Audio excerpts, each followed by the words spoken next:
own hands and they are ready to cause a change. This momentum is making some people uncomfortable. Those who are benefiting from the status quo, those who are benefiting from the old order, where people dictate to people, that old order, some people are comfortable with it because they are enjoying it. But now the masses of Nigeria, they have moved. These are an exodus. And there is a momentum. And they are afraid. Why they are attacking the party now was because formerly, they didn't take the party too seriously. But they have seen what the party is doing. And they now believe that, let us try to scotch you this momentum. Let us try to on the Julius Abure side, the belief is that Lamidi Papa and the rest are being paid. That's what you said. Yes, they are being paid. By who? Who is paying them? Political opponents, of course. Like, there are some political parties who are afraid. There are 18 political parties. Yes, it will be the major ones. Who are those? The APC, majorly.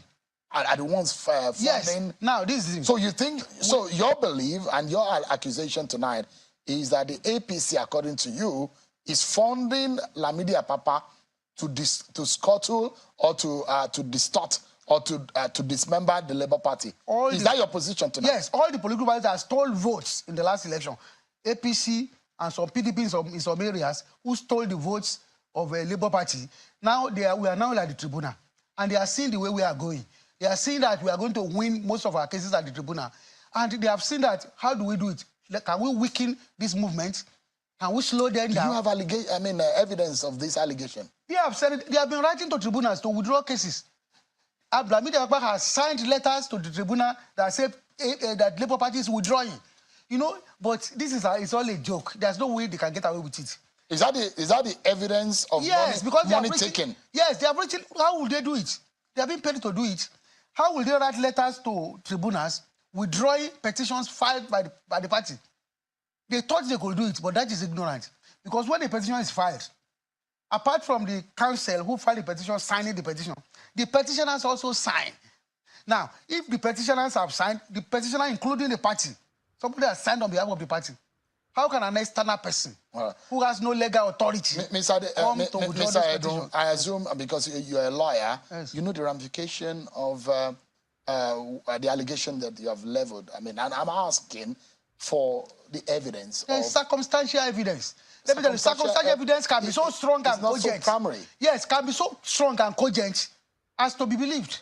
Circumstantial evidence can be so cogent. And do you have this as real as it comes? Yes, we can see it. How will they write? If you say you are the national chairman of a political party, though he's claiming that wrongfully, he's claiming that ignorantly, because there is a procedure by which you emerge. Nobody, even in that court that they are, that the issue of Lamidi Papa is not in that court. All right, just hold on for me, Mr. Edun. All right. Let me... You see, guys, good morning, good afternoon, good evening to every one of you again. Before I acknowledge my panelists, I just wanted to quickly say this. You see, Peter Obi is a very smart man. When we have to talk about the word smart, I believe we should allocate it to someone like Mr. Peter Obi. You see what these guys are doing right now, this native doctor, one of the see picture. So if maybe when they filed the petition, it was Labour Party that signed first before Peter Obi, I bet you and I wouldn't have been able to do anything. They would have ended the case, the petition straight away. But the beautiful thing about it is that, look at that. The number one person who must agree to the signature of this petition, directly or indirectly, he must agree for any decision, amendment, or cancellation or withdrawal to be approved, is Peter Obi. You can see Mr. Peter Obi is the number one person. Then Labour Party is second. I explained this before. In most cases, people who are not smart like, or you are not proactive like someone like Peter Obi, they'll put and say the party. I don't know if you've heard parties are always saying, oh, no matter how big you are, nobody is bigger than the party. You know, these people, they are often saying things like that, which is real. Nobody is bigger than any party. So because of that popular saying or their constitution, I don't know about their constitution because I don't belong to any political party. They normally say, you are not bigger than the party.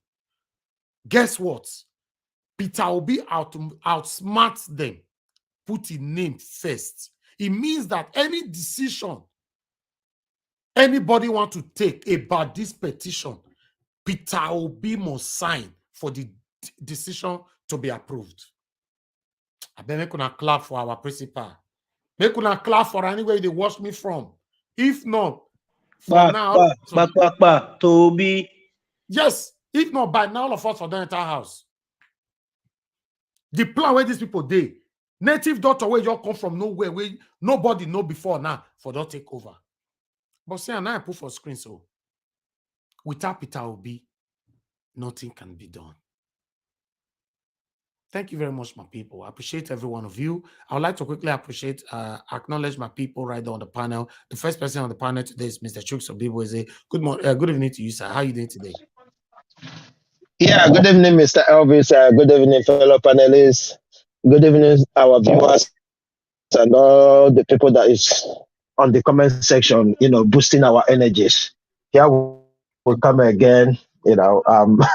Elvis, don't worry, they made a mistake. They didn't know the person they are dealing with. They thought because he's calm, he's quiet, he doesn't know what he's doing. He knew Nigerian politics as he is. Mm-hmm. He knew that these people, one time they will come. In fact, don't forget, he was in one of these big parties. So they do plant people. So he knew that. So, I mean, it's his experience in this kind of case. That's why people trust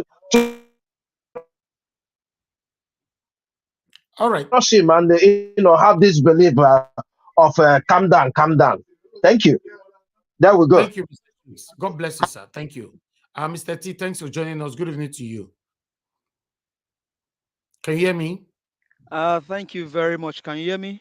Yes, I can hear you. Thank you very much. Good evening, good afternoon, good morning, depending on your location, everyone. Well, I mean, it's another day here again to come do this. La media apa diabalis enter house. Thank you. Thank you. Let me come back to you. Madam Patricia, good evening to you, madam. Thanks for joining us. How are you doing today? I'm blessed. Thank you, Mr. Elvis, and thank you to everyone that are connected to this broadcast today, wherever you're watching from. Good morning, good afternoon, and good evening. We are here to do due justice to this.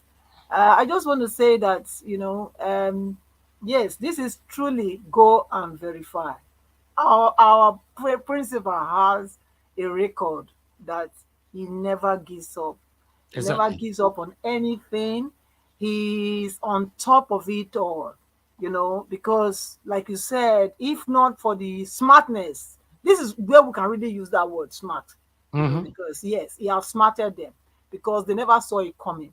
And I'm so thankful to God for filling him with wisdom to know how to go about these crooks.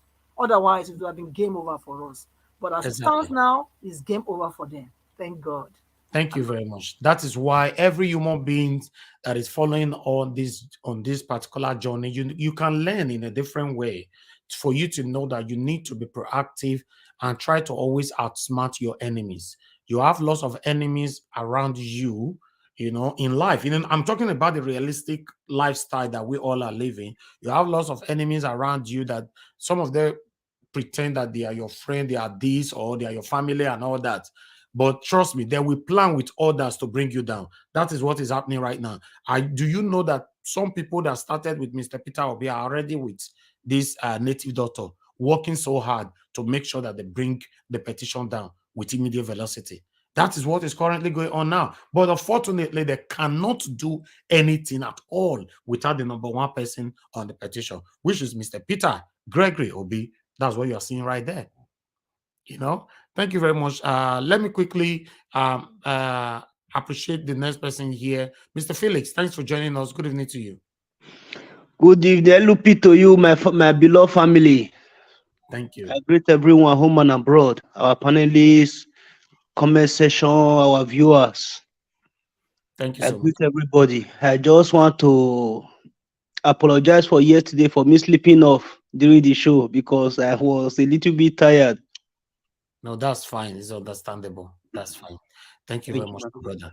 Mr. Mecca LOB, thank you very much for joining us today. And thanks for the super chat already. I really do appreciate you. Good evening to you, sir. Hey, Abbas, how you doing, man?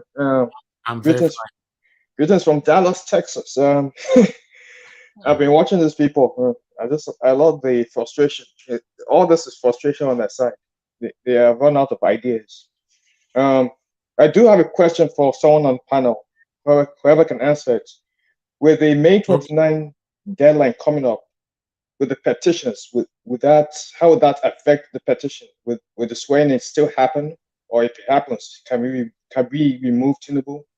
So anyone that can answer that, that's it. But greetings, everyone. Thank you very much. We'll come to that shortly. We'll come to that. Okay, Madam Ellen, thanks for joining us. Good evening to you, madam. How are you doing today? I'm doing great. Can you hear me, Mr. Elvis? Yes, we can. Yes. Hello, can you hear me? Okay. Good evening, everyone. Good evening, Mr. Elvis. Good evening, people in the comment room. Mr. Elvis, oh my God. This man, the day you decided to call him native doctor, I didn't really understand until the other day when I was watching this video of him claiming himself to be the national chairman of APC, Labour Party. Haba. Hey. I was looking at him, like when this guy says that these are rodents looking for bits and crumbs to pick. He saw the way he was talking he was so much in a hurry to convince everybody. These guys are not intelligent. When I listen to Kenneth Okonkwo, you see intelligence exuding. I mean, he's quoting something and he's telling you where to go and verify. And these are the people that our principal has gathered around himself. Very intelligent, seasoned people. So that's why when I listen to them, I don't get moved. I know where we are headed. Thank you. God bless you, madam. It's good to have you on the panel today. Thank you very much. All right. Let me quickly go to Benis Peterson. Thank you very much, madam, for joining us. Good evening to you. It's good to have you on the panel today. Yes, good morning. No, it's afternoon right here. I'm glad to be in the panel today, and I want to greet all the panelists. It's been an awesome journey, and I've been always following online, even though I don't join into the studio.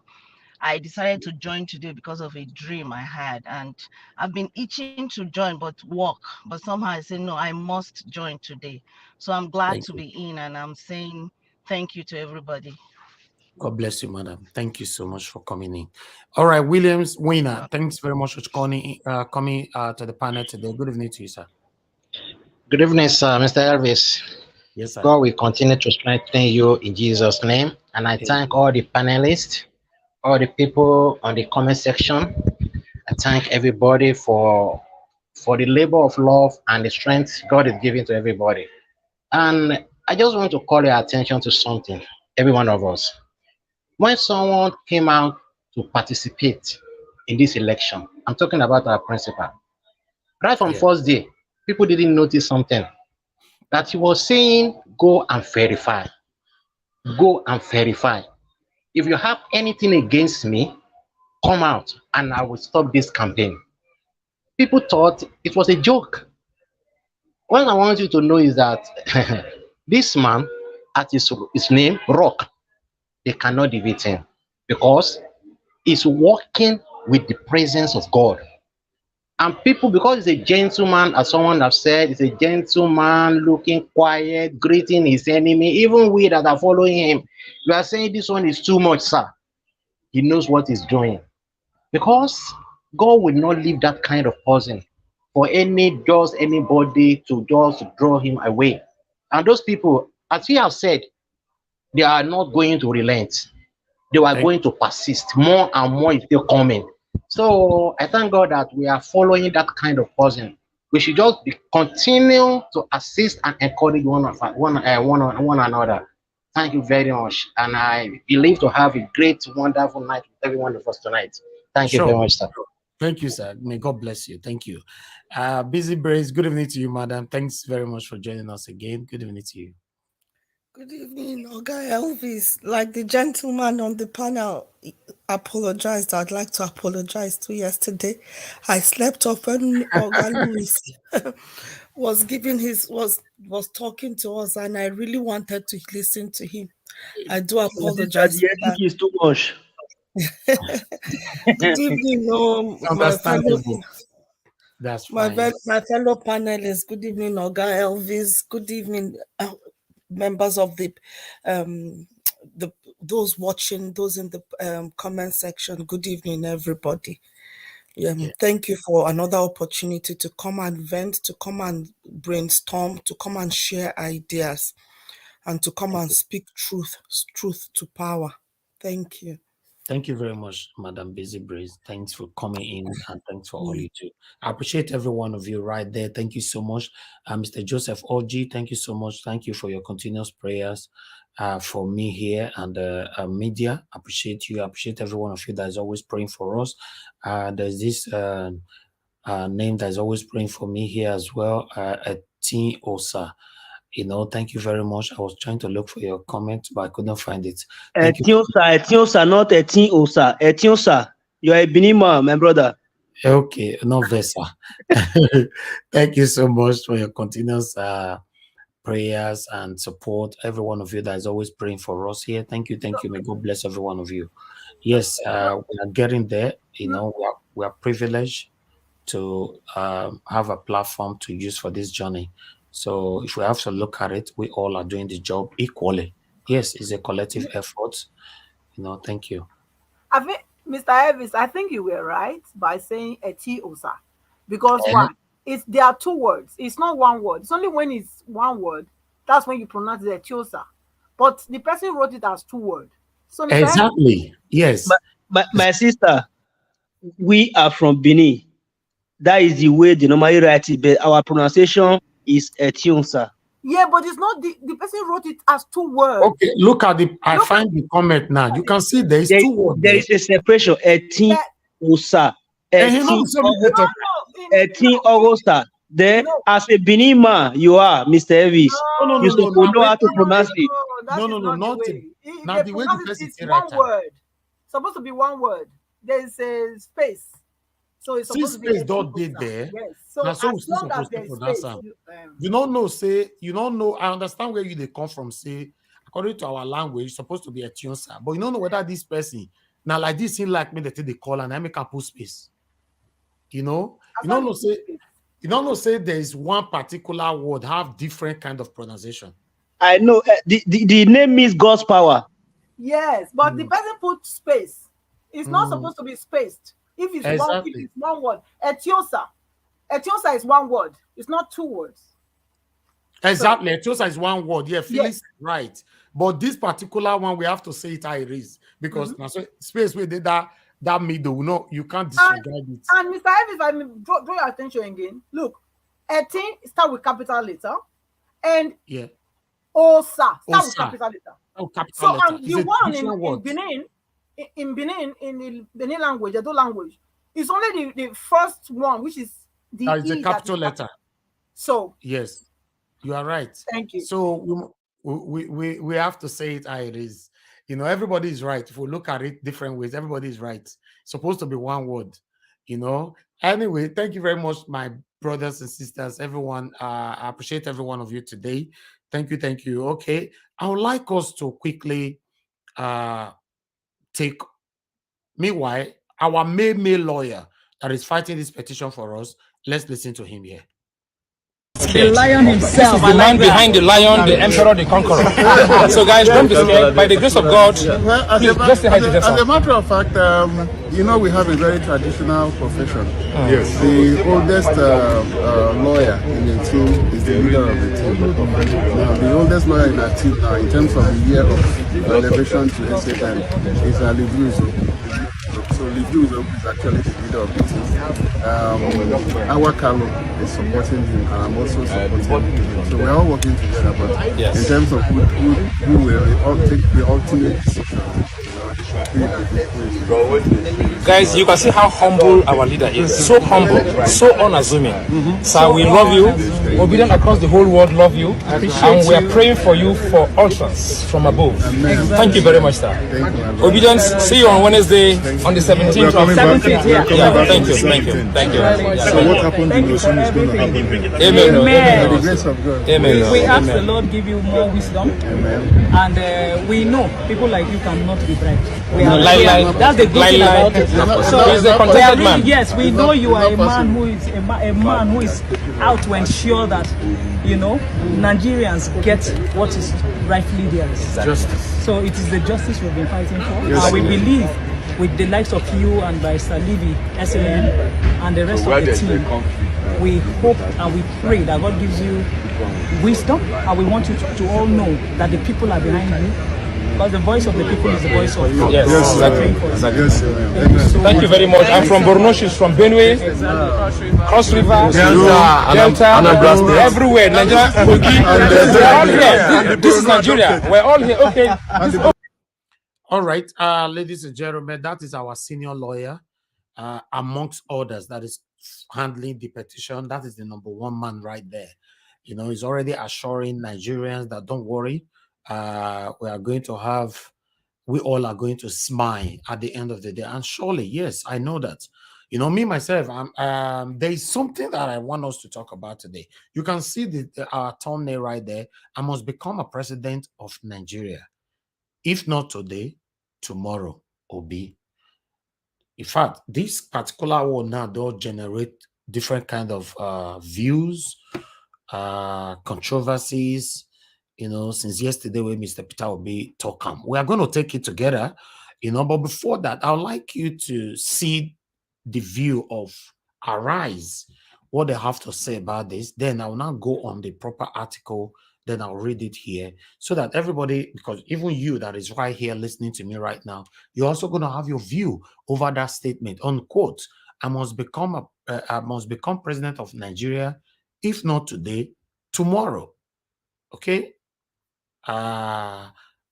Let's listen to what Arise correspondent staff or whatever have to say now. Starting with this day, of course, the newspaper of record. Yes. Where the lead story today says, Peter Obi, I must become president of Nigeria. If not today, tomorrow. And the quote below the headline says, anyone who thinks I'm in transit is wasting his time. I'm not in a hurry to become the president, but I know it must happen. Did he actually say that? Well, he actually said it. It was at a book launch in Noka. I think the title of the book is Peter Obi, Many Voices, One Perspective. That was in his home state of Anambra State. I think this is, there are two ways to look at this. Peter Obi is saying, I want to be the president. He has always said he's not desperate to be the president. But here he's been emphatic to say that if it is not today, I know that I must be president. But the flip side, through which people may want to look at it is he admitting that reality has done already and that a new president will be sworn in on May 29. Admitting what, Oga? What is he admitting? Admitting what? Anyway, let's move on. Because as I was watching this video, I was not happy about it. Over the Arise analysis, but let's take it. Let's move on. A new president will be sworn in. May want to look at it is he admitting that reality has done already and that a new president will be sworn in on May 29 and that the courts might not upturn the decision of INEC. And if that is the reality, what Peter Obi is therefore saying is that, I've put in a good fight, but I may not be president now, but I'll still be president. Which will be the best approach that politicians have, really. I mean, President Buhari ran 3 times before winning, in 2003, in 2011, and in 2007, 2003, 2007, and 2011, before winning in 2015. So Mr. Obi won't be saying anything new. If you can be president now, who says that you cannot come back in 2027 or in 2031, depending on when it is your time to be president. Not everybody will be like Asiwaju Bola Ahmed Tinubu, who each time he does something once, it clicks. Can you imagine? Can you imagine? Now the year now rice person they talk so now the year with is automatically endorsing Tinubu and at the same time saying that the election was free and fair. So nobody will be like Bola Ahmed Tinubu. Each time he does something, it clicked. That means what the election clicked for Bola Ahmed Tinubu. Now you see the way these people, all of them, they expose themselves, right? Let's move on. Each time he does something like Asiwaju Bola Ahmed Tinubu, who each time he does something once, it clicks. He ran to be senator in 1992. It worked. He became a senator. He ran to be governor in 1999. He became a governor. The only time he ran to be president is now president-elect and will be sworn in May 29. Not everybody will be like that. Let's take this together. One moment, my people. Please press on the like button and help us to share. Please also press on the $sign. Support us, what we do here. Folks are saying here, thank you very much for the super chat earlier on. God bless you. I appreciate you always. Guys, we currently have 177 likes and we have about 500 or something people watching us. We are streaming from only one platform right now, but I'm going to be adding other platforms to it shortly. Please continue to press on the like button and let it, at least we should be having a minimum of 300, if we have to compare to the visibility that we have. Please press on the like button. We currently have 185. It's still counting. Continue to press on it. God bless you all. Let's take this together quickly and read this together. It's quite long though, but let's see what I can do. Okay, here you go. That is what we have here. This is this day, right? Okay. Peter Obi, okay, I must become a president and all that. Okay, let's move on. Anyone who think I'm in transit is wasting his time. I'm not in a hurry to become the president, but I know it must happen. All right? Okay, Labour Party candidates in the February 25th presidential election, Mr. Peter Obi declared yesterday that he must become Nigeria president, notwithstanding the declaration of Bola Tinubu of the All Progressive Congress as president-elect by the Independent National Electoral Commission, INEC. After Tinubu was declared winner of the poll with 8.something, blah, blah, blah. I don't really want to go there. Let me look for our principal's quotes.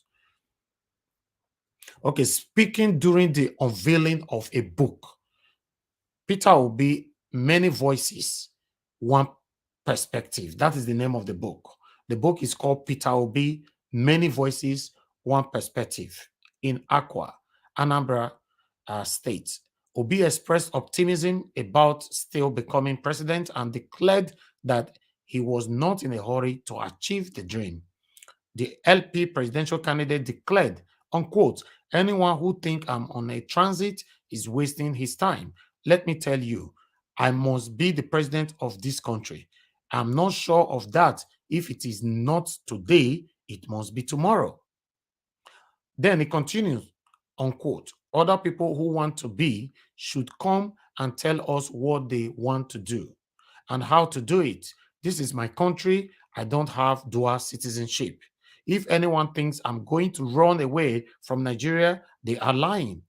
I have 3 engagements in Anambra and Lagos yesterday. I will be speaking in Lagos tonight. We will not leave Nigeria. I'm not in a hurry to become the president, but I know it must happen. The former Anambra State governor said he was more concerned about the process that brings leaders to office and not who the leaders is. Obi added that he was not struggling to free Nigeria from bad leadership for the elite alone, but for every Nigerian. He added, unquote, for 3 years I was in court in Anambra State to reclaim my mandate, just to challenge the process. Many people try to discuss me, but I said, even if the entire 4 years tenure elapsed for us to prove a point and correct the process, I will be fulfilled. He continued, my argument is that let's do what is right. I always tell everyone that I will not give people money to do the wrong thing. I've been the chairman of the committee, TED Fund Committee, and Professor Yakubu Mahmoud was my member. We know ourselves, but when he became INEC chairman, I've never met him. I told him, you are an umpire. Just do what is right. That was before the election. If you have the chance to do the right thing and you insist on perpetuating anarchy, then it will consume everybody one day. I insist what we must do the right thing. Okay, continue. I was at an event yesterday, Thursday, in Abuja, and it was for the World Food Organization. I listened to a report that stated that Nigeria will face intense hunger in years to come. It is Nigeria that will face hunger, not Peter Obi. Wow, I like this. I really like this. I talked about this thing yesterday, Abi. I don't know whether I remember I talked about similar thing like this yesterday. Say Peter Obi is doing us a favor, we are not doing him a favor. It means that whatever that happened in Nigeria today, Peter Obi can take his wife and children and walk away, and forever Peter Obi not go hungry again. I talked similar thing yesterday, just yesterday. Let me take this paragraph again. I listened to a report that stated that Nigeria will face intense hunger in years to come. It is Nigeria that will face hunger, not Peter Obi. Wow. Anyway, let me continue. The report listing Borno, Adamawa, Yobe as the states that will be worst hit. But those 3 states put together are 5 times larger in land mass than Israel that export food. But Nigeria cannot feed itself. Also speaking, the chairman of the occasion and traditional ruler of Onitsha, Obi Alfred Inameka Achebe, in his speech expressed hope that Obi will reclaim his presidential mandate. Achebe said, I was still a new traditional ruler many years ago when I was invited to a meeting where some monarchs were trying to settle a matter between the then Anambra Governor Chris Ngige and Obi over governorship tussle. I was a new traditional ruler, so I was just listening to the conversations. Obi did not attend the meeting, but his representatives said Obi sent a message that he is more interested in knowing the truth and ensuring that the process is credible next time, that he was not willing to back down, even if it meant remaining in court, even after the tenure. Okay, although this is long, it's very, very long. I think I will stop it right there. Let's focus on that particular paragraph that is a lot of people are currently debating on. Meanwhile, I have 2 responses here from Nigerians who responded to how Arise interpreted it. Okay, one is here from Martin Girard. Said Obi is referring to the ongoing tribunal. It will surely end with Obi proving to be the winner of the February 25th election. Why the other one here, this one is from Faith Restoration Mandate. He said, put your media narrative right. Peter Obi is referring to the legal process. That's his best strategy for the regaining his mandate. It has happened before and it will happen again for him by God's grace. Why the last one here, I only picked 3 from Henshila. He said, this presenter, Steve, should stop misleading Nigerians on Obi's matter. He speaks in a cunning and annoying manner. His campaigns against Peter Obi and support for Tinubu and his evil, whatever. We didn't get the full total statement there. But meanwhile, I don't know what you guys think about this. And also, when I know say the Senate, whether they zone right now, whether we like it or not, Tinubu is already putting people in offices and all that, right? He's doing that. So it's now by God's grace with our efforts, the judiciary and all that, to pack all of them like sardine, throw away them from the position. But at the moment, we got to say it how it is. People are already occupying 1 or 2 positions. So let's start with the Senate. With the zoning of the Senate, now, according to the deliberation that is currently going on and dissatisfaction that is currently going on right now, it shows that 85% of the people in the Senate are Muslims. Which, for me, I'm not against any religion or tribes or whatever, but when you balance it when it comes to the matter of Nigeria, it's fine. But when you make it 85% or even 90%, that means you have a mission. And there's also that speculation that is currently going on right now, how they want to try to Islamize Nigeria. Remember, these have been going on for a while. But we don't know these people. We don't know their plans. You know, people who started by having a Muslim ticket, you don't know what they want or how they want to eradicate Christianity in totality in this country. Yes, you don't know. I don't know. But there's speculations going on, and with their actions, it looks like the truth or the reality is gradually coming out. For you to zone all the important position at this particular moment to important people, I don't know what is happening. But meanwhile, let's come here. Let's quickly listen to what this man have to say here, this priest. Fellow great Nigerian citizens, Nigeria is descending into darkness. The idea that a Muslim-dominated Senate will be passing a law to regulate Christianity, not all religions, so Christianity, under the pretext that Christian leaders are radicalizing our children, is an insult to the integrity of millions of Nigerians who know for a fact that the religion that has been radicalizing our youths, that has been turning our youths to murderers, that have turned these murderers in perpetrating unspeakable violence and brought death to us, is not Christianity. The idea that a Muslim dominated Senate will be passing a law to regulate Christianity is an insult on the democracy that brought them there in the first place. It's an insult on freedom of expression. It's an insult on freedom of speech. It's an insult on freedom of worship.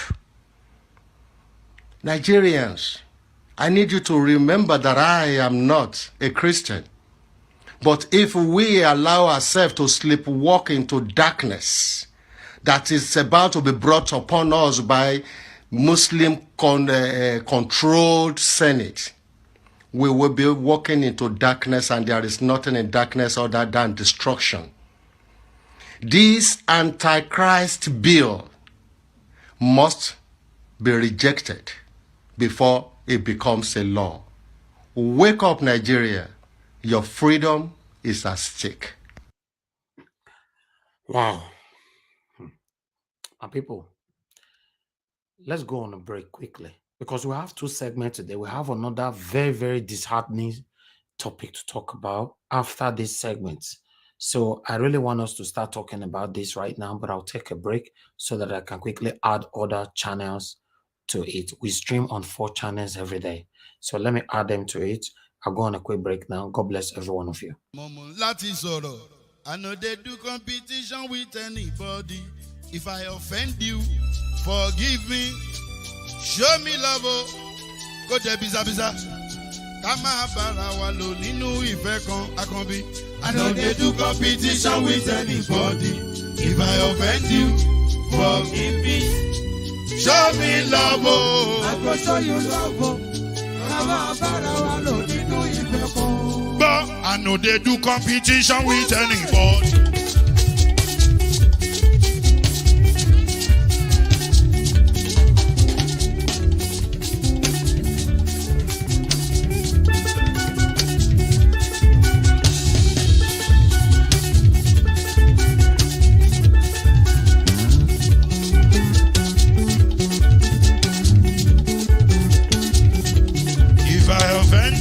Forgive me, show me love, oh, I go show you love, eh. Kama bara wa lo nínú ìfẹ́ kan. I know they do competition with anybody. If I offend you, forgive me. Show me love, oh, I go show you love, oh. Kama bara wa lo nínú ìfẹ́ kan.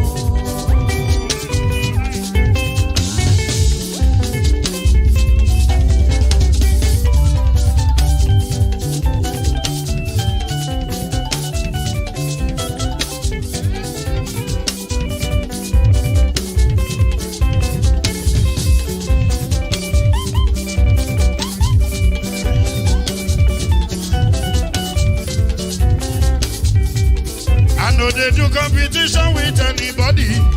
If I offend you, forgive me. Oh, tó bá ti sanwó fún Ṣẹ́gun Nàbí o. Ẹ fẹ́ jókù. Alákọ̀bí. Ṣẹ́gun Nàbí. Alákọ̀bí. Sábà mẹ́la. Anybody? Anybody? Any bobo. Anybody?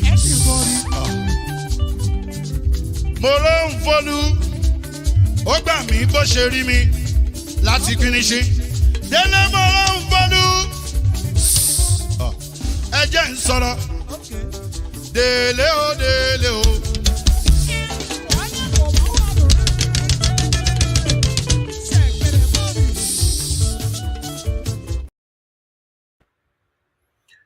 All right.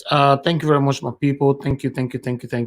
Okay, somebody lost their spot. Okay. Unfortunately, I'm not sure who left.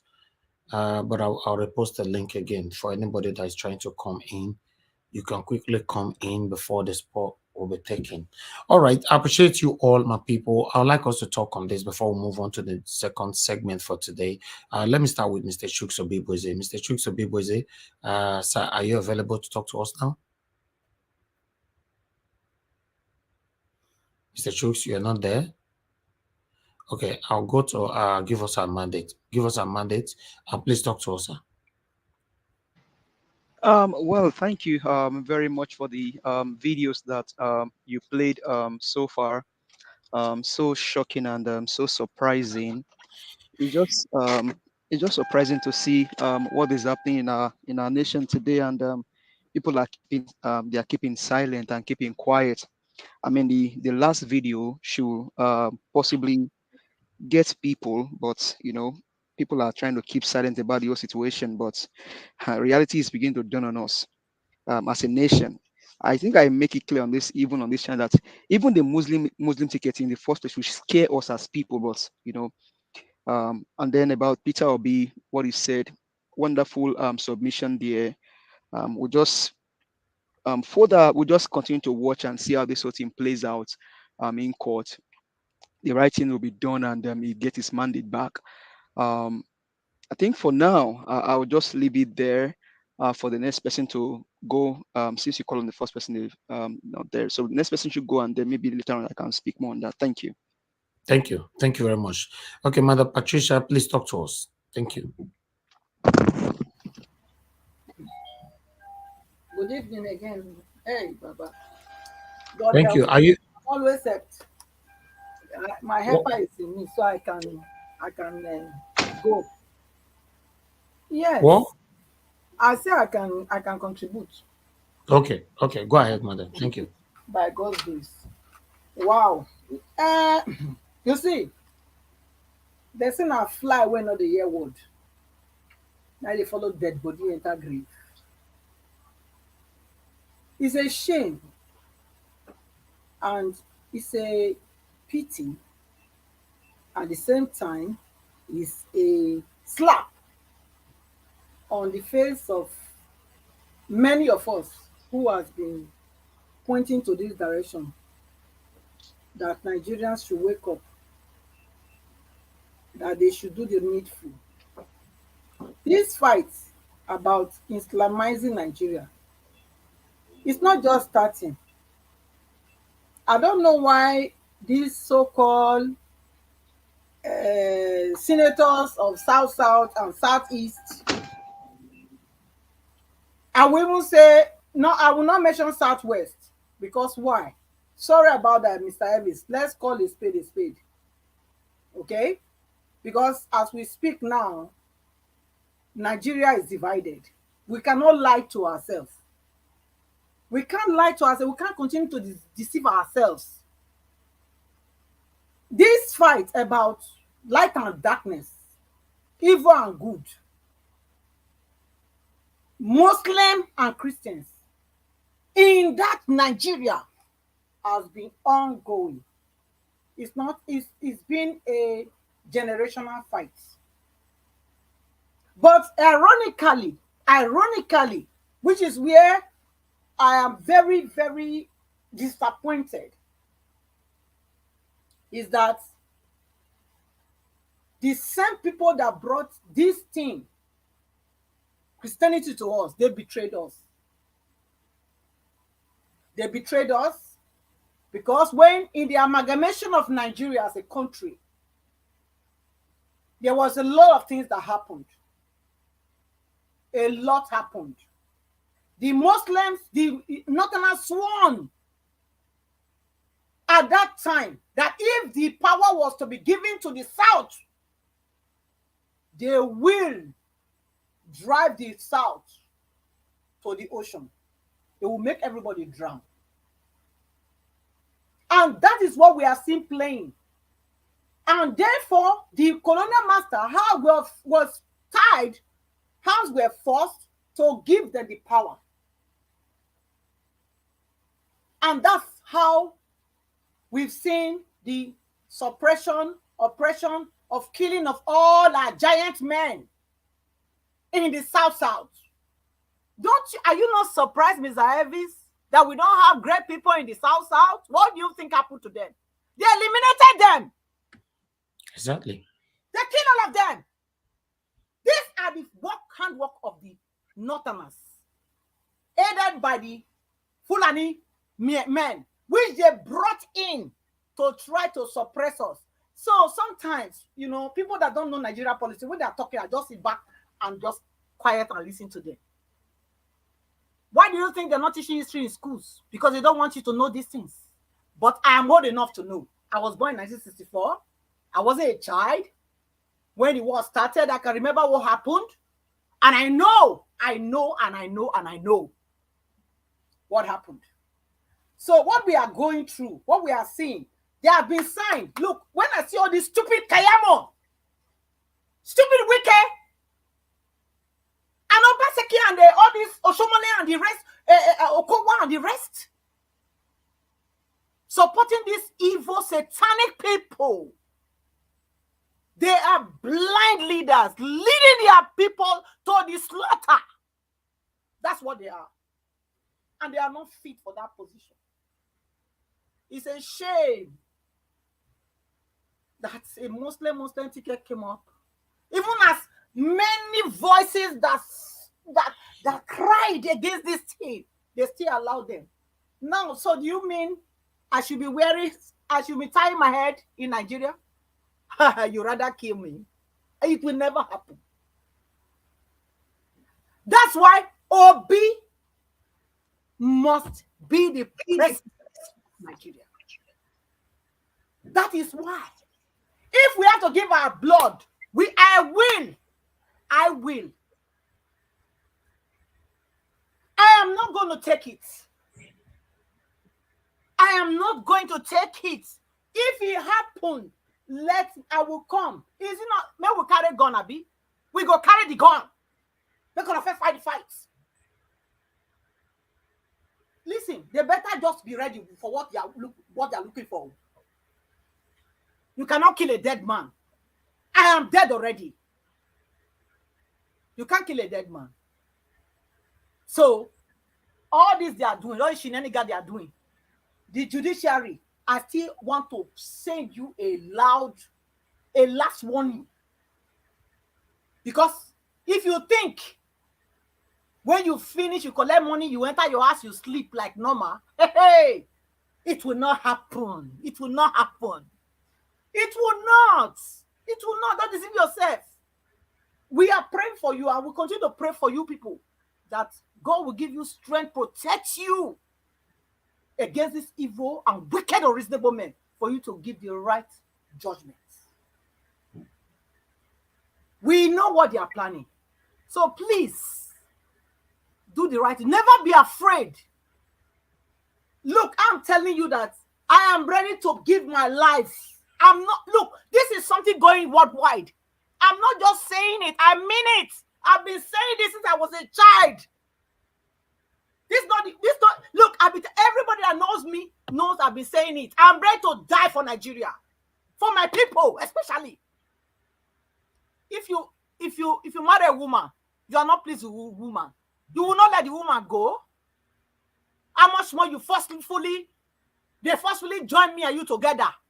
And now say I don't want. You say I must do. I must play ball. I will not play ball. I'd rather die. Mr. Ellis, please. I am so angry. Thank you. I understand. I understand how you feel. It's frustrating. It's really frustrating. It's frustrating. Listen, guys. I yield for now. Thank you. Thank you, Madam Patricia. Thanks for your submission. For those of you that is saying you want APC, I don't know where Nigeria they go. Now see that statement with Peter Obi used just now. Thank God say I used them yesterday. That Peter Obi is doing us a favor. We are not doing him a favor. Whatever that happens today will not affect Peter Obi. No matter the hunger in Nigeria will not affect Peter Obi. I just said it less than 24 hours ago. Then Peter Obi restated it again, re-echoed it today. That Nigerians will go in hunger in a few years to come, but not Peter Obi. That's what he just said. Una way they climb on the APC una want. The unfortunate part of it is that you are not even aware that the leaders you are supporting will be free. Nothing will happen to them. Anything that happens in Nigeria today, you will probably be the one to die. I don't understand how you see what is wrong. Then you clamor for it. You called for it. How? How is it possible? Wow. All right. Let me hear from, please pardon me, others. Let me quickly call on Williams Winner. Is joining us from Nigeria. It's supposed to be the first that I was supposed to call. I forgot. Please, Williams, talk to us, sir. So, good evening, sir. Thank you, Mr. Harris. And I thank every panelist and all the people on the comment section. Thank you for this opportunity. Please, I said something in my introduction that why are they fighting Mr. Peter Obi? We have settled this case that the battle we are in now is between light and darkness, and we should not forget that. Coming to the analysis of Mr. Steve at Arise TV, in fact, I won't lie to you. Anytime I listen to that man, I know, because whenever someone is talking and he's biased, you will know, even if someone talk 5 minutes, you will know where the person is coming from. You will know where his loyalty lies. Anytime I listen to him, I know he may be hearing, it's like it's against the truth. Anytime I'm listening to his analysis concerning, especially Mr. Peter Obi, you will always see the grading words, see the way he's analyzing everything. Something that Mr. Peter Obi did not even say. He started analyzing as if he is inside Mr. Peter Obi, started bringing. So he's now backing up evil. Is he not old enough to know that this 2023 election is nothing to write home about? Is it not in Nigeria? What is he talking about? If Mr. Tinubu wins fairly, nobody will be fighting. Why are we clamoring? Why is everything everywhere is under tension in Nigeria? It's because of what happened. Why is Abuja people are protesting that this man should not be sworn in on the 25th? It's because what happened. And now someone now using the platform that everybody in the whole world is listening to him. I won't lie to you. Everybody that has wisdom, that knows the truth, and that want to walk in the light will not even listen to his word. Just as you said, it's just bygone. So that's just it. Now talking about what submission, the last video you said. I won't lie to you. Bible says the intention of the evil people is to continue to manufacture evil. And the wicked people will continue to perpetrate their evil ways, thinking they are the only one, thinking they have power to execute anything they want to do in life. But no, when it comes to the matter of Christianity, Islamizing Nigeria, I always see something. God is still in the affairs of men. They may try, people will try. People will continue, people with evil mind will continue to try to subjugate the righteous people. But something is certain. There is still one power, which I know has been and will continue to be. It is God's power. Their enterprises, they will be trying here and there to manufacture the planet, but the purpose of God will stand. Just as my mommy said now, the mommy that spoke now,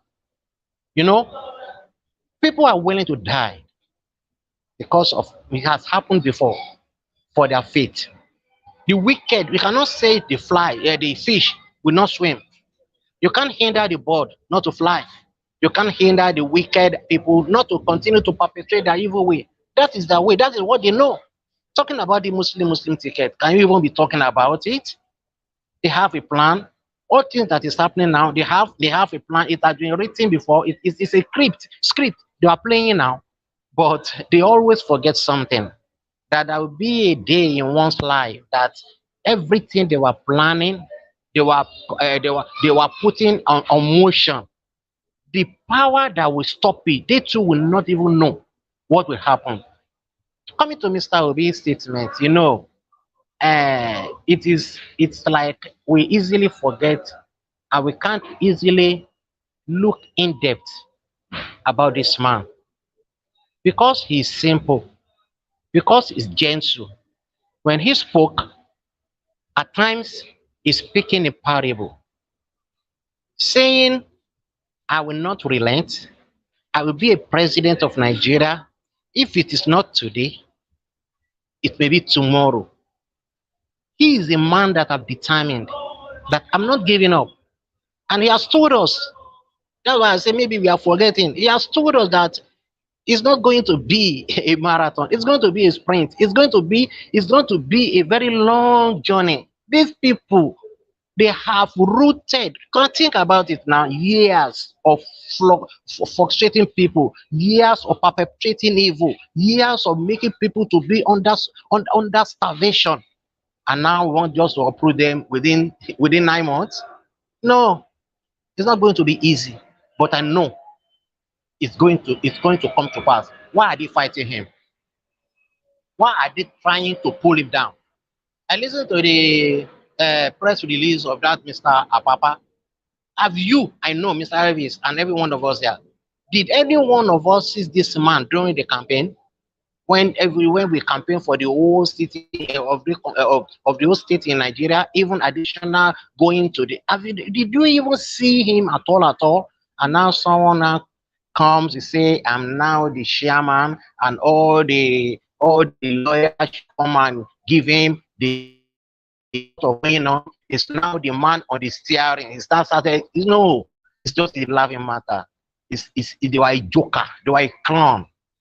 And I want you to know, it's not going to be easy. My own submission is that we should keep on saying the truth. They are listening to us.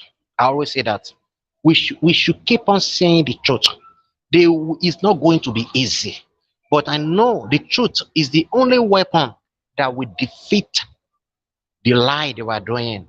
They will keep on. They will bring out many propaganda. You can see what has happened about 2-3 weeks ago or month ago concerning our principal. But is he standing?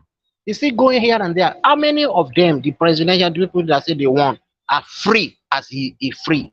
I saw yesterday during a submission where he went to Baby Pagasan. You can see just a minute they gave to him. Everywhere was electrocuted, everywhere was electrifying. For him, anywhere he went to, people are making him presidential already.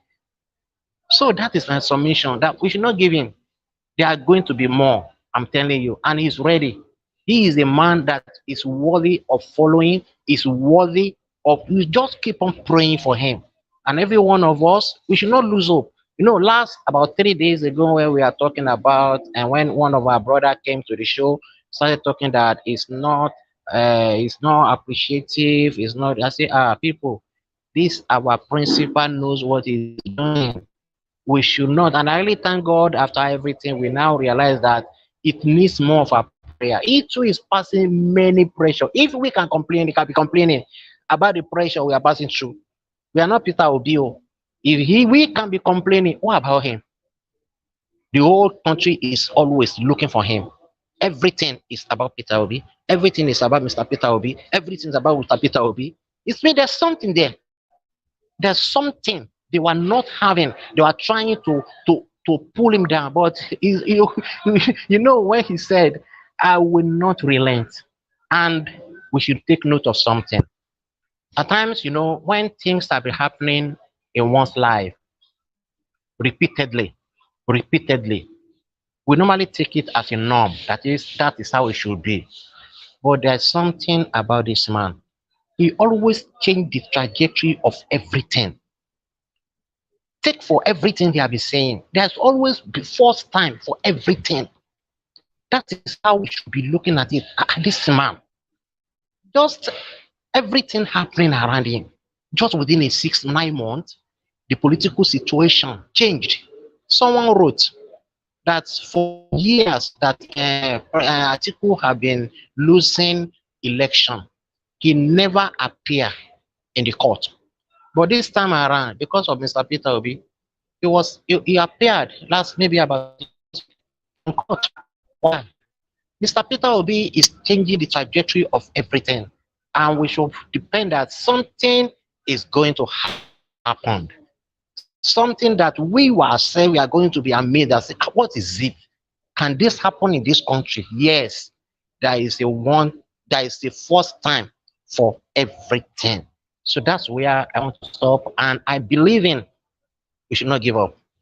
We should keep on fighting for this nation, Nigeria. Thank you. That's a plan for this nation. Thank you very much, sir. God bless you, Williams, for your submission. God bless you. I really do appreciate you. You see, our people, it's not what you can see. Oh. It's deeper than what you can see. It's deeper than what you can see. The only reason you see that we are on air every day, the only reason you see that I can't sleep, you can't sleep, nobody can sleep, the only reason you see that many of us are worried over the future of our country is because Peter Obi is an Igbo man. You know, say whenever I talk most of the things where they talk for here, some of them are not a quick get time, right? Just a statement I made yesterday, but I'll be already talking about it today. Most of the things I've talked about from the beginning, I said INEC cannot be trusted, right? Yes. So I'm telling you guys again today, write today's date down. Everything that you and I is facing today, the prayers we are praying, the effort we are putting in, the reason why we are facing these difficulties to make this happen, it's all because Mr. Peter Obi is an Igbo man. Nothing else. Nothing else. I pray to God Almighty to hear our cry this time. Yes, ma'am. I'm not interrupting you. Peter Obi is an evil man. Hmm? And Jonathan came there by God's grace. It's not because it was his making. It's God that brought Jonathan there. So it's a thing they have decided. They have done it that way. They have eliminated all the people from the south. The truth is, let me finish. Thank you. Thank you. The truth of the matter is, now no say the small position where me stay there. By God's grace, I still get people where they talk to, or where they talk to me. You know, when I say people, I mean prominent people, prominent, known people where you know. Yes, most of them they talk to people. And besides that, I was born into politics. I'm not a politician, but I was born into politics. I don't feel let una know say yes, the house where I come from and all that. My people, this the one that they look, not the one that they look at more. Not the one that they look at, they say, yes, oh, we must get our mandate. We don't already get them. We don't already. It's deeper than that. Oh. It's deeper than that. But I don't want us to be discouraged, but I want you to know that it's a mountain. Don't look at it like a flat road. See it as a mountain that you are climbing. I think it will be better. It's just like you are going for a holiday. Or let me say, it's just like somebody taking you for a dinner. Then you deliberately left your wallet at home. Deliberately, you'll not be saying you forget deliberately because you believe it because the person tell you say, how far now? Guy, might take you out, more go eat. You leave your wallet because a person say you want to take you out. In most cases, you'll be disappointed. There's what we call contingencies. Plan ahead. Put things in place in case any eventuality, any disappointment, you'll be able to rescue yourself out of it. It's deeper than what we can see. That's the best I can say for now. It's deeper than that. But what I will use to finish that before I call on the next person is that it is either now or never. It's not up to you to digest that. Yes. Okay, Elvis, if they don't do it by now, the whole thing is like you've just rightly said, is pointing to different directions. Some of us will, like you rightly said, we have some few people who speak to our ears. Only not everything you can vote, verbally in the public domain like this. But there's one thing I want to tell you. If they make that mistake with Peter Obi, now, I'll tell you, the east of Nigeria is gone. Let's watch. Let's continue. Thank you very much. I know your fear. I know you are disturbed. For the good of Nigeria. It's not for your own self. Yes, I cannot lie to you. I am. I'm a human being. In fact, I'm extremely disturbed. It's not the way people are looking at this. Let me just mention some few things, Mr. Evisa. You know what we are facing now? We are facing two people that is now revoking the daunt upon Nigeria. And that is the man we call Shetima, who Turubu has taken as a vice, and El-Rufai. These are the people tormenting Nigeria right now. They work on the whole thing. They have their homework done, but they've forgotten when the Fulani fight came before. All right, sir. Since it's not your time yet, just brief. When it gets your time, you analyze it properly. Let me pick this call. I can see Madam Patrice Peterson, you were on the panel. I don't know what happened. Somebody outclassed you and took your position. So let me call her back so that she can talk to us because she was on the panel already. I don't know what happened. All right, thank you very much, madam. I can see you were on the panel. What happened? Yes, I don't know. I couldn't explain it. I just saw myself out. When I tried to come back, I couldn't come in. Okay, talk to us then. Talk to us. Thank you. Okay, yeah, thank you for calling me. I really appreciate this. And like I said earlier, one of the reasons why I say I must come into the platform is to talk about my dream. Just like what you were just saying now, this thing is deeper than what we see. In my dream today, I was in the very short dream. So we have a legal issue here concerning immigration in America where we are. So in that dream, I was asking my daughter that we're expecting a letter from our lawyer that why have we not received that letter? So my lawyer was telling me that the lawyer called and said they cannot, the process is going to be put on hold.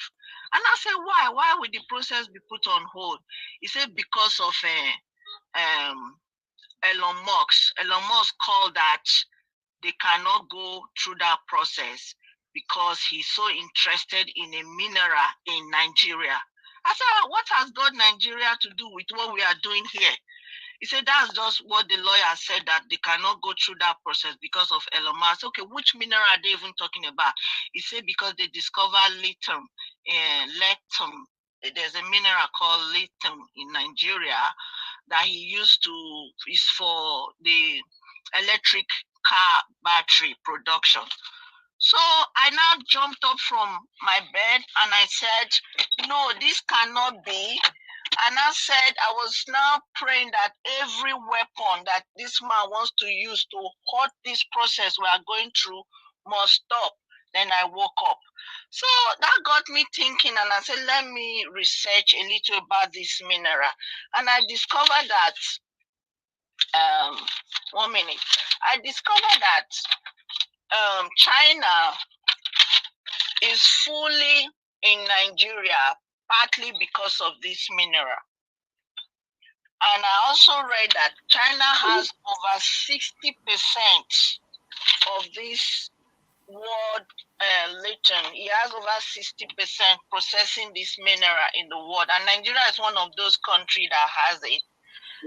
Kaduna State, they have a lot of them in commercial quantity in Kaduna State. They have them in Borno State. Like, yeah, like. And that's why the Boko Haram, this bandit is there. Kogi, yeah, Nasarawa, Kogi, Kwara, Ekiti, even Cross River.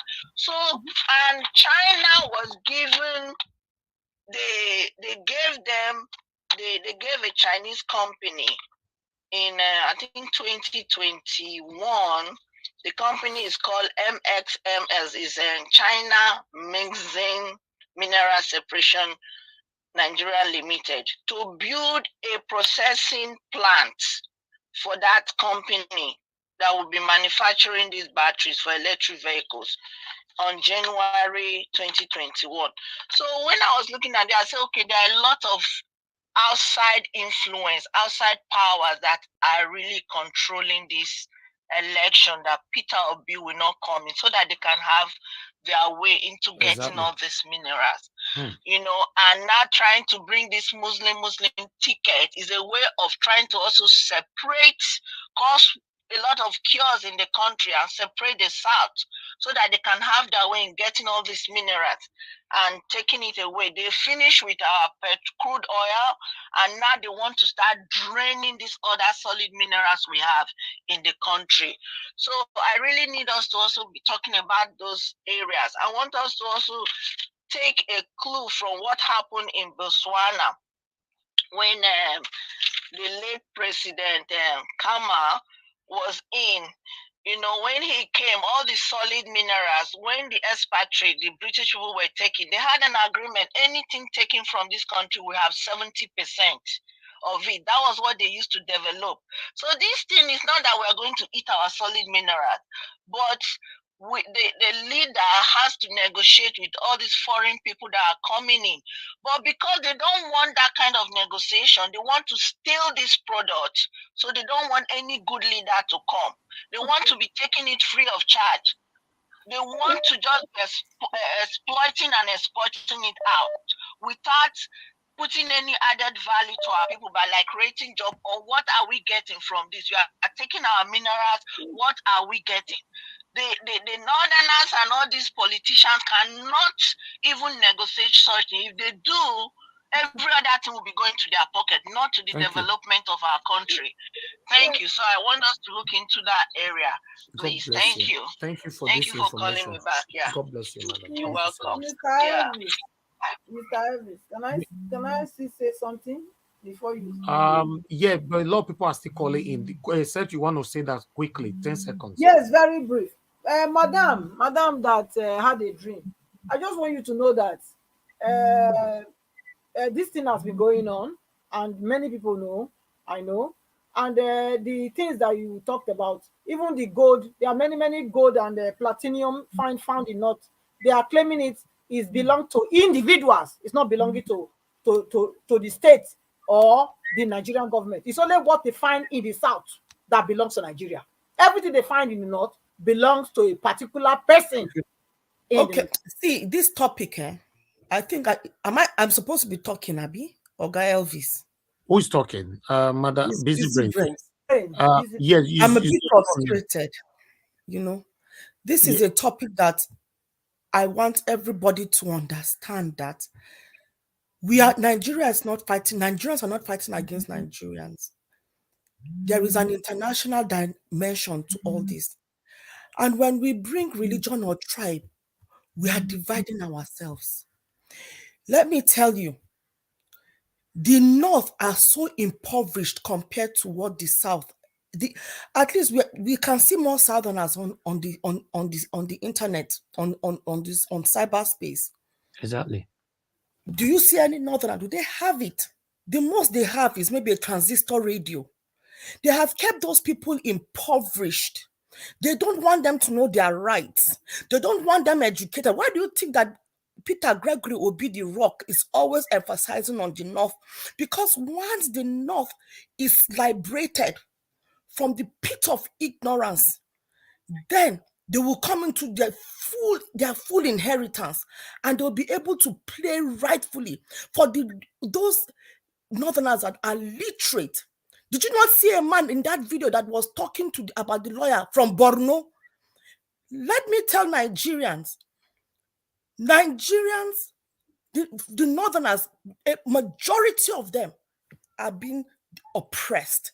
They are living in abject poverty. They are the ones that are the poverty down there. You will be amazed. And because it is a feudal society, they give reverence to those who are enslaving them and impoverishing them. That is why they need to be educated.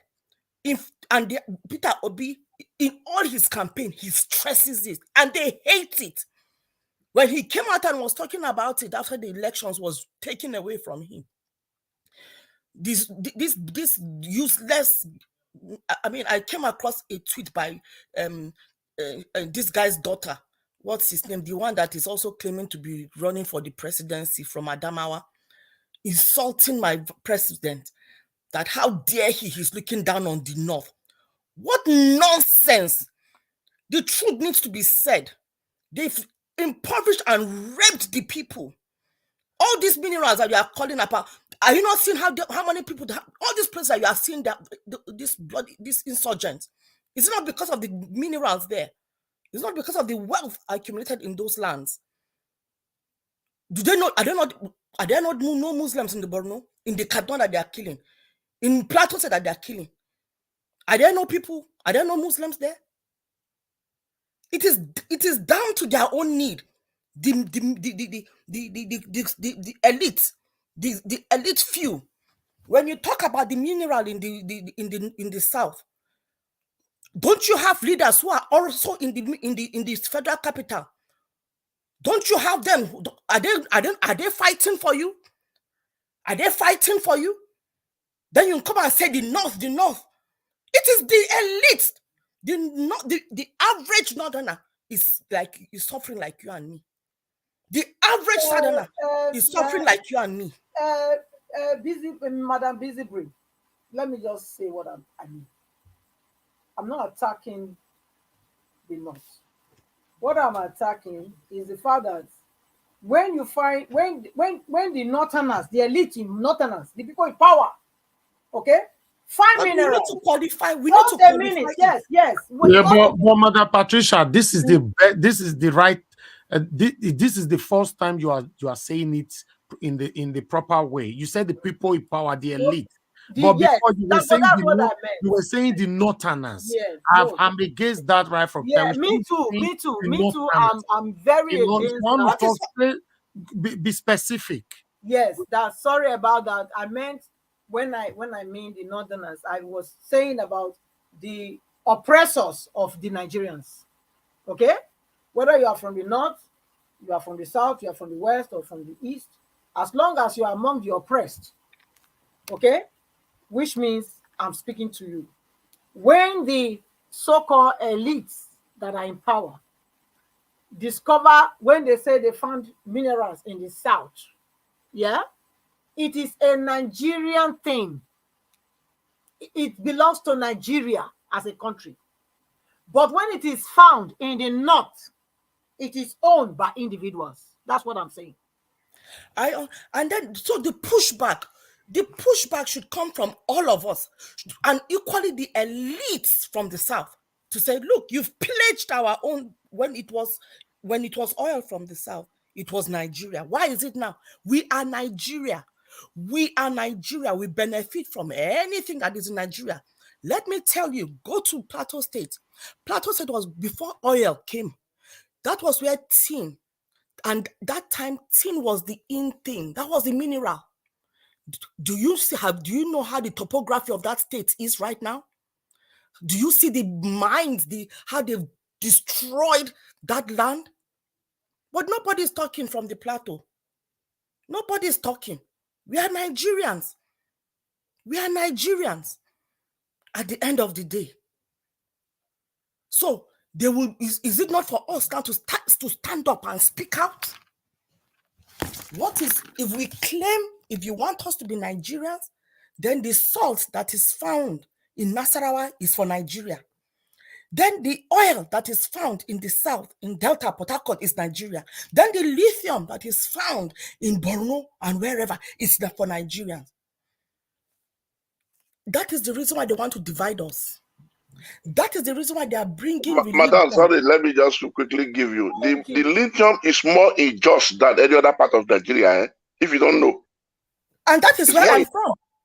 That's why they're killing everybody. And it is a predominantly Christian land.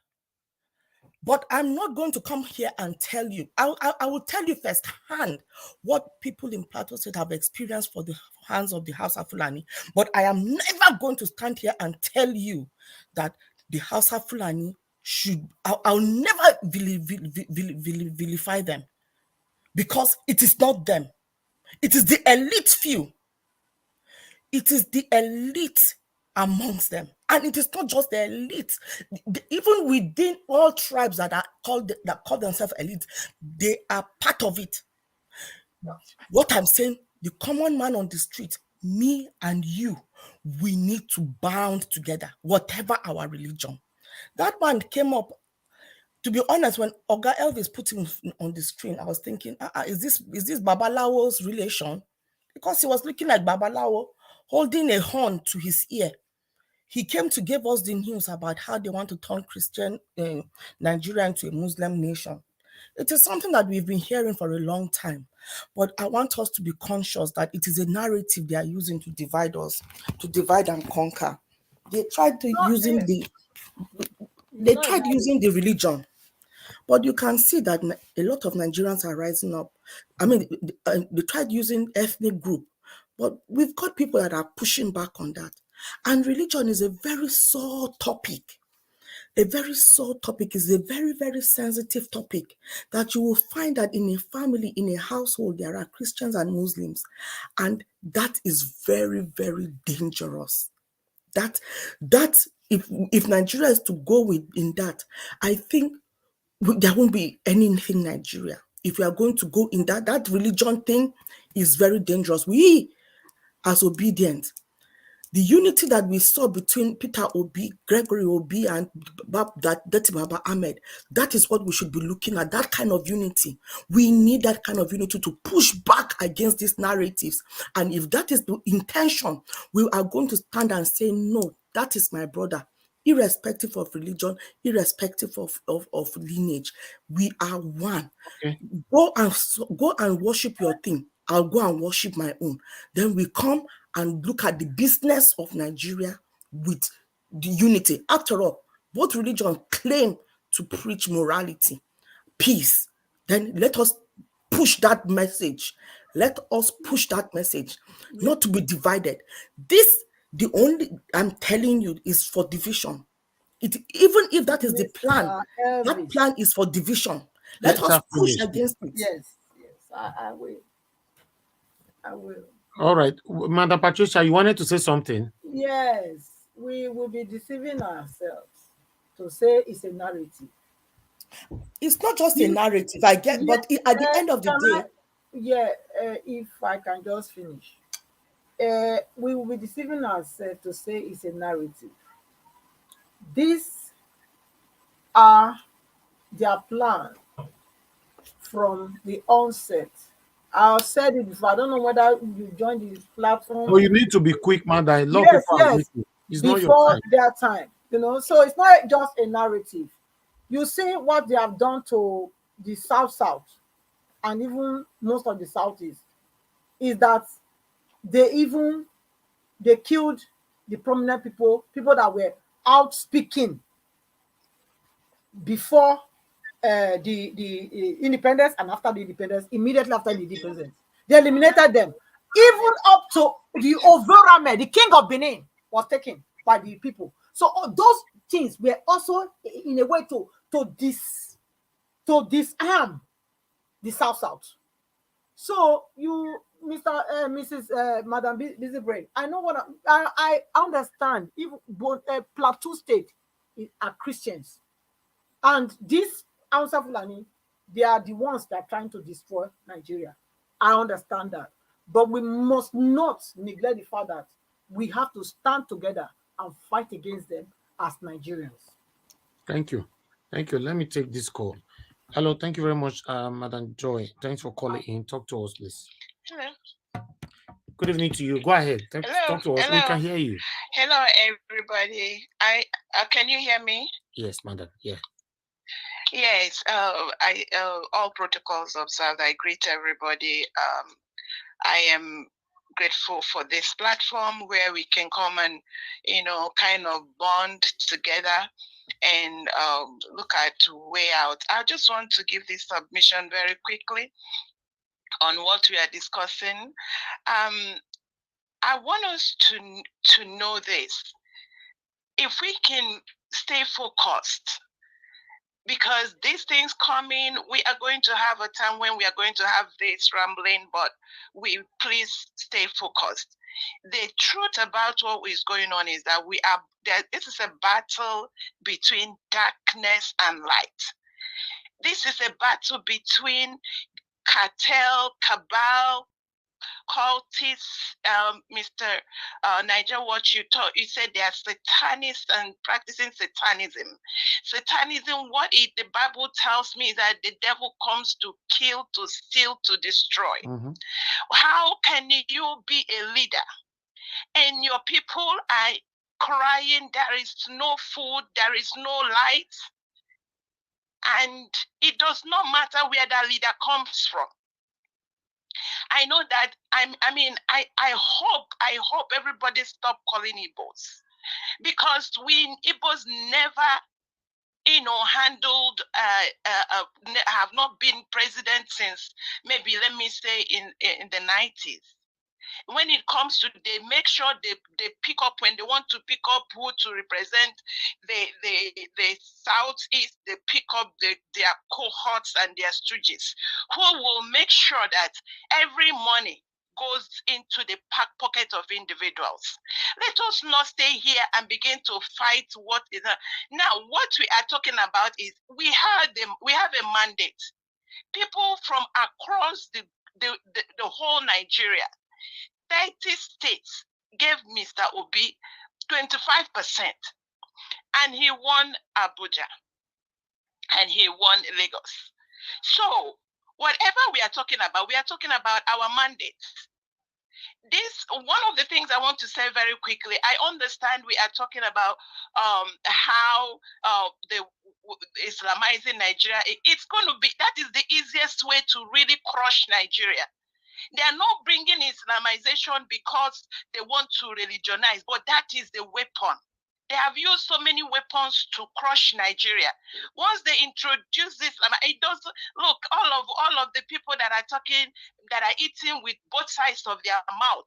It is a very easy religion that has the power to subdue people and to crush people and give them a name that they are something, and it allows them to be crushed. That's all. It's not like, how can anybody do, all of them that are clamoring and saying they are Islam? Where does Islam tell you to take all the money and not let them point to me? Which part of, I'm not a Muslim, I don't know a lot about it. So that is a weapon they are using. It's not that they are anything. They are not even. They are not anywhere near. They are using it to get their agenda, which is cultism, how to crush Nigeria and eat all the money. So let us please stay focused on our mandate. Peter Obi is the man that Nigerians have supported and said, let us get out of this darkness and find light. And I think Thank you. I stop here. Thank you all. Thank you, Madam Joy. Thank you. God bless you. Thank you. All right, my people, I want to let you guys understand, I saw a comment earlier on somebody saying that, oh, we shouldn't discourage anybody. Listen, you need to face the reality now.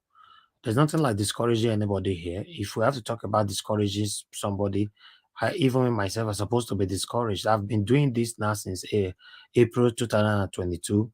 Every single day I'm here. But when you see the fact, you have to talk about it. These satanic people, you don't know what these guys are planning. And they are doing all this just because our principal is an Igbo man. Nothing else. These satanic people are vowed that Igbo man will never be a president in Nigeria.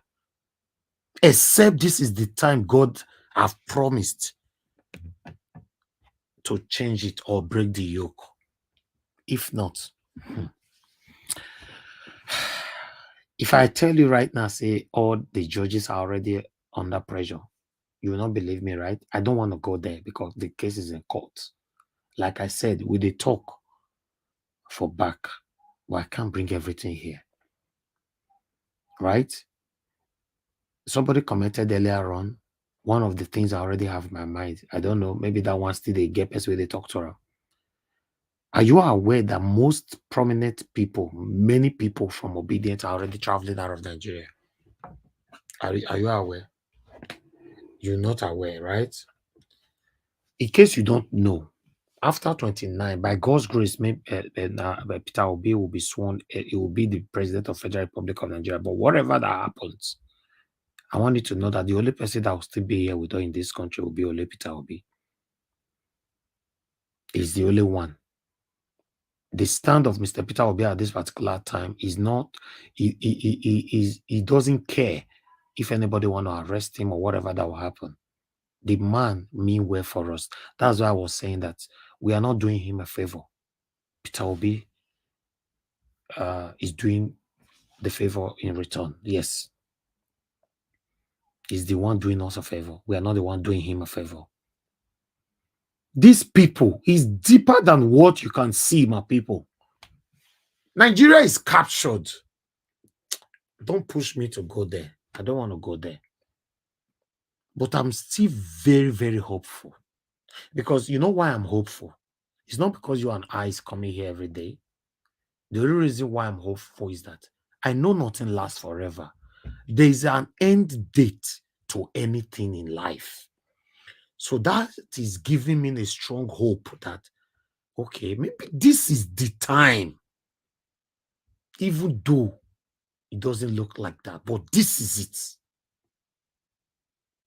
There's an end date to everything. That's why I am still very, very, very hopeful. Listen, my people. Somebody also commented saying that we are trying to be politically correct. No, it's not about being politically correct. If you want to talk about the Northerners, say the Northern elders, the Northern leaders. That will make lots of sense because a lot of people are suffering in the North. Are you going to blame the child that have not eaten since morning now, a Northerner that lives in the North, for the problem we are facing today? No, we should say it how it is. Don't say the Northerners. I don't like that word, the Northerners. No. Sir, if I may ask, can you play, please, I'm asking if it's not okay for you, say it's not okay. Can you play the interview with Shetiman 10 months ago? With who? Who interviewed him? With this Yoruba journalist. Okay, if we can play it now. Sir? If you have the link, forward it to me or I'll do the research. No problem. Wait, I think we will frustrate the Igbos when we win. Shetima. That If was you have it, that was sir, 10 months ago. We will frustrate the Igbos. Okay. If we win, Shetima interview. And the Igbos include me and you. Madam, just wait. Just wait. I want him to play this thing for everybody to hear it. It's very important. Hold on, sir. Hold on. I'm not playing it now. I'll look for it. I'll bring it here. But one thing we should talk about is still the same thing I'm talking about, that if we focus on the Northern leaders, Chetima is part of them. But when whatever we say the Northerners is wrong. Any angles you want to look at it is wrong. Because the people we suffer past for Nigeria today are the Northerners. Mr. Elvis, I've already said I put that. Not you. I'm not talking to you, madam. People are responding to people on the comment section. Everybody is saying that we should be politically correct. How can I be politically correct? I should generalize a statement. No, please. Say it how it is. I will not allow you to come here and say all Edo people, for example, the Southerners. No. You have to be specific. Say Oshomole, Obaseki. Mention their names. Yes, I would like that. Please, I don't use my platform to generalize. I don't like it. Because as far as I'm concerned, the suffering that is going on in Nigeria right now, statistically, 65% of it or 70%, if I'm not mistaken, is coming from the North. These people, they are not aware. They weaponize them with poverty, suffering, illiteracy, for them not to ever know what is happening around them. Then indoctrinate. But it's voluntary. It's also a voluntary thing. How is it voluntary? It's not voluntary. How is it voluntary, Madam? It's voluntary when look, it's voluntary because Mr. Elvis, please. Train up a child the way Mr. Elvis, yes. Train up a child in the way. Madam, I'm sorry to say, if it is voluntary, let me just tell you one thing. If you are saying it is voluntary, let me tell you one secret you don't understand. As far as those northern children are not freed from their captivity with their leader there, here in the south, they will never let us break away and have peace. Because the more we are moving forward, the gap is getting, they are afraid. So they are telling everybody, reducing the other race, so that the gap will not be too much for them.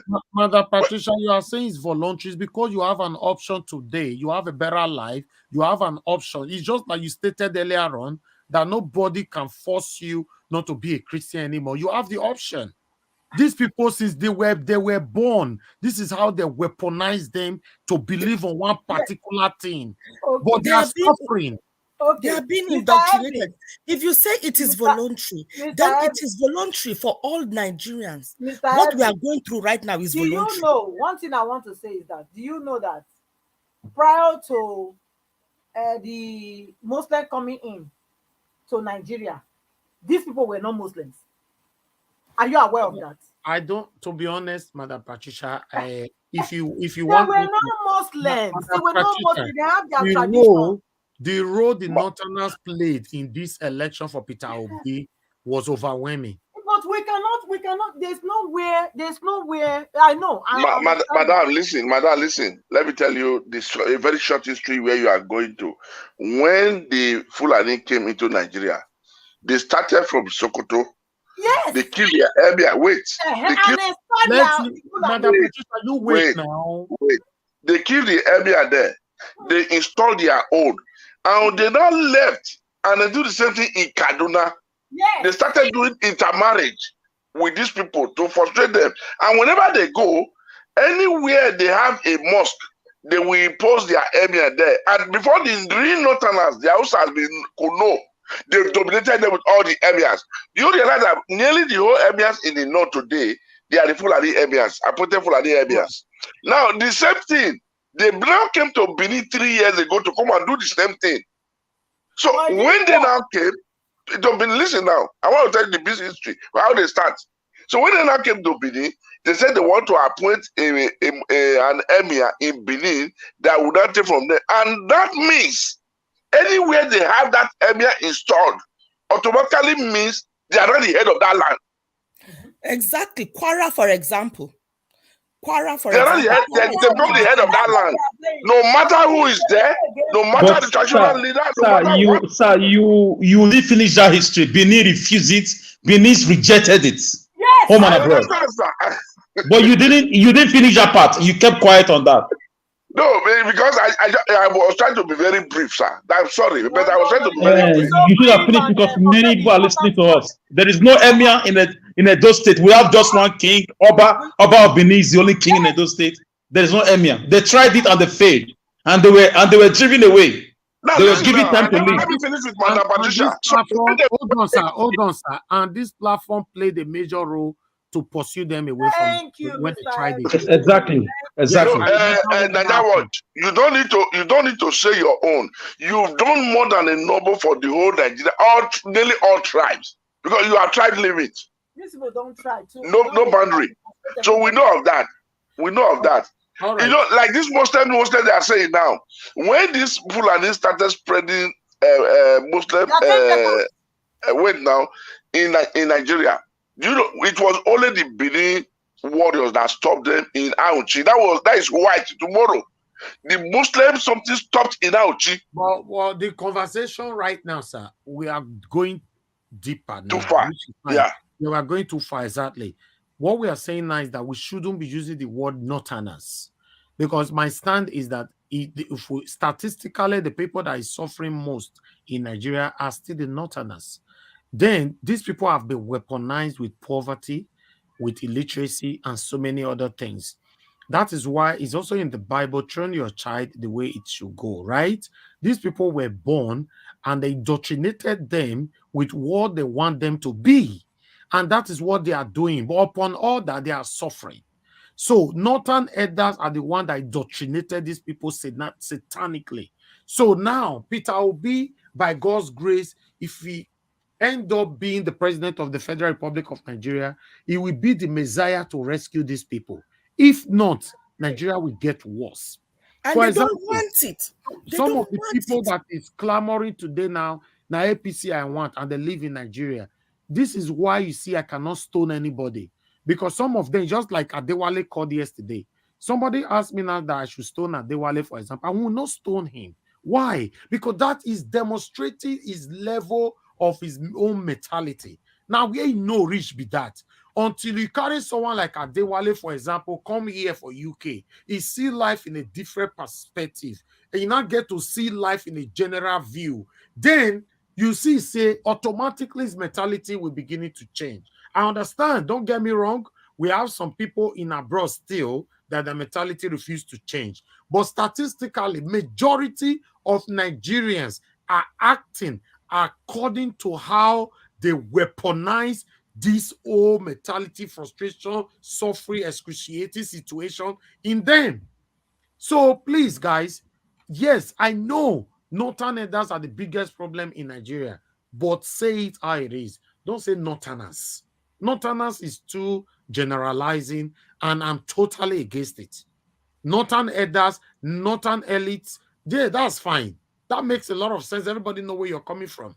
I will not sit here, for example, for people to say Edo people or South, or I will not like that, because at the end of the day, mention their names.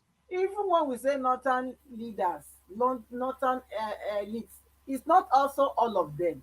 But it's better, just say that. Yes. It's not all, but at least you have already created a path for people to know what you are trying to say, rather than northerners. For educating and correcting us on how to speak.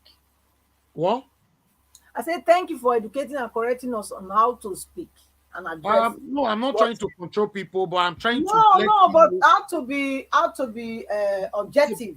Exactly, because yes, not to generalize, because yes, if you look like at Madam Busy said, yes, many northerners are suffering just like the way Southerners are suffering. So we cannot say northerners. We have to look at our platform, for example.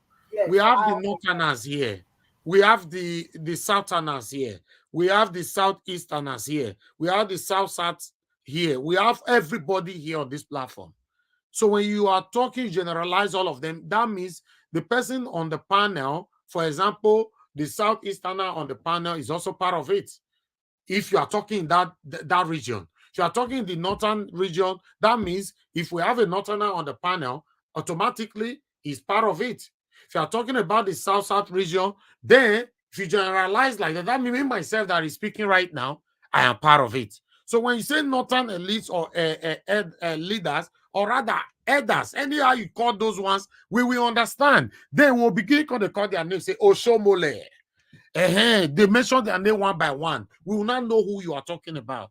Thank you very much, my people. I would like to quickly move to the next person here to talk to us, because a lot of people are waiting. Oga Felix, are you there with us? Are you ready to speak now? I don't wait, tire now. I say me I fell listening. Okay, thank you very much. I beg, talk to us. I greet everybody. I know I'm going to move out from the table, the matter on the table now. I just want to talk about Peter Obi saying that if he's not in hurry to become a president of Nigeria, if he's not a president, he can be president of tomorrow. In respect of the video you played yesterday, that they say the worst mistake they make is that telling Peter Obi to go to court. They don't know that court is a comfort zone. To my own understanding, Obi make use of that word because I'm talking to all the obedient, all meaningful Nigeria out there worldwide. Obi make mention of that, make use of that statement because even though peradventure Tinubu is sworn in, he entered through the backyard. He will pack a bag of baggages through backyard and leave the Aso Rock. That he believe in the judicial system, that no matter how they are going to try their possible means to adjourn the whole case, that we are going to reclaim our mandate back. That is what our principal mean with that word. I just want to bring it to everybody notice. It's not that he's afraid that he's going to lose the case, that maybe we'll be coming for the next election or other things. No. He's letting us to know that no matter how they are going to adjourn the case, victory is ours. Talking about the argument of ground that we have been discussing since, about the northerner, the mineral foreign body involved in this February 25th election. Foreign body cannot come to interfere in anything we are doing in our country without one or two people from the country letting them to know that this is what is going on. There is an adage they normally say in my language, Bini, Ofenorowa, or Haminoroe Emirowa, which implies it means the rat wey dey house. Now you go tell the one wey dey outside say there is something in the house, come and chop. We don't need to blame any external body. People we need to blame are these satanic political dealers. My sister that spoke earlier, that all these leaders, they are not leaders. We have to call a spade a spade. They are dealers. A leader is a person that leads his followers in the rightful way. Not these people who have dealt with us, dealt with our generation, steal our resources. All those big more other things are okay. Let us talk about California that the former military man brought to our notice, of which me personally, I don't know about it before. Just 1 gram of California cost Google $27 million. Though it's radiative, but we have to come together. All these things that my papa and the rest of they are doing, they are just trying to, because they have tried all their possible means to make sure they distract us, to divide us, to separate us, so that there will be kata among all the meaningful Nigerians. All the things they have tried, we debunk them. That is why they are coming out with different shenanigans like Islamizing Nigeria and other things. They just want to throw a word out there so that we'll be busy with that. Before we come back from discussing about that, they might have achieved their satanic evil act, the plan already. We don't have to be distracted. We have to be focused and courageous. I keep on saying this for a year, since let's just say a year ago. Mr. Elvis, if you can recall vividly, say, "Heaven suffered violence, only the violent take it by force." Anyhow, where they want them, if they need them peacefully, they send us to court. We are already in the court. They don't have the right to tell us to withdraw the case. Who is our papa? Who is our papa?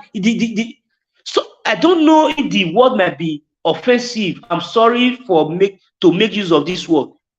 I can call him Okri, which is he goat, native daughter, that doesn't know he left from right. Posterity will catch up with all of them. Karma is real. I also said it the other day before other people started coming and say, as we go, say there are more things that will be coming out. All these satanic dealers will be fighting themselves. That is a sign to every Nigerian, where meaningful Nigeria, that we are approaching that victory of a new Nigeria. Bini Ade say, Agami Senwe, meaning if you are traveling in a deep forest, when you started seeing a goat or a sheep shit, excrete, you know that there is a village or a town close where you are heading to.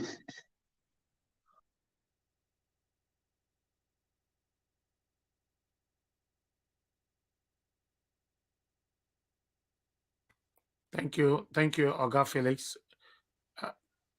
Mr. Felix, are you done? I'm true. That is also I just want to bring to our notice. I don't want to be more than my meanings.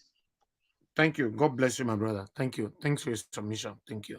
All right. Let me call on the next person quickly. But before that, let me appreciate Mr. Anthony Ola. Thank you very much for the super chat and for your wonderful text attached to it as well. Thank you. May God bless you. Please, guys, press on the like button and help us to share. Currently, we have over 700 watching us. We have 321 likes. We can take that to 400. Please press on it, help us, and also press on the dollar sign and encourage what we do here. Thank you very much, my people. I appreciate you all. Let me call and the next person that we have here right now to talk to us is Madam Helen. Madam Helen, thank you very much for joining us today. Good evening to you. Are you available to talk to us right now? Yes, Mr. Elvis, I am. Thank you. Thank you very much. Please talk to us. Good evening, everybody. Good evening once again. Mr. Elvis, there is something while everybody was trying to get their opinion in that keeps occurring to me. We have a problem. And that problem is that some set of people, like you rightly put it, the dealers, the northern dealers and the southern dealers, I'll just divide them into two. What they are trying to do is to cause distraction.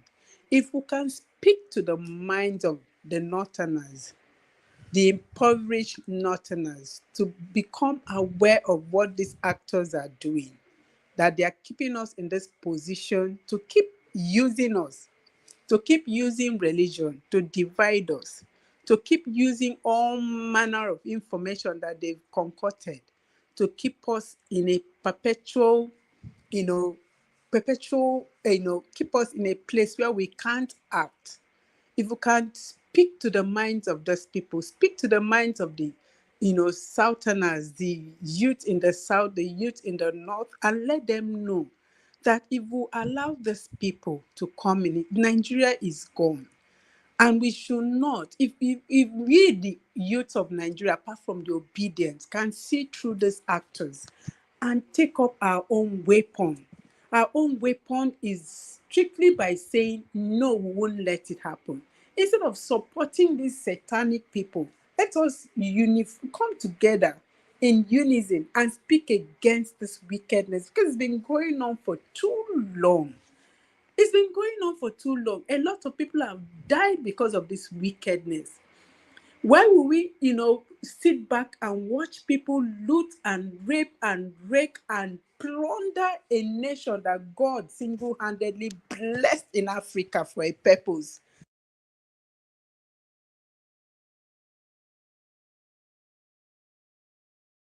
We allow these people to disgrace us in whichever way, and then we allow. See, like somebody said, it's not you cannot blame the foreigners who are coming in. People, the elites are the ones who invited them in. And why did they invite them in? Because of their own personal wicked selfish interests. Come and take, give us peanuts. That's the most annoying part. You can imagine when this man was talking about California. How much of it do you think elites are taking back as a kickback? Nothing. They may not even know how much it's worth. Their own is just give us the little. Let us keep, lording it over our people. Let us keep being the big one who fly in private jets, who keep our children in comfortable places where they can come back and lord it over these ones. We need to speak. We need to keep, making emphasis. Let, our youths come out of wherever they pushed us into. And know that it's not religion. It's not the Christian is not your problem. The Muslim is not our problem. This elite is our problem. We need to start fighting back. We need to start fighting back. We need to wake up. We need to wake up. It breaks my heart when I see a young man, a young woman, who is struggling, who is hustling, who is trying to survive, come out and say, I've already bought a shebi. A shebi for what? Is that where your life starts and ends? A shebi? For the swearing in of somebody who is keeping you in that place where the only thing you think of is how to make a shebi and get people to buy it possibly for 5,000, 10,000 and make your peanut from it, while their children are driving power bikes. And then if they go and have accidents, You steal that your money that they will use and keep them in the best hospitals. And then if you, peradventure, something happens to you, what happens? You find out that, as that thing happens to you, you can't go to any hospital. I was reading about a young man recently who had an accident. He was not treated. His friends carried him from the first hospital to the next, and eventually, very intelligent, he went to Abuja for his book launch. That boy died because no hospital had the facility to treat him. And you're interested in selling your Ashebi because you want to be foolish. Enough is enough. We need to start speaking to the minds of our youth. Whichever way we are going to do it, let's do it. The Northerner is not my problem. The Southerner is not my problem. The Muslim is not my problem. The Christian is not my problem. It is the elite. They've kept us in this position for too long. They've been lying to us for so long and making us believe that, the Igbo man is the problem. The Igbo man is not the problem. I am from Akwa Ibom, but I'm married to an Igbo man. My husband is such a wonderful person. His family is a wonderful family. They treat me like queen. You understand? My husband makes sure that anything that I want, I have. So why are we allowing a set of people lie to us? Why are we allowing a set of people make us believe that the Igbo man who came out with everything that he's got to take us to that place? We are allowing people lie to us and make us believe that he is the problem. He is not the problem. Like he has said, if hunger starts, he's not going to be affected. It's still the same me and them that will be affected. Mr. Elvis and a lot of you that are in diaspora, you're not going to be affected. It is still me and possibly your relations who are back here in Nigeria that will be affected. So we need to push back. We need to push back. That's why I am happy that God brought a platform like yours at a time like this. When Esther said, perhaps, when Mordecai spoke to Esther, I said, perhaps God brought you to this place for a time as this to act. Because if you don't act, if anything happens to the people, it's still going to affect you one way or the other. Either it will affect you emotionally because you sit in that palace and watch your people being killed. There's no way you won't feel it.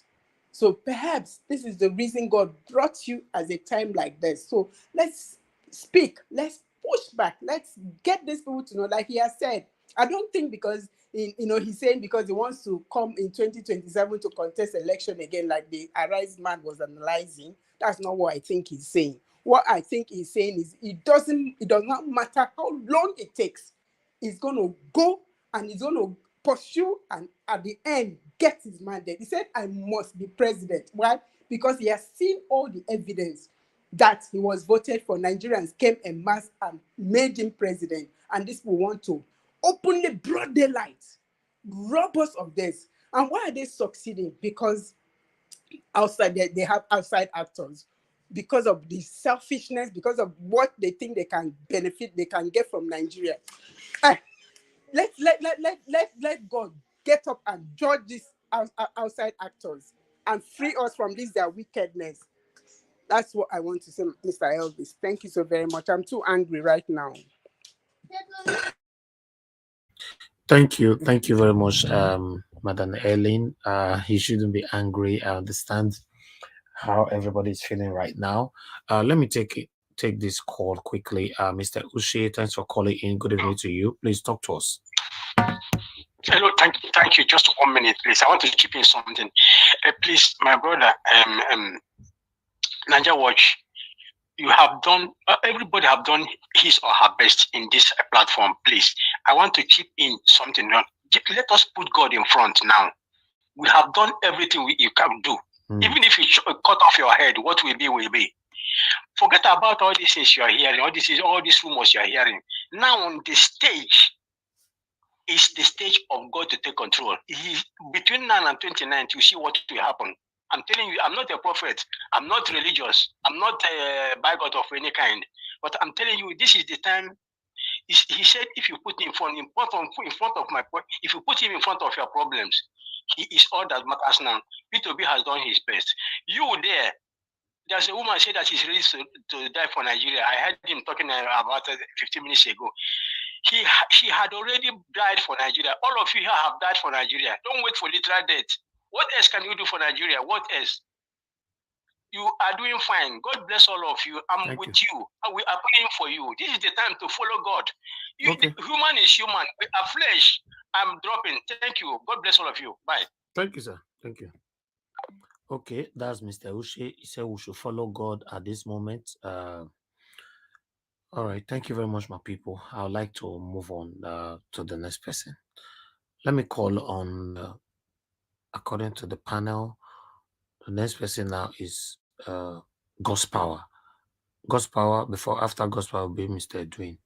God's Power, are you there with us? Please talk to us, sir. Good evening to you, my brother. Yeah, good evening, sir.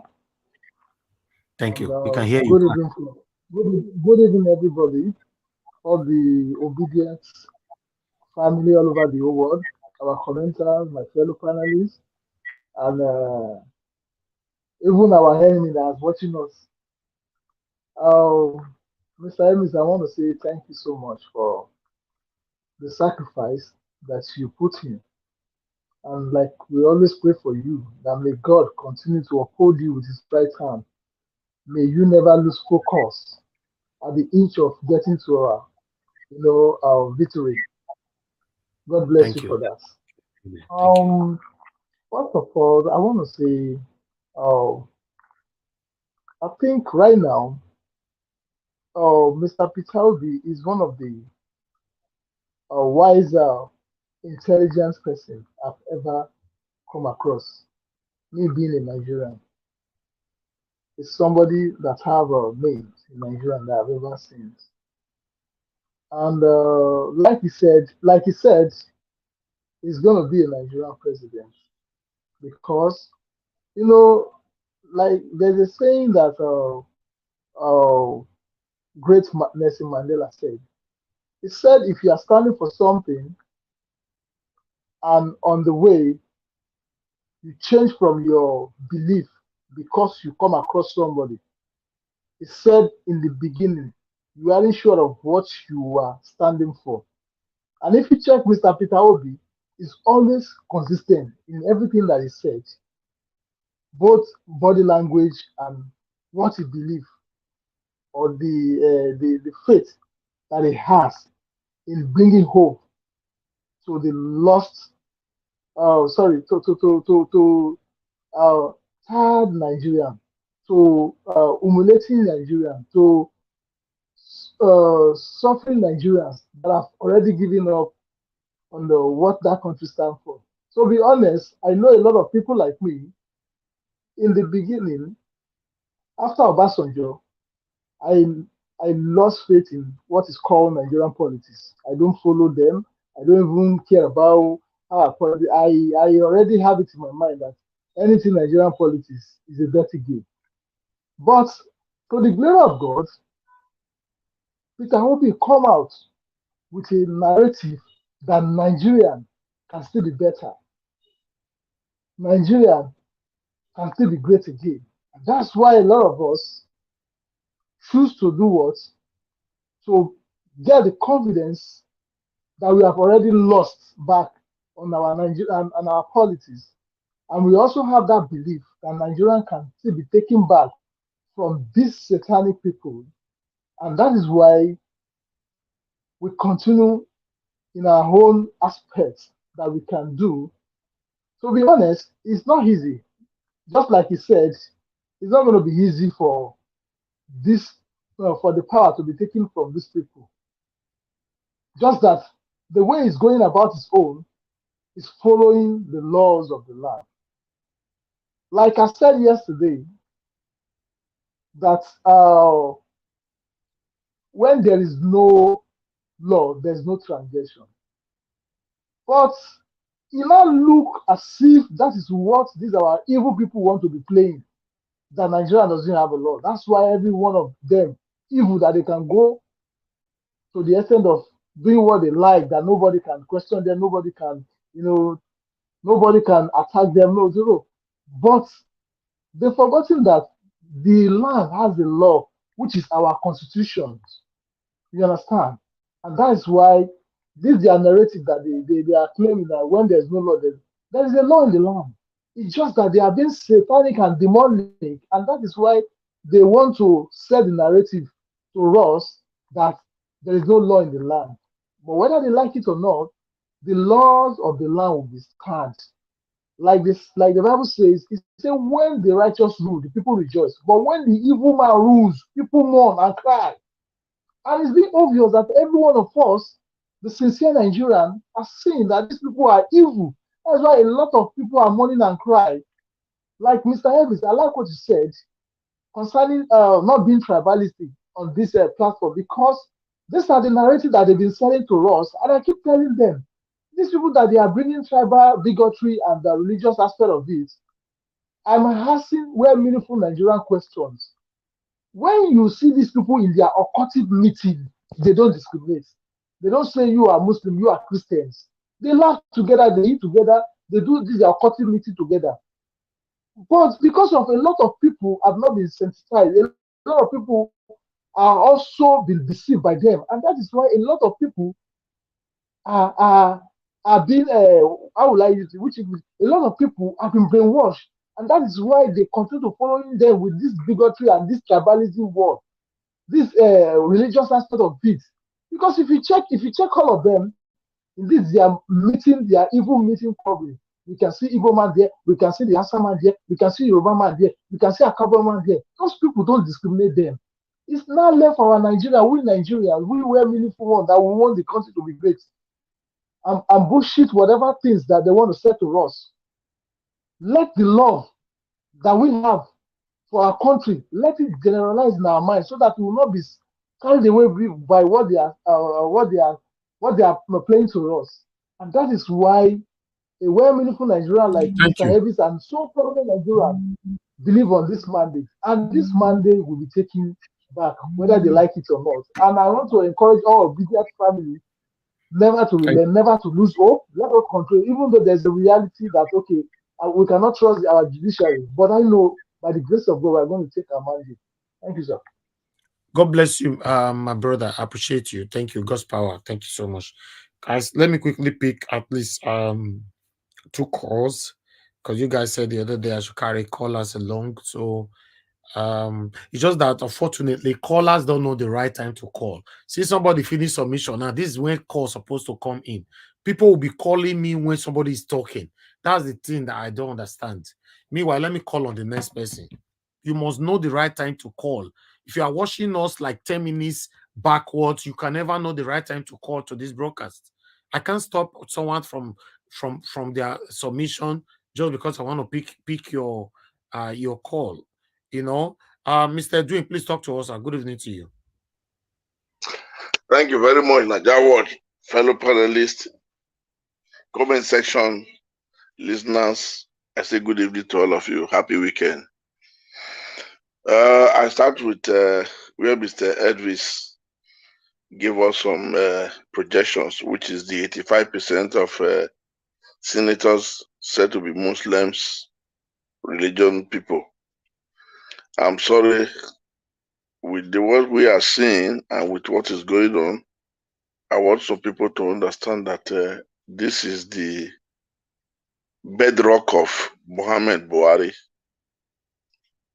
This is his handwork. This is what he has been known for and what he has been agitating for.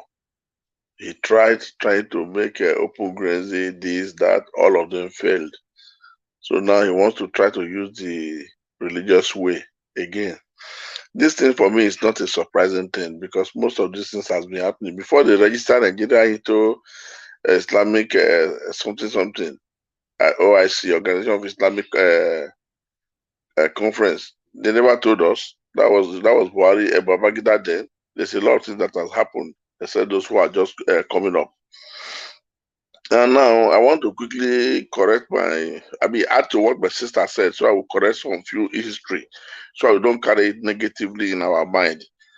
That is Madam Patricia, when she was saying we kill the South and the other part killed their elders. The Northerners did not kill their elders. I want to correct one thing there. It was not so. It was the Northerners that killed their elders. The Westerners killed some of their elders. The real problem of what triggered part of that, one of the things that triggered that war was Zeke traveled out of Nigeria to London so suddenly. And that is where the Northerners have said the Igbos are trickish. That they were the one that informed Zeke to travel out because of that thing that was to take place.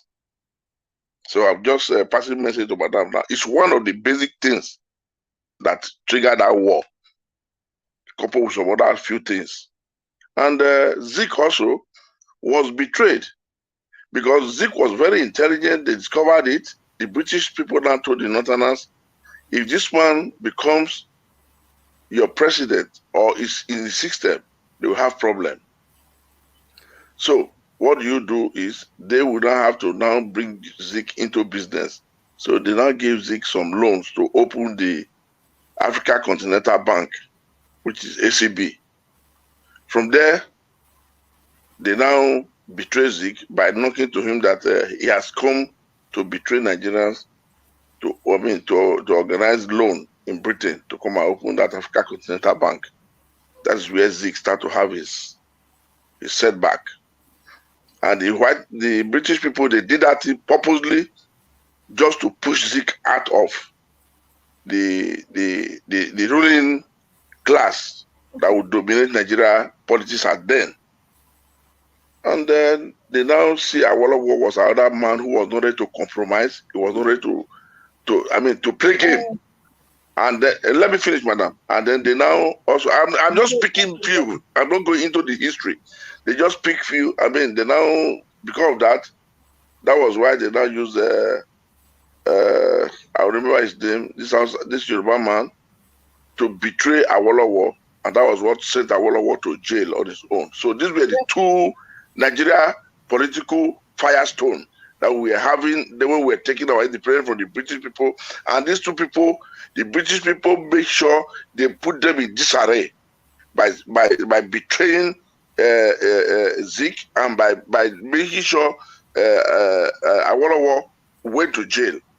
So that's I just give you the surface. I did not go in details. No, what I'm trying to madam, wait, please. Yes, ma'am. Madam, just talk. Long. I don't want to take all your time. Just this few ones that you try to correct now. Can I just say something so that it don't get too long? So that it's no problem, madam. It's okay. So what I'm trying to say is, I think you're missing. I didn't say we killed our people. I didn't say that. Number one, I said they killed our people. They killed our leaders. That's what I said. Number one. Are you aware of anybody called Okotiebo? Why not? Okay, who was he? Okotiebo was the one representing the Urobo people, Urobo Shakiri people, and he was also a betrayer. But wait. Now he was a finance minister. He was a finance minister. Thank you, my brother. Yeah, he was also one of those people killed. Madam, tomorrow nobody see the corpse of Okotiebo. No, he was killed during the coup. Now he was killed with the coup. Nobody buried Okotiebo. Nobody listen, madam. The grave of Okotiebo dug for himself to be buried. Till tomorrow is lying down in the they dragged him behind. So they drag. This is what I'm saying. I said it was dragged. So what I'm saying, I said it immediately. I said it was dragged. The corpse was not found because they dragged him.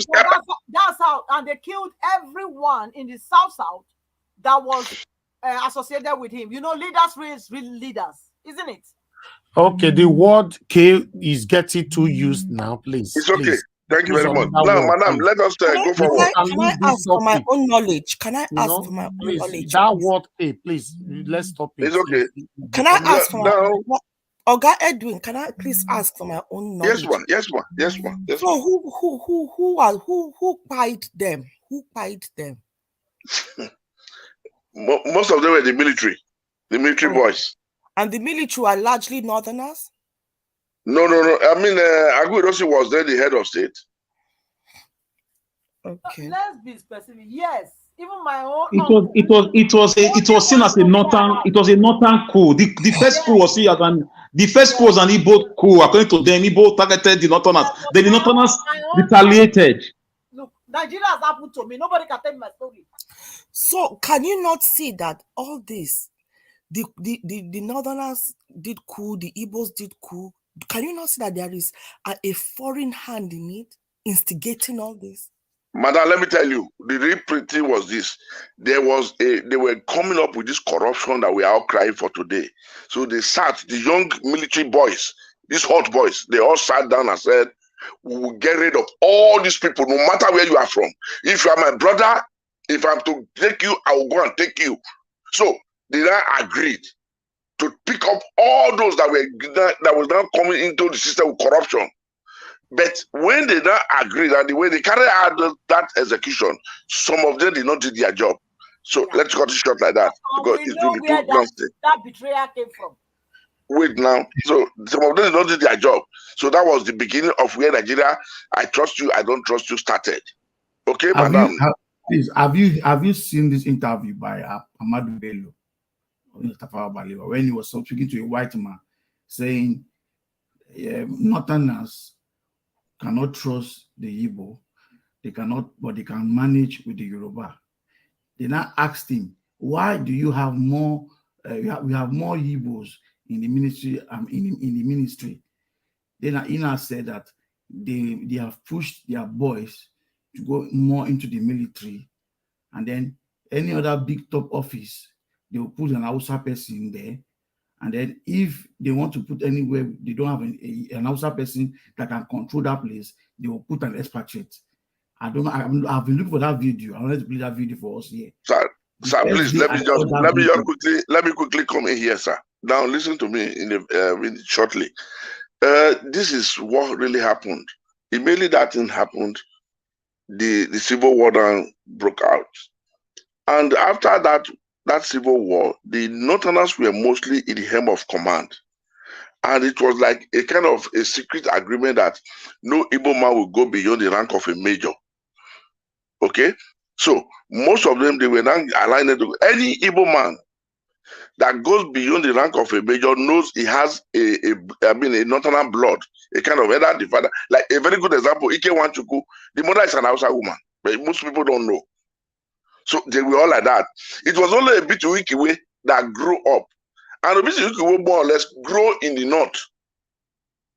Okay? Now, let's go back home.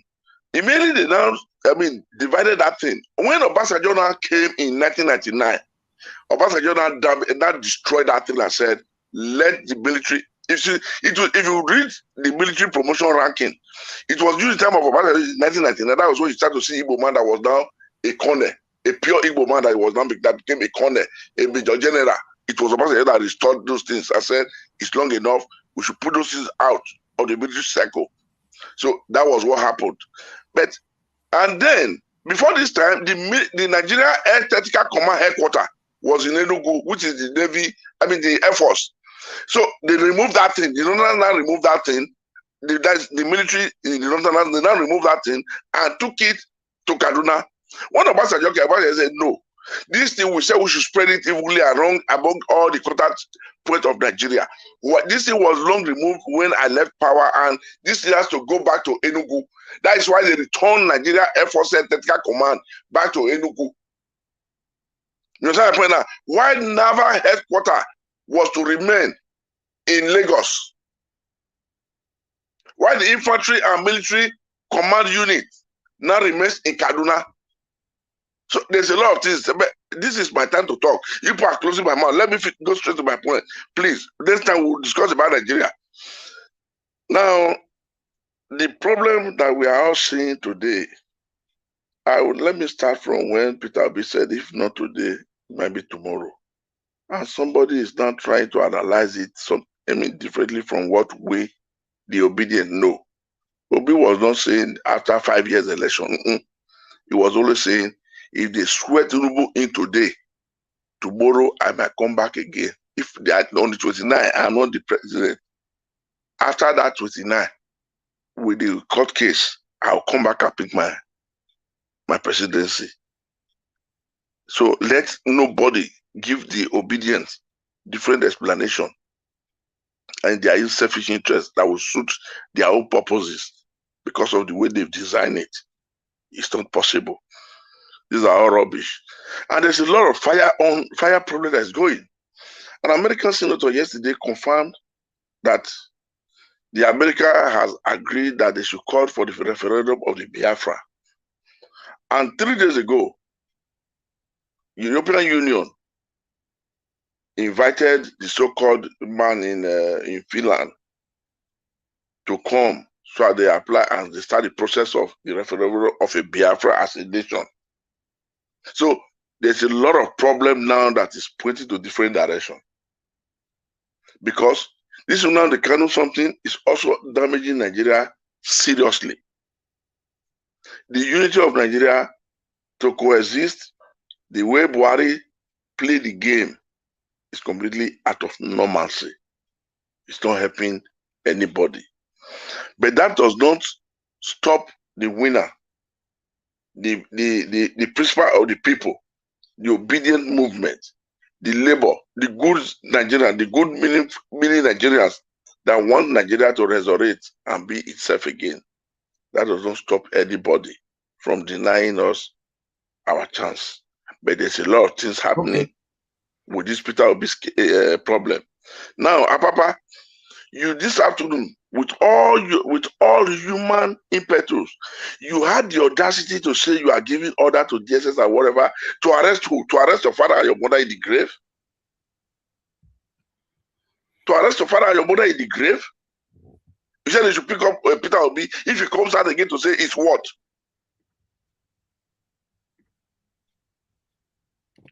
But you see, most of you always bite beyond, more than what you can chew. But at the end of the way, they don't tell you to slow, like to swallow. It then becomes a problem for you. I pity you. And now, the so-called Turubu, sir. Now the fight is not only for Peter Obi again now.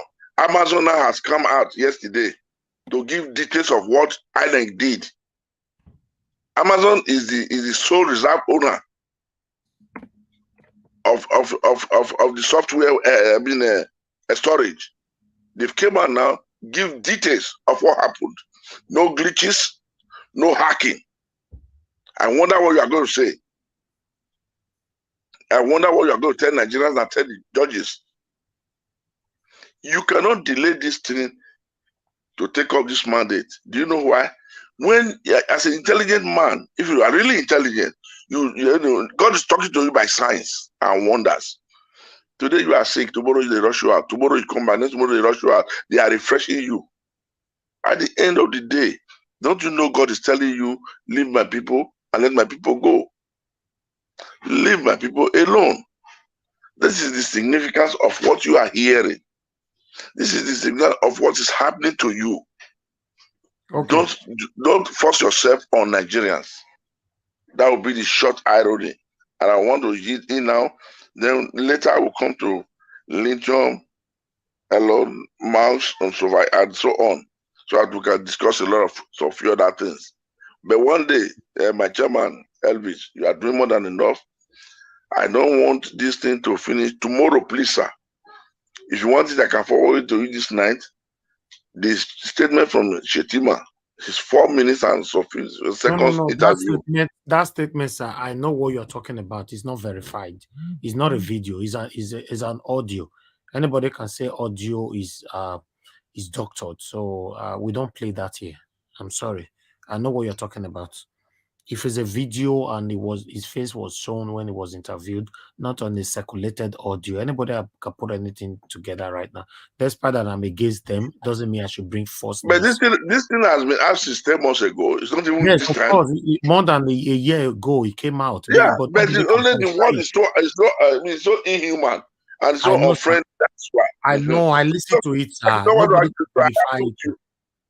agree with you. Let's leave it like that. Yes. Thank you. So thank you very much. So let the next person take the stage so that I don't disturb and delay. Thank you very much, sir. Yes, sir. All right. I would like to call on the next person right now, which is Amashola. Mashallah, thanks for joining us. Good evening to you. Please talk Good to us. evening, Mr. Elvis. Okay, please hold on, Mashallah. Somebody, let me pick this call. I'm sorry. Okay. Hello, thank you very much for calling in. Please, your name and where you calling us from. Hello, Mr. Najawa. Thank you, sir. Good evening, everyone. Good evening. God bless you. I appreciate you picking my call this afternoon. I can imagine how many people call at the same time. So God bless you.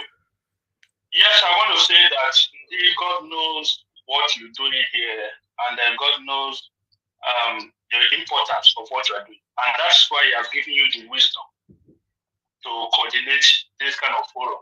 Because I see the kind of wisdom, that you exhibit here. It's a great one. So we thank God for your life.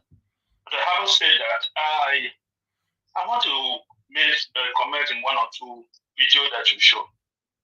First, about the comment made by Itobi. Yes, that comment people misunderstood is understandable. I'm not surprised because even his words now, the aberration called himself the president we have now, people don't value his word no more. When people do this like this, let him even write something.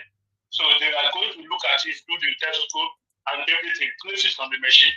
So we understand that is important for now.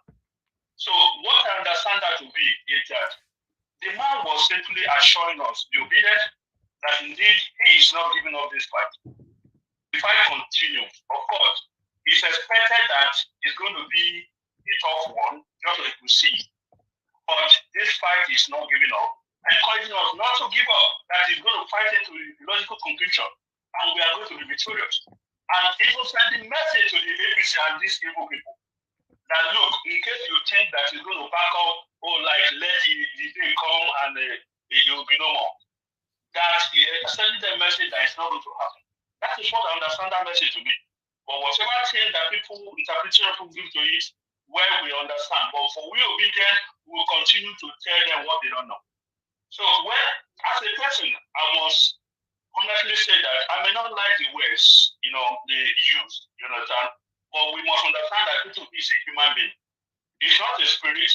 It's highly intelligent personality that we all respect. But it's not a spirit. He made some mistake. I'm very sure that he will even look at that word now and feel like, I should not have said it in this manner. Because there are many unintelligent. We are talking to masses. That who will think that, yes, he said he must be created. Let's see, I think the only one. People, different interpretation. But that is by the way. Talking about our Papa and his cohort. Okay, first of all, let me look at, that man that tried to analyze what will be said in Arise. I want you to look back, just watch his video and look at his analysis. You will never like him. So it's not all Arise workers of personality there that are obedient. You must know. There are people who are planted, who are solely for APC and Tinubu. It's one you over big up like that. You need to look at his analysis from the beginning. He has never been honest. He has never been for Nigeria. He's for Tinubu. So that apart. Thank you. Our Papa is a nobody. Thank you, sir. Our Papa is a nobody. So our Papa, native doctor, like you call him, and I know it's only the bias, only people who are trying to be funny will tell you that they don't know that this person is planted by the APC or Tinubu. Only the bias. So it's showing now, it's very obvious. Thank you. That this man is planted. Yeah. So that's what I want to say. Thank you, sir. Many more for our time. I may have to Thank come you. back later. Thank you. I appreciate you. God bless everyone. Bye. Thank you, sir. Yes, sir. All right. Mashallah, thanks Okay. for your understanding. Please talk to us, sir. Yeah, I agree the house, I agree the panel. Concerning Obi's statement, like 3 days ago, I've been expecting him to say something positive, which he has said. Your inauguration is 29th of May. A man has said, I have won this election and is a must. I will rule Nigeria one day. Tomorrow, after 29, tomorrow can be is 31st, 30th, 31st is still there. We have December, we have October, When a man talks like that, he cannot tell you that he has dreamt or have seen something. He's trying to tell everybody that we won this election, we should be patient, everything's still in court. All I know is I will be your president. That is enough to be assured, to assure every Nigerian that this man is still fighting on. The APC camp, they have been pushing all the ideas to make sure that they dampen everybody's spirit. Now, a man has said, yes, I'm assuring my people I am coming tomorrow. I think I sent a message on a few days. I said, Obi is coming. He has said it again. I am coming. One day, I will rule Nigeria. It could be in a week. It could be in 2 months. It could be a year. It could be six months. But the major thing now is the man has given us assurance that I am not backing out. I am going to rule you people, no matter what they are saying in the media. Now, for Tinubu, that is like a NEPA now, on and off from Nigeria. When he feels like coming, he comes. When he feels like going, he goes.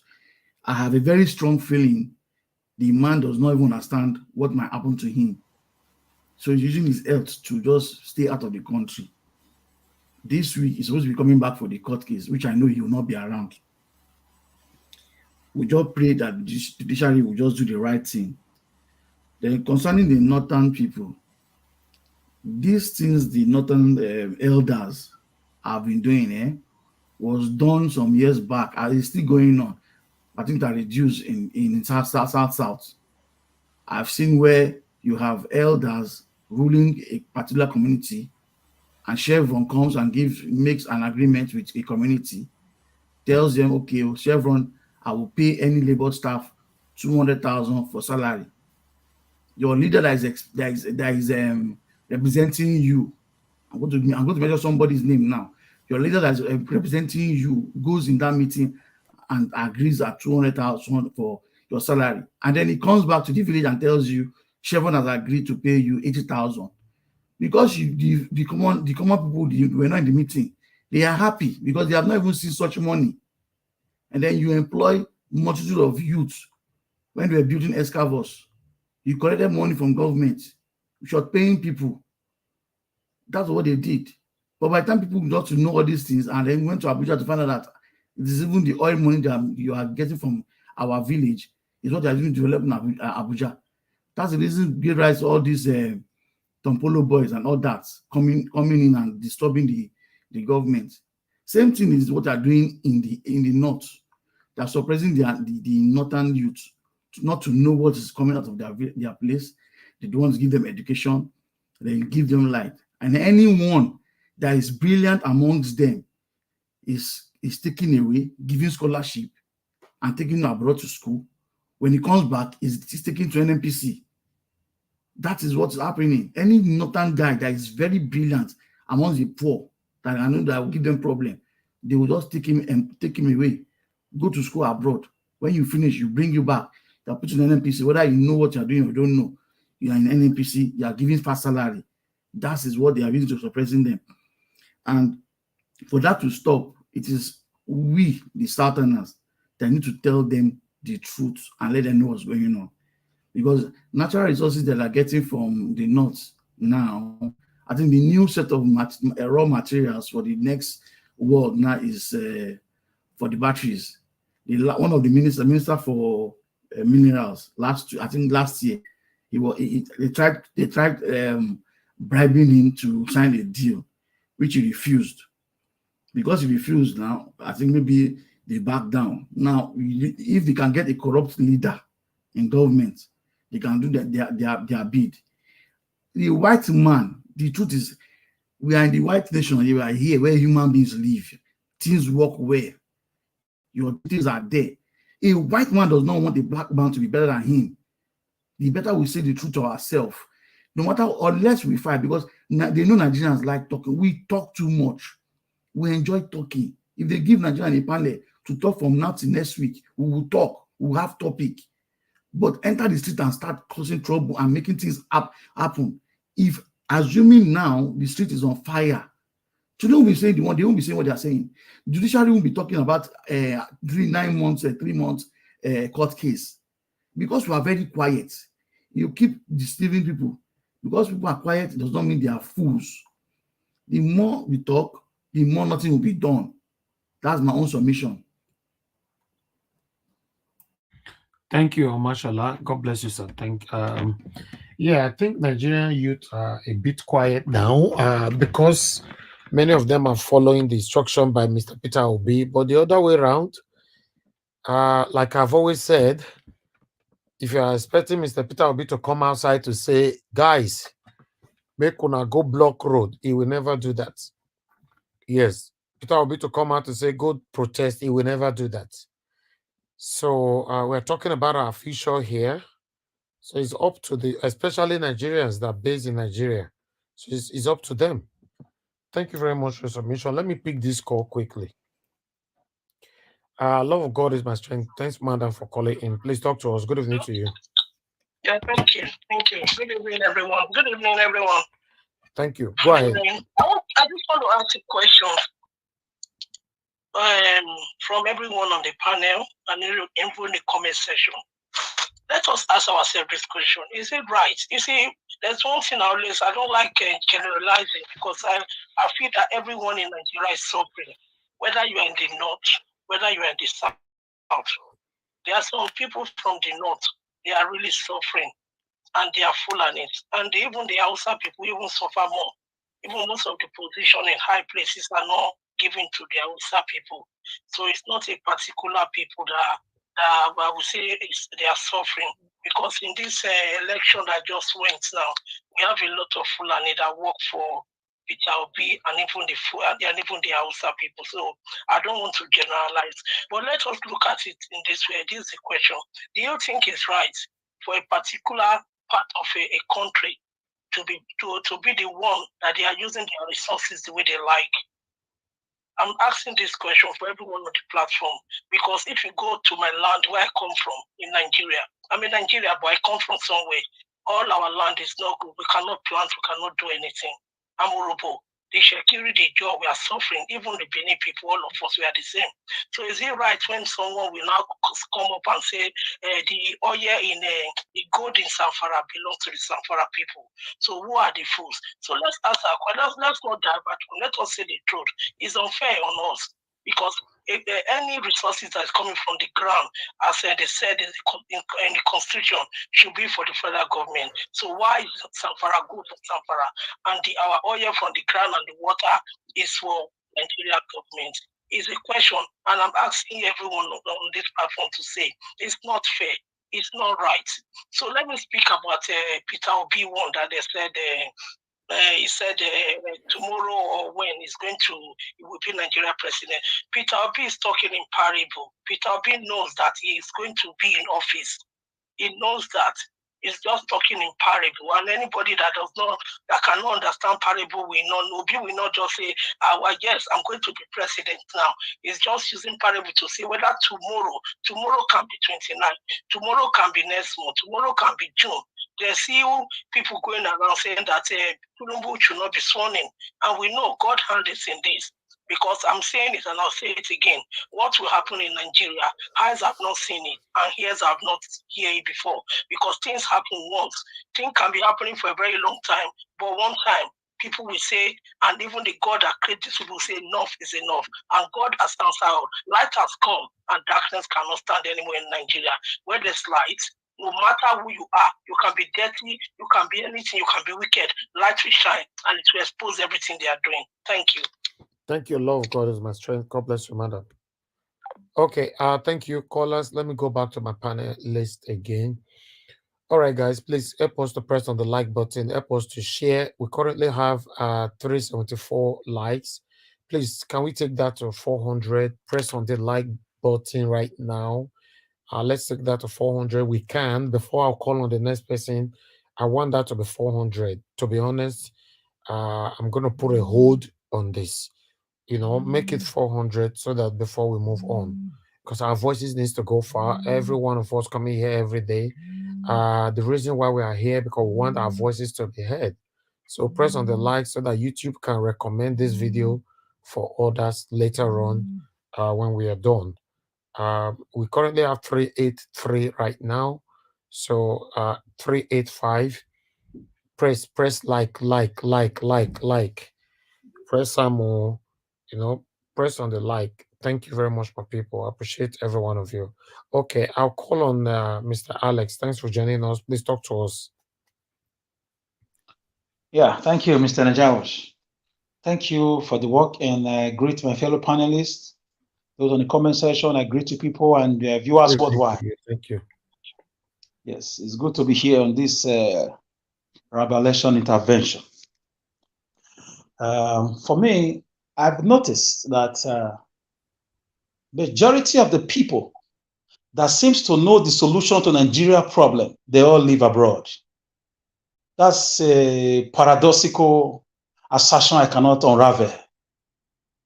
Most people who know the solution to Nigerian problem, they all live abroad. Ask yourself, when they were in Nigeria, did the solution vanish from their head?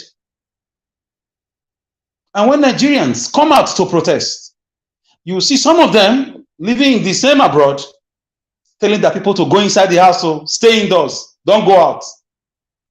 They will still call into live programs to accuse Nigerians who are living in Nigeria. All they know how to do is to talk, no action. You that knows the action, why not you come around and lead the way? Ukrainians went from all over the world. They went back to Ukraine to talk and to fight. They went back to Ukraine. They are still in Ukraine. From America, from Canada, from UK, from Europe. They went in millions to defend their fatherland. They didn't make phone calls. They didn't call into live programs. Some of them were handling the media too. They did well, but a lot of them went home to fight. So there is this hypocrisy I find out among most of the Nigerian diasporans. They are very good in solution profiling when they are not on ground. And when these politicians come to abroad, they are the ones that take them around shopping, take them around the happening places, the nightclubs, the strip club, everything. We know all these things. Now you come, you accuse people who are standing before the devil himself, the wicked politicians that we have. You tell them there is no action. And you saw during the answers how they came out in their millions. You saw it from your abroad comfort zone. You saw it. Not everybody, you saw it. Many of them were killed in thousands. Their bodies were disposed into lagoons and lakes in Lagos. You saw how they came out during the elections. You saw how they came out united against the crackdown of the Nigerian politics. So it baffles me how most people talk sometimes. So you that knows the solution, come, help us. We need help from everybody. We all need to come together. Najawash is doing his own. He's doing the greatest part of it, sensitizing people. Information is the key. Information can be more dangerous than missiles. So I just want us to know that people are not just talking. People are doing the right thing. Yeah, according to Najawash, Peter Obi will never tell anybody to protest. But Peter Obi is doing what ought to be done. So if the Nigerian youth take to the streets now, the same people will still ask, who sent you? Why are you in Aso Rock? Why did you invade Aso Rock? Who sent you? Was the case not in court? I don't understand Nigerians, how they talk. If you do this, they will say it's that. If you do that, they will say it's this. You are law-abiding and they tell you, why are you not outside in the streets? Let Nigerian youth get themselves snapped together again and come out as they did during the election and during the answers. You will see our brothers and sisters, most of them who live abroad will tell you, who sent a message? You have to be organized. You have to be obedient. You have to be law-abiding. This is not how to get the change we want. It's very funny. Fighting for Nigerians is a big problem. Sometimes they turn around and use it against you. That's my own observation most times. I'm not lashing at anybody, but I'm just responding evenly. For Peter Obi's comment when he said that he will be a president today or tomorrow. we know is our chosen president. Even the blind can see it. It's obvious. The problem is this. The election activities showed us that Nigeria is not one. And Nigeria has never been one. And Nigeria will never be one. The coup d'etat that we are arguing about, the Igbos did the coup, the Northerners did the coup. Why can't we forget about that? Why the ethnic profiling? Why are the Northern leaders bent on making sure the country do not stand on its feet? If they were only punishing the Igbos now, okay, I will say, okay, maybe Sokoto is like Dubai, Kanu is like, Qatar, or Kaduna is like Miami. I'll be so, okay, they are developing their side. They are still angry over the war because it was like a tribal war, allegedly. But the so-called religious power and political power they've imposed on Nigerians, they are still dirty in their side. They are still underdeveloped. They are still wicked. They are still backward. They are still, barbaric. They are still living like cosmopolitan, homo erectus, not even homo sapiens. They live. Have you been to the north? You'll be wondering where are all the money gotten from the rich oil Niger Delta is going to. The poverty there is palpable. So I don't know if the Quran read in Dubai or Saudi Arabia is different from the Quran our northern leaders, like the likes of El-Rufai, the likes of what's his name, Atiku, the likes of all those northern governors from 1999. What Quran are they reading? I don't understand. Do we have a different version of Quran or Islam leaders? Because leaders are building Dubai, they are building Saudi, they are building Qatar. If they were punishing the South, or the South is okay, no problem, we have to find a way to reach out to them, to forget about the past. But these guys are just wicked all around. They are wicked, they are satanic. There's nothing good to write home about them. Is this not what Ojukwu saw? We have to keep educating people, because they took away history from our curriculum. In schools, in universities, they took away history at some point. Now they just brought it back. But you could saw it that there is a very devilish, satanic kind of Islamic message passed to these guys, because they go to Mecca. Don't they see how beautiful Mecca is? They go to Medina. The same like the Saudis, like the Qataris, like the people from Oman. Beautiful countries, nice people. I don't talk about religion, but I'm just comparing. In politics, it's called herdic competition. So what is the satanism about? You are not developing the country. You are not developing your own side. People still sleep in the desert. They just have huts. So backward. So where is the wickedness coming from? We have to find a way to sit down and negotiate. Everybody got to go their way. If Obi do not get his mandate, I don't have a sister to give them to rape in the next 4 years. I don't have a family member to give them to kidnap in the next 4 years. I don't have a member of family that will be inside Abuja Kaduna train and to be kidnapped. I will pay ransom of 100 million. I don't have that luxury of time and money to give. It's time. We are discussing the ancient Benin kingdom right now, because we are not Fulanis and we are not Northerners. We are not Northern leaders. We are Edo people. We are Benin people, and we don't kill people. We don't invade lands. We don't kill. We don't destroy people. We don't take over their land. We are hospitable. We are educated. We are progressive. We are a kingdom. We've got an identity. Before Flora Shaw and Lord Lugard did their amalgamation rubbish. It's time to sit down and call a spade, because Shetima and Tinubu are not coming to smile with you. They are coming to continue the Buhari legacy of killing, of kidnapping, of destruction, of looting, of lack of electricity. I don't get it. The Muslim tickets. Muslims built Dubai. Muslims built Qatar. Muslims built, Islamic countries that are doing well. What Muslim religion are they practicing in the northern side of my country? The northern leaders, the shameless northern leaders. To have 10 million out of school children, is that Islam? Is it the same in Dubai? Is it the same in Saudi? If we didn't have Qatar as a reference, or Dubai as a reference, they would have been deceiving us too.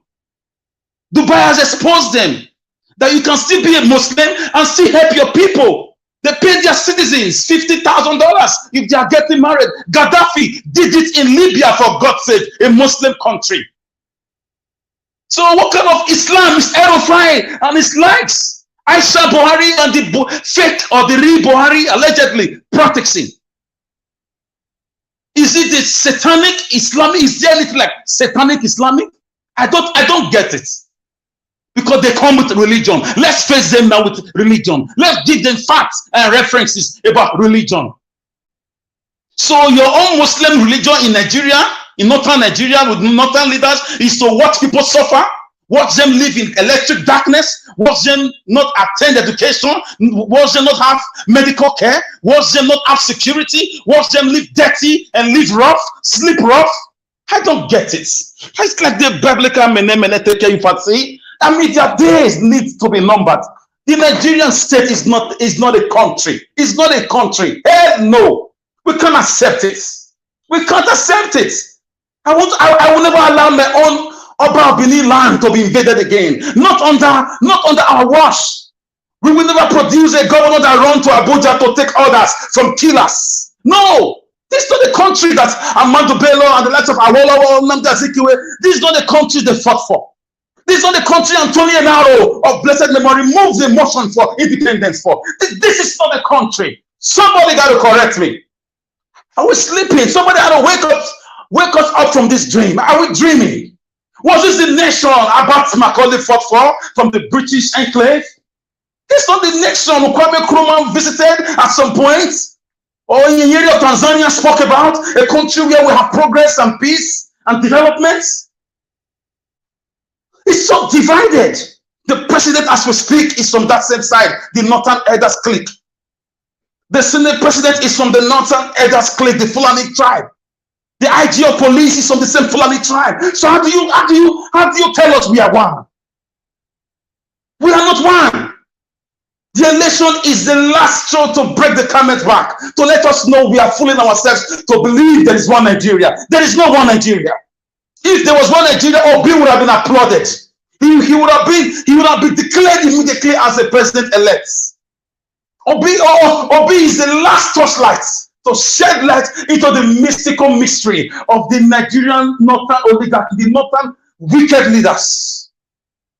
The earlier you realize it, the better for there is no Nigeria. Nigeria exists in the mind of the poor people, unfortunately. And some governors are conspirators. They are also accomplices in the Fulani agenda of killing people. So we don't have that luxury. Obi said that because he said what he said because he knows the truth. He knows about the civil war. He knows Ojuku's meeting with the leaders of thought about dividing the country and living peacefully as neighbors like Sweden and Denmark. He knows about the Fulani killings nationwide for the past 5 years. No single arrest. He knows about Deborah's death. He knows about the Abuja Kaduna train. He knows about animals stealing money all this while. Must you answer? Must you be Abubakar or Hassan or Muhammad or Akim to be in NNPC in spite of your qualification? And you say we are one? We are not one. We can't be one. I hope one day I find myself at the National Assembly to have these discussions with fellow senators or fellow House of Rep members about the country we are giving our children. This is not a country. It's like a battlefield. It's a battlesphere. Let's not deceive ourselves. We tell ourselves the truth. There is a clear agenda from the northern side of the leadership against the whole country, working with the British government. Buckingham Palace is not exonerated from this. We need to have an honest discussion as a nation. This is where Singapore started from. This is where China started. Honest discussion. This is where Rwanda started from. Honest discussion. What country are we giving our children? A country without medical facilities. Is that in Nigeria with as a member of OPEC? seventh largest oil producing country in the world. Angola just overtook Nigeria 3 days ago as the largest oil producing country in the whole of Africa. Gentlemen and ladies, this is not the country Anthony Enaro moved the motion for. If this is the country, our Oba Benin, those days will not have allowed it. It will not happen. So guys, the truth has to be said. Nigeria Watch is like a university. Before 1914, before invasion 1897, before they come together of the northern southern protectorates fraudulently, we had different kingdoms, and we want to go back to those kingdoms if Obi is not given his mandates. We want to go back. There is a kingdom of Denmark. There is a kingdom of Saudi Arabia. There is a kingdom of the British, the so-called United Kingdom. So we are the kingdom, different kingdoms. We must trace our roots, brothers and sisters. Let them kill themselves in the north with the northern leaders. If you want to come and live with us, we have South Sudan and Sudan. There are issues. At some point, peace will come. You can come in and take refuge. I don't understand. We are a country leaders. We just take joy in slaughtering their citizens. A country's leaders, we just take joy in invading churches, burning churches. For God's sake, we have a church in Dubai built by the Emirates, donated to the Catholic. What kind of Islamic radicalization do we have in Nigeria? Please take this message to Mr. Erufai, Aisha Buhari, Mr. Fake Ori Buhari. Take it to the Senate President. Take it to the IGO police. Take it to the Attorney General Malami. What kind of Islamic practice are you doing? What kind of Islamic practice do you have? Qatari and Muslims, how are they doing? How do they love their citizens? How do they build them free schools? How do they give them free medicals? How do they give them free loans? How do they give them free education? How do they give them, free job, equal opportunities? Is that a foreign Islam? I don't get it. I don't get it. Nigeria, thank you for your platform. Thank you for your daily education. We have to ask ourselves honest question. Are we one? How are we one? When the Portuguese in 1785 came to Benin Kingdom through the Gelegele Seaport, which ought to be a very strong tourist point if a reasonable governor comes to Edo State, because we'll be producing thieves as governors in Edo State. They came through the Gelegele Seaport into Nigeria. The Portuguese, Benin called them Potoki. That was the Benin word for it. Was polluted from Portuguese to Potoki because our people didn't speak English or Portuguese. They saw the development in the Benin Kingdom. They saw the hospitality. They saw the agriculture. They saw the prosperity. They saw the security. They saw the education. They saw they saw the army. They made friends. They came as explorers and they left as business friends. They exchanged ambassadors. A prince of the Portuguese kingdom came to Benin and spent 6 months learning the Benin traditional life. And the priest in Benin went to Portugal to become a monarch. I mean, a monastery, like a monk, to study Christianity. That is how great the great Benin kingdom was. The same about the Opobo kingdom. The same about the Oyo empire. A lot of empires. If they want to come and kill us again for the next 4 years with not giving Obi his mandates, they should get ready to arrest more Samuel Ekpa, more Nabikanu, more Sunday Igboho, because thousands are going to come up from different zones, because we can't live in a zoo. We are not in a zoo. We are a people with dignity, a people with respect, a people with intelligence, a people with world-class citizens who are doing amazing things worldwide. And I thank my Edo people who are pushing across the world for Edo Kingdom, Edo Nation. We are in that point because a government has sat down in Abuja to continue to mastermind, to continue to oversee the slaughtering of citizens. We saw it last 4 years. We saw it. If this is a nation to capitally determine, to hell with your country, to hell with your one Nigerianness. A country where you are buying your currency with your currency. That is the most paradoxical activities I've seen in my life voyage. A country where governors just rule with impunity, with a total disdain for rule of law. It's not a country. There's no Nigeria. Cancel it from your head. It doesn't exist. Unless Obi get his mandate, justice will be served. Healing will take place. I'm sorry, guys. I didn't mean to take time like this. I'll drop it here. Ajawa, thank you. Miafile. Thank you. Thank you very much, my brother, Mr. Alex. Thanks for your submission. May God bless you. Yes, in terms of those people that live abroad, you were saying, I will partially agree with you and also disagree with you. Yes, I understand we have some people abroad who talk, and try to drive people to go fall into trouble back home, but they can never come home to do anything. I understand. Yes, we have people like that. But the other way around as well, especially when we have a case in court right now. Today is Saturday. If I ask you now that I will pay for your petrol, you should drive your car out and drive around GROA. I bet you 30 lounges that you will go, you'll see Nigerian youth drinking and eating ETDCA with their pressing blow, because none of them care about what we're passing through right now. So this is one of the things that we're talking about. When people complain from abroad, these are the area they are looking. Because everybody thinks that we are joking. You are in Nigeria and you join this struggle all the time, but not everybody are like you. It's just few of you. We have few, some dedicated Nigerians that join us from Nigeria all the time. But if we have to look at it statistically, a lot of them don't even care anymore. Go to Instagram. That's when we know that they're already distracted. They're already distracted with something else already. So to be honest, I do understand, but we have to say it how it is. Most Nigerians, as we speak right now, they have moved on. How can you move on when your house is on fire?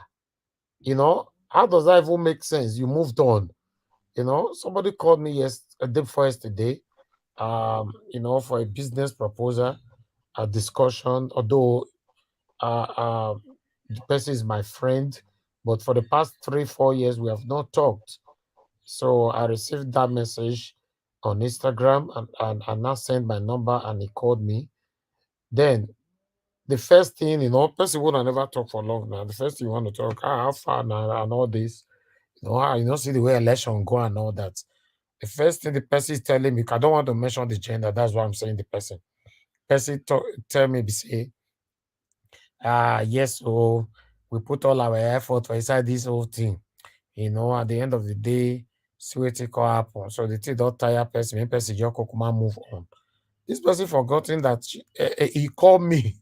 He called me because he want us make we do business together. Although it's a business, the same field in movie. Want us to do something together. Well, your first submission matters a lot. Either will discourage me or encourage me. But the way he talk from that beginning, say yes, everybody don't move on. I beg. The things, since they don't take on for person, I'm going to wait till the next 4 years and all that. For me, I was disappointed. But I not let him know. So I did disappointed and all that. But I still let at the end, because okay, waiting you call me for, make we discuss them. We discuss them, send them my email, send everything to email, make I look and get back to you. To cut everything short. For me, that email don't come 2 hours. I never open us with the speak to. Till now, I know open that email. I deliberately, I know your I know. Okay, can I say something? Yes, sir. You can't blame those people. I can say when you are in Nigeria, the atmosphere tends to change your mind and blame with the suffering. If they can only say, okay, take half or a quarter of Nigeria, let them stay where human beings live for 3 months and let them go back to Nigeria. Nigeria will be on fire. My brother, I understand. Now we don't see how things are done. They don't know. No, my brother. No. I disagree with you. The reason why I disagree with you, we were there abroad. We have choice not to even talk on this issue. Now the people within Nigeria, they feel the pains past now. Okay, you know why I thought we are talking about this matter? Because your home is your home. You will go back there. That's I the reason know, why but we are all bothered. they tell you say person call me now for business proposal. Not be say this person they suffer or now person where they do well, but you call me for business proposal. You know, waiting fire the It bomb for won't your house. pollute you. It won't pollute you, Mr. Evans. Exactly. We never finish We waiting wanted day to grant. pollute you, please. Let's go the speed. So it be as it get, you know, please, I'm not generalizing. Not all Nigerians are not serious. A lot of them are very, very serious, but more of them right now are not. I say me fee pay for fuel money now. Go drive rounds. It's now Benin you day. It's now brother. Let's want to do that one for us. I bet you if you go to lounges, you go to 30, 29 of them. Our boys, I guess they did there now they do rubbish. Eh? And also, Mr. If Evans, sorry. You said what? No, I wanted to comment to the person that called in before, but finish first, and then I'll comment. All right, please, yeah. You understand? So, my people, we need to get serious because it's getting serious. To be honest, we need to get serious because it's getting serious. On the 17th and next week, right? Oraka come here the other day. People were seeing everything he was submitting here in one way, forgetting to listen to other side, you know, of his contribution. He said something that this first decision should determine the action of Nigerians. Coming on follow nothing say I just happy to the comment every day. Obi. My channel is built for so many things. It's built for so many things.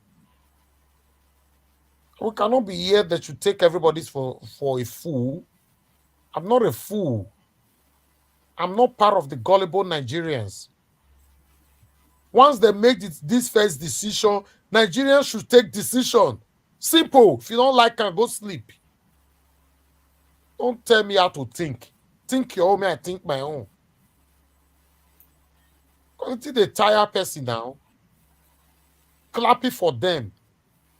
You are still seeing some youth telling these people, my leader, my oga, my leader, for your selfish interest. Nigeria is going down the drain every blessed day. People can't afford food in a day in Nigeria anymore. Everything is getting worse. And I say, now the way for Peter B to tell them, I'm going to go protest, Abi. If you ask anyone, Peter B say, make we not talk. After all the 17, man, see what you now can't tell me. Maybe now Peter B say, we not talk. We like excuse for everything. The thing is something else, to be honest. It's so annoying. It's so annoying. I've put in everything into this journey. I want to see results. I'm not doing it for fun. I want to see results. To be all this. You ask Nigerian youth, say, what are you talking about? They'll be defending themselves. They always have a way to defend themselves. Go to lounges as I talk, and go ask them, why are you here? Upon fire is burning. Go say, I beg you. Now, me want to go die for Nigeria matter. My brother, I beg you, forget this. I quick drop this one. They burn me from my chest, and I don't know whether I will come forget and beg. You go continue. You must finish. Go ahead, madam. Yes, that person, the brother or one of our family member that called, and he was referring to what I said, that I said I am ready to go, even to die, for this matter. And he said that nobody needs to die anymore. Everything will just work out. I want to let him know that, Jesus came to die for the whole world. He paid already for the whole sins of the whole world. Yet, he still told his 12 disciples, before he left, finally, after he was resurrected, before he left, he said, he told them what will happen to them, that they will still die. So, if God came down to do the final work, yet he still told those ones that they will still die in regard of fighting against good against evil. So what do you think is also happening now? Listen, Nigeria don't come to a place where we say, not be everything go just mellow down, everything go just work out. Now we'll take solve this thing. Make una know. Anybody where they make una they play. Una they play. I play una day. Anyone will come tell me say, make we just relax. Everything will go fine. Nobody needs to die anymore. You're not ready. You're not ready. You're never ready. You they play. I play you day. Because if you think that this people go leave you like that, me as a day here, I say you cannot kill a dead person anymore. I'm ready to go. Many things start first. Let me pick some calls. Thank you, madam. Thank you. Hello, good evening to you. Your name and where you're calling us from. Hello, good evening, thank you, it's Dozier from London. Thank you, Mr. Alex, for your wonderful submission. I'm going to ask you guys 2 questions or 3 questions. Alex, you're a fantastic man. Thank you for your political knowledge, and thank you for your unbiased mind. First, I want to ask you this question to all Nigerians. And you know, if they didn't discover oil, if oil was not discovered in Nigeria, do you think Nigeria would still be safe, would be one country by now? Long time ago, forgotten, my brother, long time. Exactly. That Nigeria will not be one country. That is the first thing. The second one is that whether Obi wants to be president or he don't want to be president, can I ask Nigeria, considering what Igbos has gone through, or whatever the Igbos have gone through, Nigeria, do you know morally owe an Igbo man to rule Nigeria? Morally,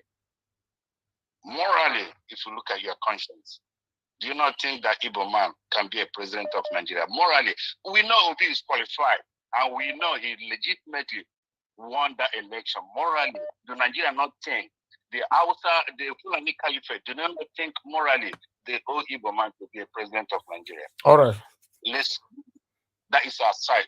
The third one is that, let me tell you now, the fundamental political situation in Nigeria have changed, and it will never go back again. The point is this, that the Fulani Caliphate has been exposed, and the reason why they have been exposed, that if you guys talk about the war, the civil war, the Biafran lost war. The reason Biafran lost war because Ojukwu make mistake. Because sometimes the thing you look upstairs, when you're looking upstairs, might be around the corner. And the reason why that Ojukwu did not put in alliance with our brothers, our South brother, like people from Edo or Old Bende State, like Cross River State, like people from Middle State, like people from Benue State. Okay, sir, you have 20 seconds. Sorry, if these people have supported Igbo, the Igbo would have not lost that election. But what I'm saying to you now, because we have got this new alliance, the Fulani will never again control Nigeria. Trust me, whether obedient or whether obedient is there or not. The majority now, the people that used to call minority now have become the majority, and they will never control that result. Thank you, sir. Thank you for calling in. God bless you, sir. Thank you. All right, Mr. Chris, thanks for calling in. Good evening to you, sir. Hello, good evening. Thank you, sir. Go ahead, good evening, Mr. Nanjaro. We can hear me. Yes, go ahead, sir. Okay. My name is Chris. I'm calling from Dublin. Good evening to everybody in the panel. Nanjaro Watch, I've listened to everybody's submission and also your submission. But I think concerning the situation in the country, I think it's not just completely okay to blame it only on the elders in the north. We still have to blame the people in the north, no matter how we look at it. Just like your analogy, when you said that if you drive around Benin, you see a lot of the youth, they are drinking, they are enjoying themselves, they don't simply care. The same thing applies to the common people in the north. They are suffering, they are in disease, they are in poverty, but yet they are not revolting against their leaders. So the leaders and the people in the north, they are all complacent in this problem. Because if it comes to the time to riot, the time to go against other religion in the north, you know, the common people, the so-called common people, they can stand against those people. But when it is time to riot against their leaders, they keep quiet. Like during the NSAS, I'm very sure if the common people in the north, if they have done the same thing that the common people in the south did, I'm sure NSAS would have succeeded. There are many, many things like that. Imagine the riots in Sabongeri of those days. They use these same common people to commit all these atrocities. Like they used to say, the quality of the leadership you have is as good as the people themselves. Okay, look at what the people in the South did to ensure that Peter Obi came to power. Yeah, I know the North, the common people in the North, they tried their best, but we must have to agree that the majority of them, the vast majority of them, is still in support of their satanic leaders. So there's no way, it's the same umbilical cord that tie all of them together. I don't think it's just completely okay to put all the blame on the leadership in the North, because if the majority of the common people, if they are not in agreement with what the leadership is doing, they would have risen up against their leaders. Is it me from the South that's going to rise up against the bad leadership in the North? It is still the common people. The common people, they have to rise, they have to speak up. If somebody is poor, there is disease, it doesn't mean that you lose your sense of reasoning. Isn't all these same people? Jonathan built 300 schools for Alimanjiris. What did they do at the end of the day? What did they do with the school? So how do they expect to be liberated exactly? Not until they themselves, they rise up against above this ethnic and religious whatever, they are going to just remain the way they are. So the summary of this is that, yes, we can say the leadership, but the people have not done enough. They've not rejected the leaders themselves. Why can't they be the ones starting all these agitations against their leaders? Why must he always be from the South? Is it not the same reason why people are not tagging the Igbos? Because anything Peter Obi now, people just call it the Igbos, the Igbos, the Igbos. Because this is one of the hatred they have against the Igbos. Because the Igbos are always speaking up against bad governance. They speak up against bad governance in every ramification. So they see them as being, they don't obey constituted authority, they don't listen to people, they don't do this, they are proud, they are this, they are that. But that's exactly what the common man in the North is not doing. So the people in the North, they need to speak more. So it's not just enough to say it's the leader, is the leader, is the leader. Like we keep saying, you've made that analogy now that if you go to Benin, you see youths, they are drinking, they don't care about what's going on. So we cannot put that on the leadership. It's the same thing applies to the guys in the North. Yeah, but so I use the word, I says you see some of the youths. I didn't say all the youth. I give credit to some youth as well in Edo. So that's my stand. If you are saying the people, I want you to say some of the people are also part of the problem. That will make a lot of sense. Yeah, exactly, Mr. Ivis. But we must understand that the number of people in the North that are in support of these bad governance going on in the country are more than the number of people that are against it. But then you will still, or then you can, you can use the word majority. At least you are not generalizing. Exactly. Use majority, yes. Completely. Majority, the vast majority of the people there, they are in tune. They are happy with what is going on. They are just happy with it because other riot, the other spontaneous riot, the leaders don't talk to them. They just wake up and they say, oh, these people, they spontaneously start rioting against other tribes. They should do the same thing against their leaders. And let's see where the southern people will pick it from. And I'm sure if every youth in the country, if we agree to do the same thing, I'm sure these leaders, they will be history. All of them will be history. All of them, they will be history. But it's just that the vast majority of the people, they are still in bed with these leaders. So that's just why we are where we are. Because you can't tell me, how can you, for 8 years, you have one set of people, I'm not even talking about the outsiders now, the vast majority of all the key positions are coming not just from the North, but from one group, the Fulanis. And you have other people in the North, they are just looking at the Fulanis there. The Fulani is raping them and doing everything they want to do. How can you tell me, for example, in Kaduna State, they go to a village, send everybody packing, and rename that village a Fulani village. How can you tell me the people in the north, they are sitting down there, they are not doing anything? In the north, no other tribe can become an emir. You have to be a Fulani person. And those guys are not picking up. So who is going to speak up for them? So they have to take more responsibility. They have to take more responsibility. It's not for them to just sit down and say it's their leader. No, they are in bed. They have accepted this status quo. That's why things are just like that. If they can speak up more, I'm sure so many things will change. That's just my submission. Thank you very much, Mr. Chris. God bless you, sir. Thank you.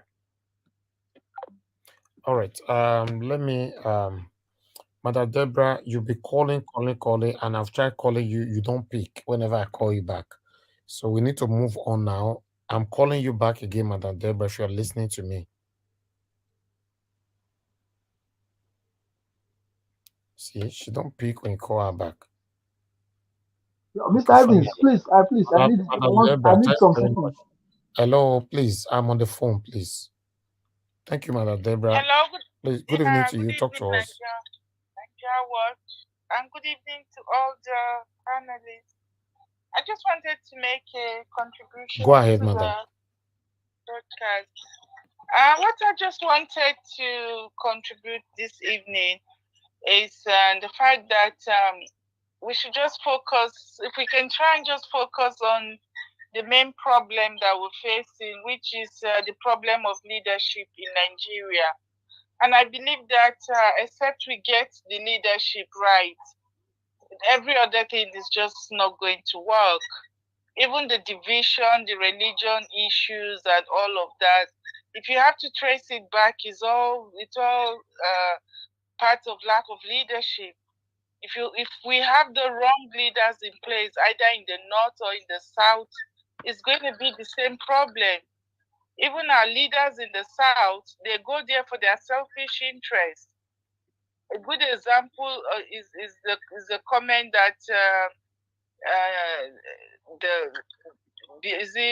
Pastor Adeboye made. One would expect that a man of his carnival would be on the side of the people, at least to speak for the people, but obviously it's not. So until we get the leadership right, especially at the presidential level, then gradually it will come down to the governorship, and if we're able to elect credible leaders, that's the only time that things will change. Thank you. So if we begin to look at it from a religious perspective, this is the elites. They are just there for their selfish interests, and they are the ones creating this division. It's not the ordinary people. You know, the ordinary people are not the ones doing it, but it's the leaders. They know they benefit from this division. They know that if people are united, then they can be able to fight against the government. So they are just dividing us in order to be able to rule. So that's my own contribution to today's broadcast. Thank you so much for what you're doing. God bless you, madam. Thank you very much. All right. Okay. Let me come back to the panel again. All right. I'm supposed to have another segment now, but I'm going to scrap that out because it looked like this topic, is very interesting. A lot of people want to talk on it, but that will not stop me from diverting a little bit just to give awareness to some of you. Okay. Amashola, you want to say something? No, this is me, God's Mr. Elvis. God's power. Go ahead. You wanted to say something? Yes. Yes. A quick one. In agreement with what you said concerning some of the Nigerians back home that they are not really encouraging. I totally agree with you. Do you know why I say that? For instance, I disagree with people when they always said it is the fine prayer works is the prayer that are still keeping Nigerians. You know why I disagree? It's like Nigeria, especially the youth, they are too relaxed in the essence, like, and we will just leave it like that, at least not before years. But they've forgotten that 4 years, not before days, not be 8 years. And when you now start looking at those things, you'll be asking yourself that inside that 4 years, the kind of hardship that you go through. So when somebody said it is fine, prayer works. But to me, I think Nigeria are very used to like, may we just let them be, no, kill ourselves. You understand? And these are the same people that they will be calling people in diaspora. Oh God, I beg, assist me, oh, get out is rough, oh, please now. They'll start begging you, ask you people that you are on ground that are supposed to come out and try to do your own part. Because to be honest, the major people that are putting this thing on their head, and most people are. I'm not saying people back home are not doing it, but if you check it very well, now people where they diaspora carry this thing mostly for head. People that at least they are having a good life, a bit. But people back home, as you said, if you call most people, they will tell you, say, Nigeria have moved on. In fact, most of them are even waiting on the 29 for swearing. Like this one that we are advocating, talking for a mandate. I can say 70% of Nigerian youth don't give up, say, then go swear in for this guy on the 29th. So you begin to ask yourself that, don't you think that is our future that we are agitating, we are talking about for? Then coming to what is it called?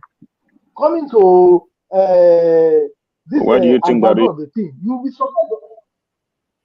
So I was talking to my in-laws today. You know what he told me? He said one of the some things where they vest am for Obi, assuming that Showore for don't say make. He said Obi supposed to have immediately as this thing happen. Obi supposed to have tell them that okay, the issue of him go and be apologizing to those those old people, those people that doesn't want Nigeria to be better. That if it's Showore, in fact, everywhere will have been sparking up now. That's one of the issues that is having with Showore. He said even Showore is his friend, but he started getting it wrong when Showore started tackling Obi. That is not Obi that Showore is supposed to be tackling. He's supposed to be tackling the government. He said because Peter Obi, the way they see him is very cool, too cool. That in fact, the way Nigeria has a lot of Nigeria, some of the Obedient are started tackling Obi. That thing supposed to be done because these people not be easy hide and they take collect power from a very wicked person. When you said this thing, I started remembering what me and him discussed today. Thank you. Thank you very much. Thank Mr. you. Mr. Najai Wash, can I quickly respond to that? Mr. Elvis. Hold on. Two persons are calling me at the same time. Hold on. I don't know. That's Gingerbread Man and One Love. Okay. Gingerbread Man, you want to say something? Go ahead. Talk to us. Yeah, thank you very much. I was meant to Good evening actually call. Good evening. I greet you all. You're doing a good job. God bless all of you. And our labor shall never be in vain. I was meant to call in, but then I saw that there was a space, so I quickly came in order to just say one or two things. For some reason, when Mr. Alex was speaking, some part of me, felt, it was part of his speech was gaslighting people in diaspora. You see, the way I see this struggle is it's just like the human body. You have legs, you have hands, you have eyes. So you have a body with different parts, and every part have a role to play. The way I see, this struggle, diasporans are not in Nigeria, but if you consider the lifestyle that we live here, everybody is working. It's a system whereby you don't work, you be on the streets.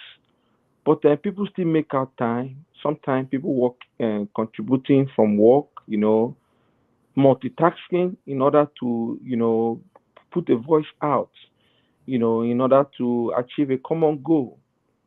And when you say people that are in diaspora, sometimes they were in Nigeria, how come these ideas, I said most people. I didn't say everybody, my brother. I'm with you. I'm just trying to verify something. Yes, and also I'm not against the diasporans. I agree. It's like a debate. I agree with you. I'm just trying to redirect the thought process.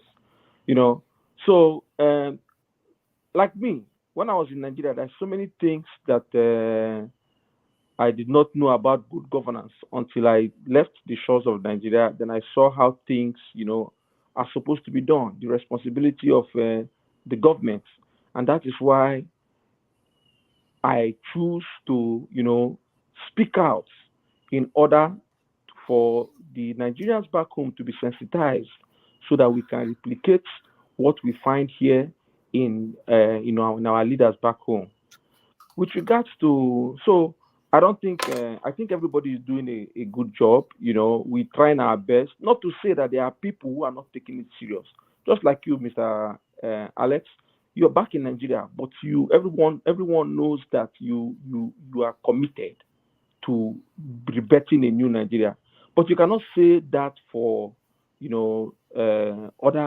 some other people back home. Some of them are they've moved on and and they've accepted the status quo. I can also say that for some Nigerians in God diaspora, bless you, Gingerbread Man.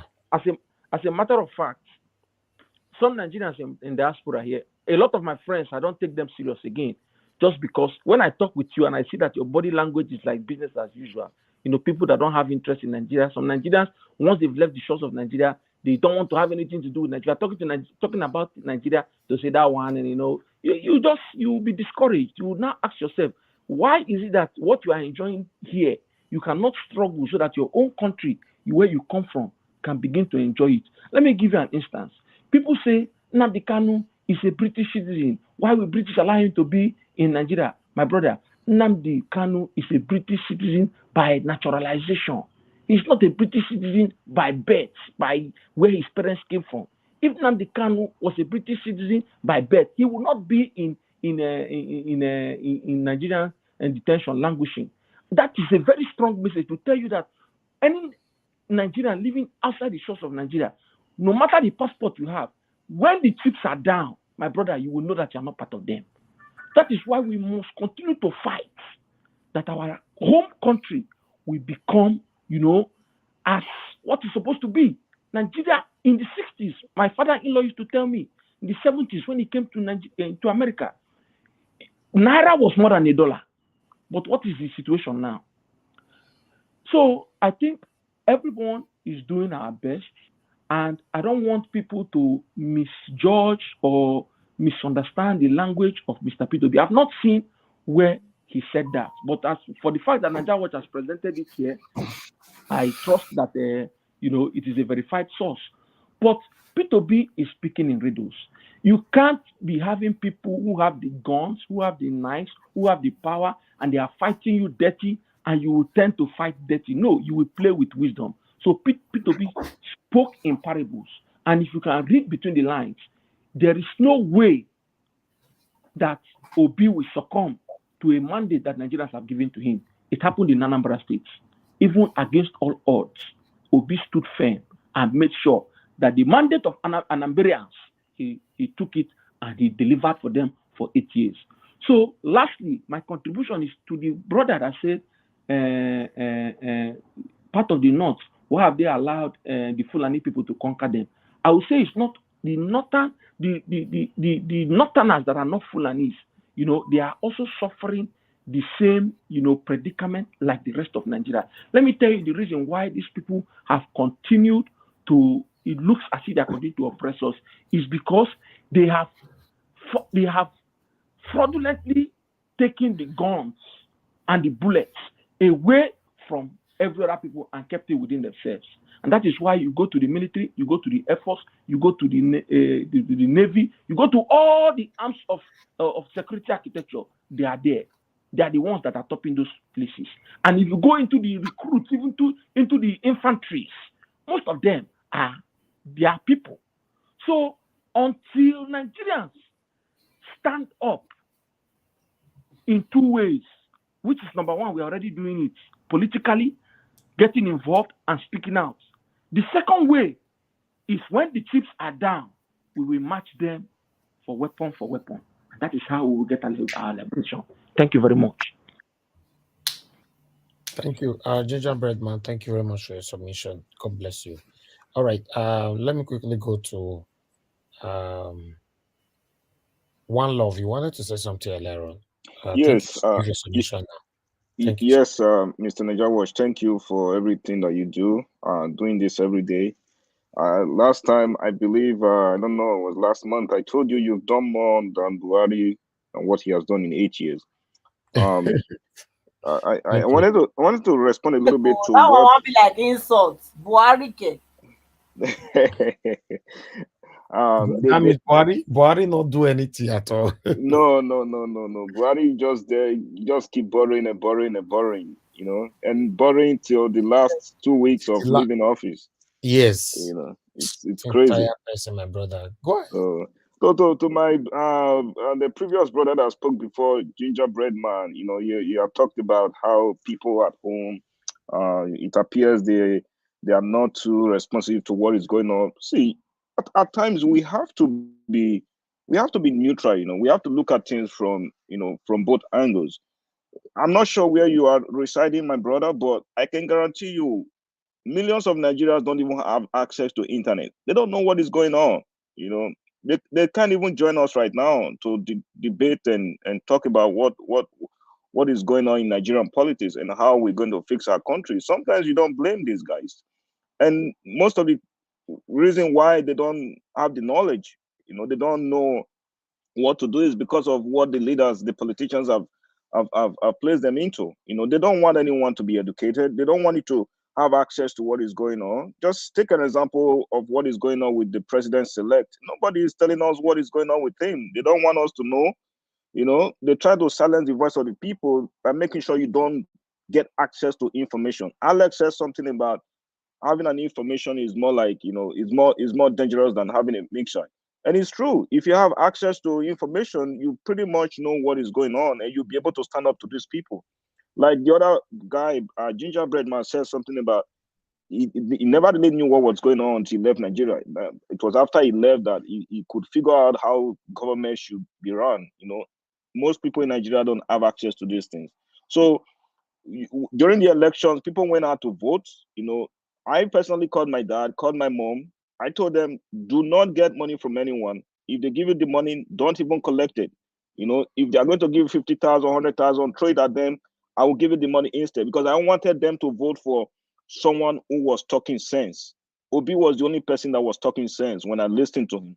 Now, they know they cannot come to us in diaspora and tell us to vote for them, because we want to see fact. We want to see evidence of what you've done. And we want to see that you are talking from your brain, not talking from, I'm going to give you 2 packets of Indomie. I'm going to give you 2 packets of salt. They know they cannot convince us by doing that. That's the reason why they keep fighting medias like Niger Watch, to stop them from educating people in Nigeria, to stop them from educating people who would have access to information. So in a nutshell, I just wanted to say, when we look at people that are in Nigeria, people are residing in Nigeria, they are doing their best. These are the people that are actually facing the wrath of these wicked politicians every single day. These are the people that are facing the bad roads, facing the lack of adequate health care and water. So the politicians try to make sure they silence them by not letting them get access to information. They went out there to vote. They did their best. So our own part right now is to try to make sure we support them as much as we can, by coming out to this media to talk, to make them understand how things are supposed to be, not what they are living right now. That is just what I wanted to say to that. And for Peter Obi, look, sometimes when he makes statements, I try to, understand it, but at the same time, I begin to realize that Obi speaks in parable at times, because you don't want to give out too much information to your enemy. If he says that he's not president today, he might be president tomorrow. He's not telling us that he's going to wait till 2027. If he was going to do that, he wouldn't have been in court right now. So for me, I believe he's just trying to make sure he does not give out too much information. Now, you can see what is going on already. The enemies are being rattled. They are thinking, oh, maybe he's just going to forget about the case. Maybe, he's already telling his supporters, don't worry, we'll wait till 2027. But that's not, for me, I believe 100% that is not what he's trying to say. He's trying to tell you that, look, somebody can be sworn in on May 29th, but the person can be kicked out the next day. So I don't think he's giving up on us. He's not giving up on anybody. We just have to be focused and make sure we get our money back. I'm waiting for May 17th, which is next week. For me, I know we'll be able to get something done. Thank you, Mr. Najawash. Mr. Elvis. Mr. Elvis. Thank you, one love. God bless Mr. you, Elvis. sir. Can Yes, you give me 1 minute to just say something very, very important? Somebody is waiting, but go ahead quickly. No, okay, thank you very much. What I want to say is that I was in my line of thought when I was speaking earlier on. Is concerning that media man who reported that Peter Obi's story. You know, the truth of the matter is that, and now I'm going to speak in a kind of way that people would think that I am tribalistic. I'm not tribalistic, but majority of the mainstream media in Nigeria have been, the anchorers are mostly Yorubas. And I see, a sense of tribalism when it comes to, doing their professional job. They tend to forget their professional job and allow tribalism to, overshadow them. And that is why when you see the reporting of events that concerns Labour Party, even when themselves know that Labour Party actually won this election, they are not transparent. They tend to speak in such a way that, they are aligning with the APC, which is a fellow tribalist. So that is my submission with in regards to this journalist who do not call a spade a spade. Thank you. Thank you very much, my brother. All right, Alex Dopikin, thank you very much for your time. Good evening to you, sir. Please talk to us. Good evening. Can you hear me? Yes, we can. Yeah. Yeah. Okay. Good evening, everyone. Elvis, it's been a while. I've been on the panel. Elvis, we're not I've hearing been having you. some. Yeah, we You're can. not hearing me. Yeah, we are hearing you. Okay. All right. Yeah. Because I've been having some network problems, and you can guess why it's so obvious. I'm presently in our dear country. I'm on holidays in Nigeria. I've been having this kind of problems. Um, is I'm experiencing Nigeria now in a way that I've not done before.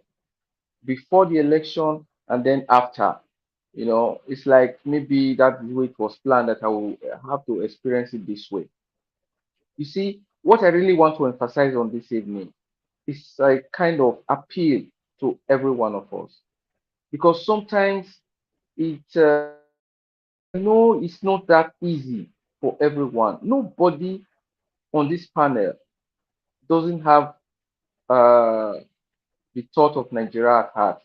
You, in particular, Mr. Elvis, since I've been following you, I know that it's a passion. I know you do this with your last blood. You give everything you have, day and night, as well as so many members of this panel. Those on the chat, those who call in, a lot of people mean well for Nigeria. But times it seems we kind of get impatient with ourselves. We should try to control this line. You know, I rather be, let me say, I rather not be right, but to do the right thing. My opinion might not be the right one, but you try to respect it, and I'll do the same. That's the way we can get along. You know, we should we have at hand, the fight we have at hand, is not an easy one. We are fighting or being fought from different angles. I wrote something on the chat when I made the super chat, that how many of us really think amongst us that these wicked and shameless and devilish politicians will give just this fight up? How many of us are thinking this way? When we do that, then we are very, very naive. These guys will not just give up. They won't give up like that. So why should we? I know sometimes we have a lot going against us. We have a lot of wind that is blowing against us, but we should be persistent. We should be kind of resilient, because at the end, That's the only way we can come out of this victorious. Just imagine what is going on presently with the Labour Party. Just imagine these people that have been planted. Look at the extent they've gone to. Does that not tell you that we are on the right track? Does that not tell you that we are already a pain in their neck? So why should we now begin to find faults from ourselves? We are doing the right thing. We are doing the right thing. We don't have to blame each other in any way. All we have to do is to encourage one another to fight this battle together. Because at the time we don't do that, we will allow the enemy to have advantage on us. We should please try. Egos aside, whatever it is, let us listen to one another. Let us work together to see that Nigeria becomes a place that, I had an experience today. I won't say what part of Nigeria I'm in presently. I had an experience as I was being driven in the car. I just sat on the passenger side. We were going through potholes, and I was having a video call with my family back home in Germany. My son said, "Dad, what's that? Why are you down and up?"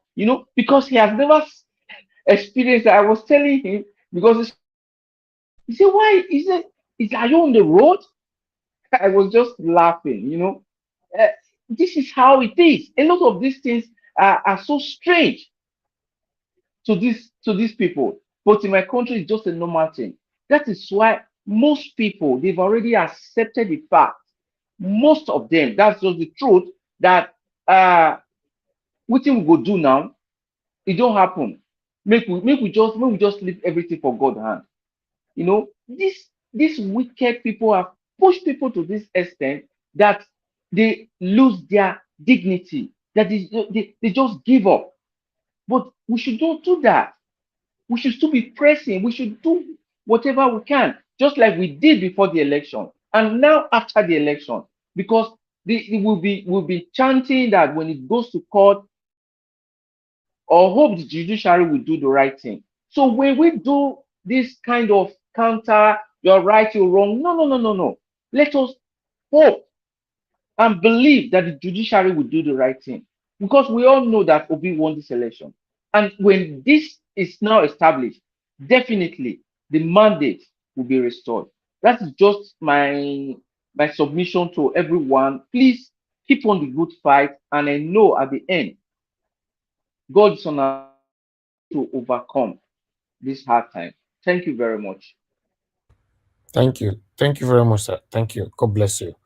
All right. I would like us to quickly talk on this short story, but before that, I would like the panel to wish rest in peace to our legend.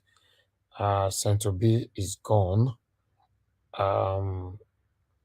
These are one of the people that, yes, when it comes to the Nollywood industry, he cannot be left out. So he's a legend. So he passed on, although I'm just hearing it like 2 hours ago. But yes, I thought I should bring this in. People should please put it right there on the comment section. And if you are giving your submission later on, please also use 1 second to give him the last respect. Thank you. God bless you all. All right. Okay. Let me divert a little bit to this video here. A guy, Aboki man that actually we man use PG talk and we keep madam, because say madam punish her on 1 or 2 things. According to the story here, let me put it here so that everybody will understand what I'm talking about. 1 minute, guys. Because the reason why I need to bring this here is for those of us that live back home. Some of us have maids. You have housemaid, you are and different things and all that. So it is good for everybody to understand, that the situation of Nigeria right now, we don't really know who to trust anymore. because a lot of things is currently going on. So I would like to put this one here. 1 minute. Let me see if I can put this on the screen, if I can read it. Okay, yes, I think that this is it. Everything, I talked about this just a few days ago, that everything is hazard. People die by mistake in Nigeria. A lot of things happen. People take people's life for fun and all that.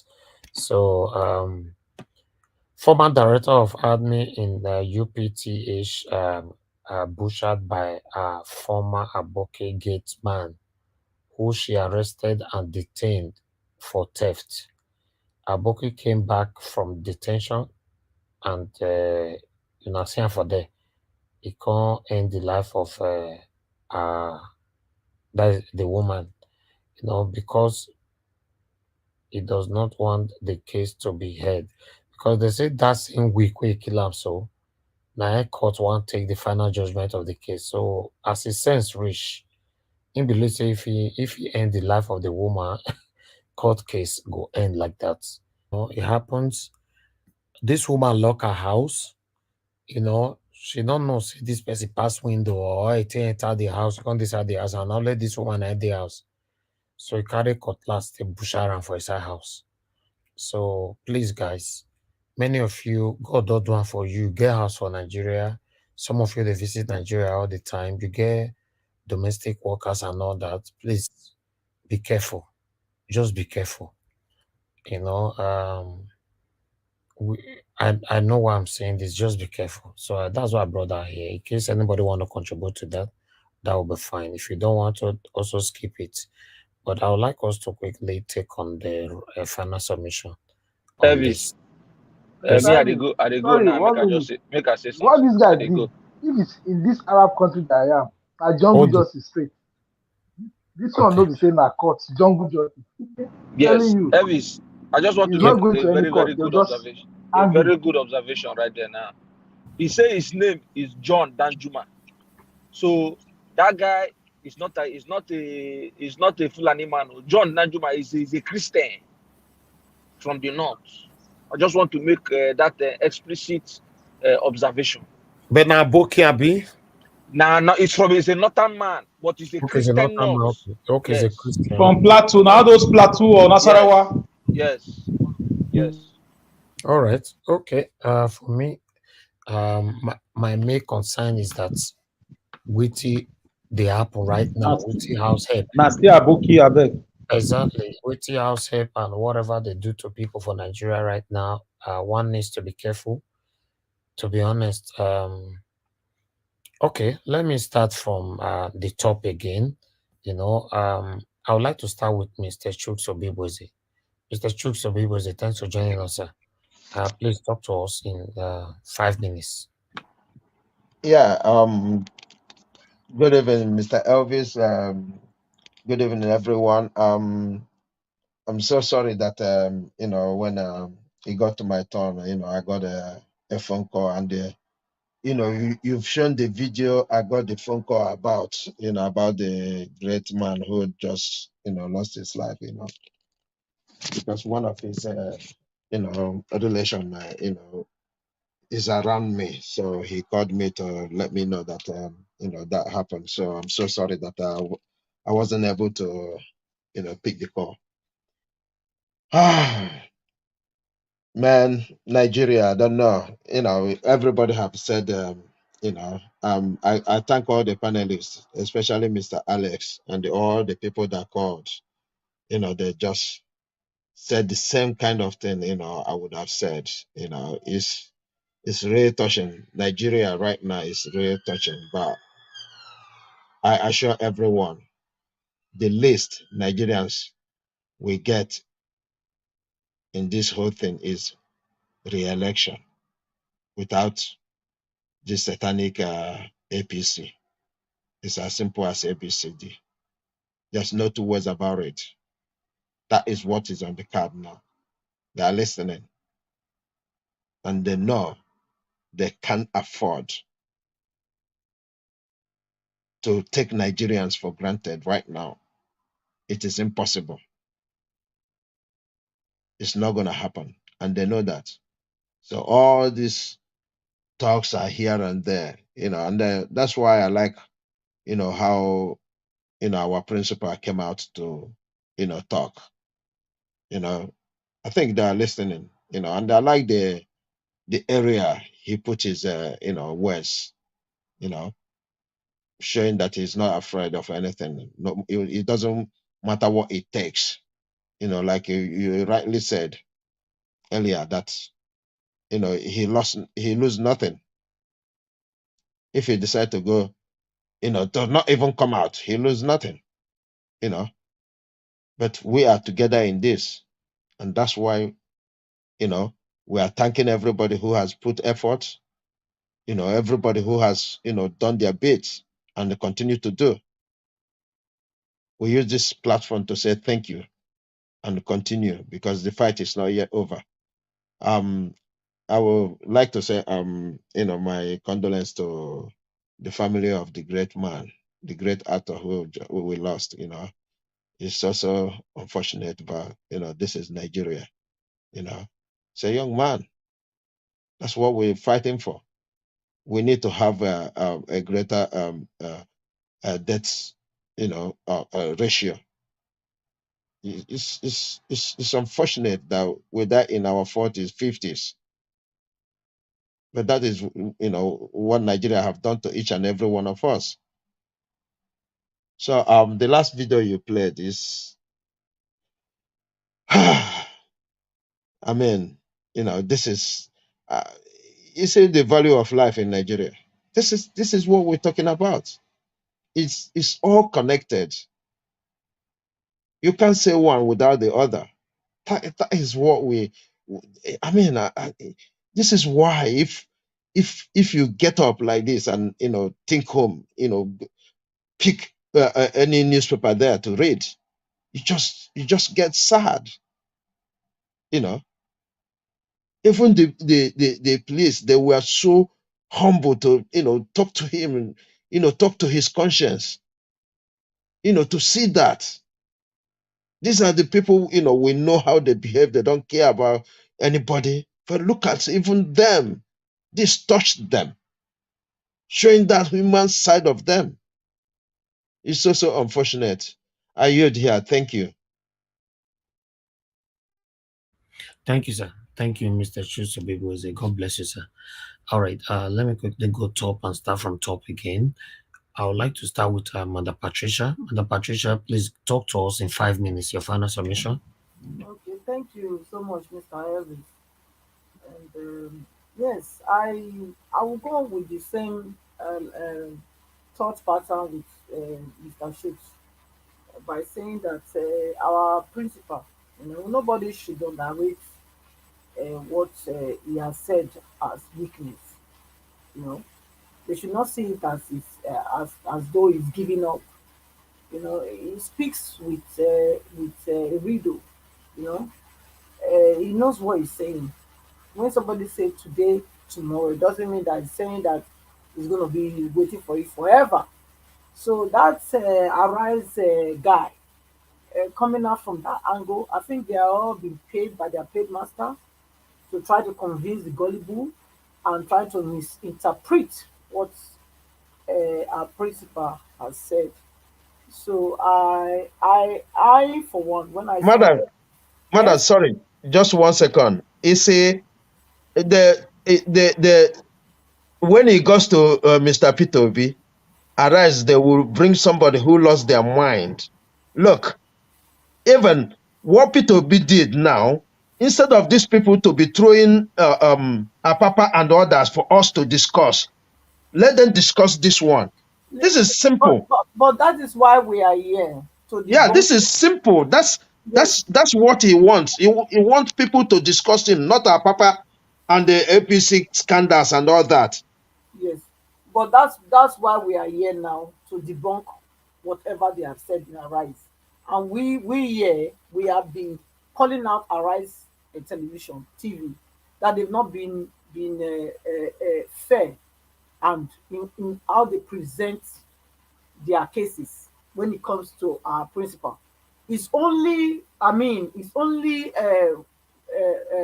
Rufai, you know, that has been very standing on his ground as a true journalist, because the journal the judicial journalists, what will I say, they are the fourth arm of governance, you know, so they are supposed to be the ones that also help to shape the narrative, correct narrative of where the country is supposed to be going.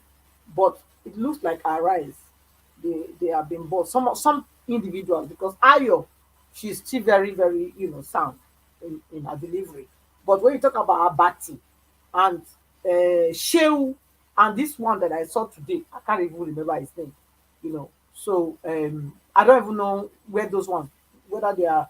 I don't want to be sound like I'm also a religious bigotry now. I don't know where they come from, but if you say Sheun, Ayo, you know, so those are not. So what I'm trying to say is, Arise, something needs to change there, because you have some that are really, these two that I can mention, which are really standing for truth, and then the other ones, they are not really, really there, neither here or there. Do you get me? So they misinterpreting what our principal said to be that it means it can wait 4 years. I think that's a slap on their own face, because any intelligent person will know what our principal was saying. You know, he's not even saying, even the misinterpretation that I'm even hearing now, saying even if Tinubu is sworn in, he's not even looking at that Tinubu. Tinubu will not be sworn in, for Christ's sake. He will not be sworn in. Today, tomorrow means is either they give it now or they postpone the whole thing till he comes there. It's not me. It's not seeing Tinubu on that seat, and I'm not seeing Tinubu on that seat, whether anybody likes it or not, because Tinubu did not legally and constitutionally won the mandate that Nigeria gave to the person that will rule them. So, because of that, he will never be the president of Nigeria. It doesn't matter how hard they try. Our Papa and the rest of them can do as much as they want to do with what they think they can do. It will never suffice. It will never be enough. All their evil that they are planning against our principal and all of us that are fighting for this good discourse will fall on their own head. That is certain. I've said it yesterday. I said we are like ducks. We are like ducks. No amount of water that you pour on duck, trying to use it to drown the duck or whatever, that will ever put that duck in a place of disadvantage. That duck, what it does is it just, you know, shakes his feather and everything falls off. And that's what it is. So me, okay. Yeah. So thank you. Your time don't finish. Thank you. Thank you, Madam Somebody interjected me. I don't want to talk. I bet. Don't do. Yes, no, but I gave you the time as well. Thank you. Thank you. Yes. I appreciate every one of you. Thank you. Thank you. Thank you so much. All right. Madam Busy Brains, please talk to us. Your 5 minutes, madam. Okay, Madam Busy Brains. Be like say you're not there available right now. Okay, we'll come back to you. Amashola, please talk to us. Your 5 minutes. So my panel, I think the panel again. Mr. Elvis, these natural resources that we're talking about. Yes, sir. I wouldn't mind if one of these days we can discuss about it. The ones in the north, because there was a program I watched I think during the campaign. It was on this show. I can't remember that guy again. It was El Mustafa on a show, and was explaining how when he was with Abacha, how they went abroad, they used satellite to check all the natural resources in Nigeria, and they found that they had much of those materials in the north. And that's one of the reasons why Boko Haram is disturbing them in the north there. So I don't know if we could just find a time, and then I think it would be nice if you can get some of these videos during the NSAS, when they were all begging and pleading to the youth that the best time is the next election, they can vote out the wrong government out. If you can bring that video, let the people in government begin what they said and see what they have done now. I would suggest if you can be playing it once in a while, so that we can encourage ourselves and let them know that this is what they said during the NSAS. I can't remember that it was Tinubu that said it, that they said where we should just go and wait for election. If you don't want the bad government, we can vote them out during the election. Now they voted them out, but they refused to go. So if you can be putting that video, let them see it. I think that's. I don't have so much to say this night. Thank you. Thank you, sir. Thanks for the suggestion. I'll put things together. Meanwhile, before I call on the next person, Shehu Kuti, the son of Fela Kuti, currently, I don't know if he's already arrested, but he beat police officer where today, not be small. So camera cash away beat police officer on the road. So remember, the same Shehu Kuti was the one that was fighting obedience, insulted all obedient everywhere. So now a lot of people are already saying on social media that God is already punishing him, because according to the video that is circulating right now, how he dealt with the police officer, Shehu cannot get away with this, because the social media is already on fire. Nigerians are calling for his immediate arrest, and the Inspector General of Police have ordered for his immediate arrest. So yes, I thought I should bring that in here. Mr. Niger Watch, Nigeria don't happen to him. That is it.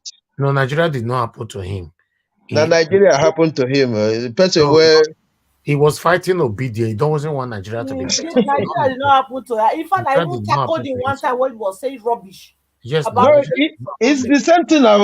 All of us are saying the same thing, because if Nigeria is in good condition, he will not even have time to fight police. Imagine. No. I disagree with you on that, sir. He doesn't want Nigeria to be better. He fought a police officer. He fought all obedient and insulted Peter Obi every single day. So I believe it's karma that is dealing with him right now. It's not Nigeria that happened to him.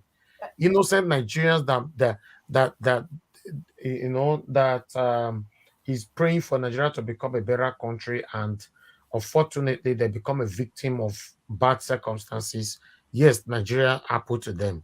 Someone like Shehu Kuti, or whatever his name is not Nigeria that happened to him. He's him that happened to Nigeria. He happened to Nigeria. And he's not the first son of Fela. Femi Kuti is the first son of Fela.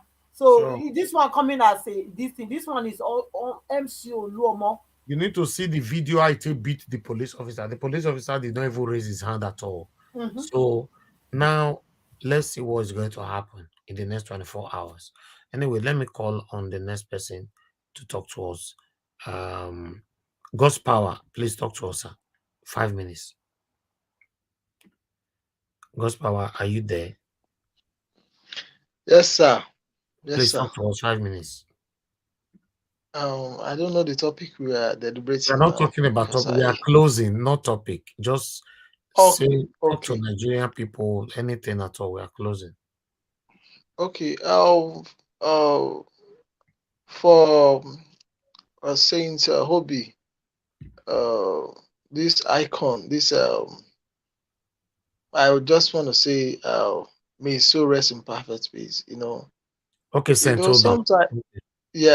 Sometimes when I see the way our entertainment artists or Nollywood artists, the way they fell ill or they fell sick, sometimes I begin to ask myself, does it mean that they don't have a burden, like should I use word like maybe a reservoir for them in case of this their illness, or their what is it called, their union is not that strong? Because you will notice that somebody has been in entertainment for long, then whenever illness happen to them, the body. I don't know whether the body are assisting in some, but all the same too.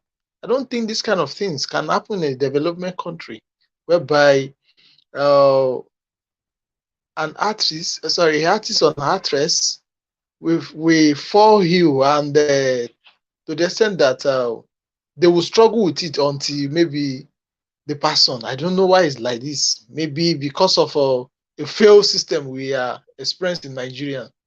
Because majority of them, assuming there's a good hospital and things are working fine, I don't think they will be dying like that. But having said that, this our mandate, I just want to appeal to the whole well-meaningful Nigerians, because to be honest, we that we are here in diaspora, we are trying our possible best to be pushing.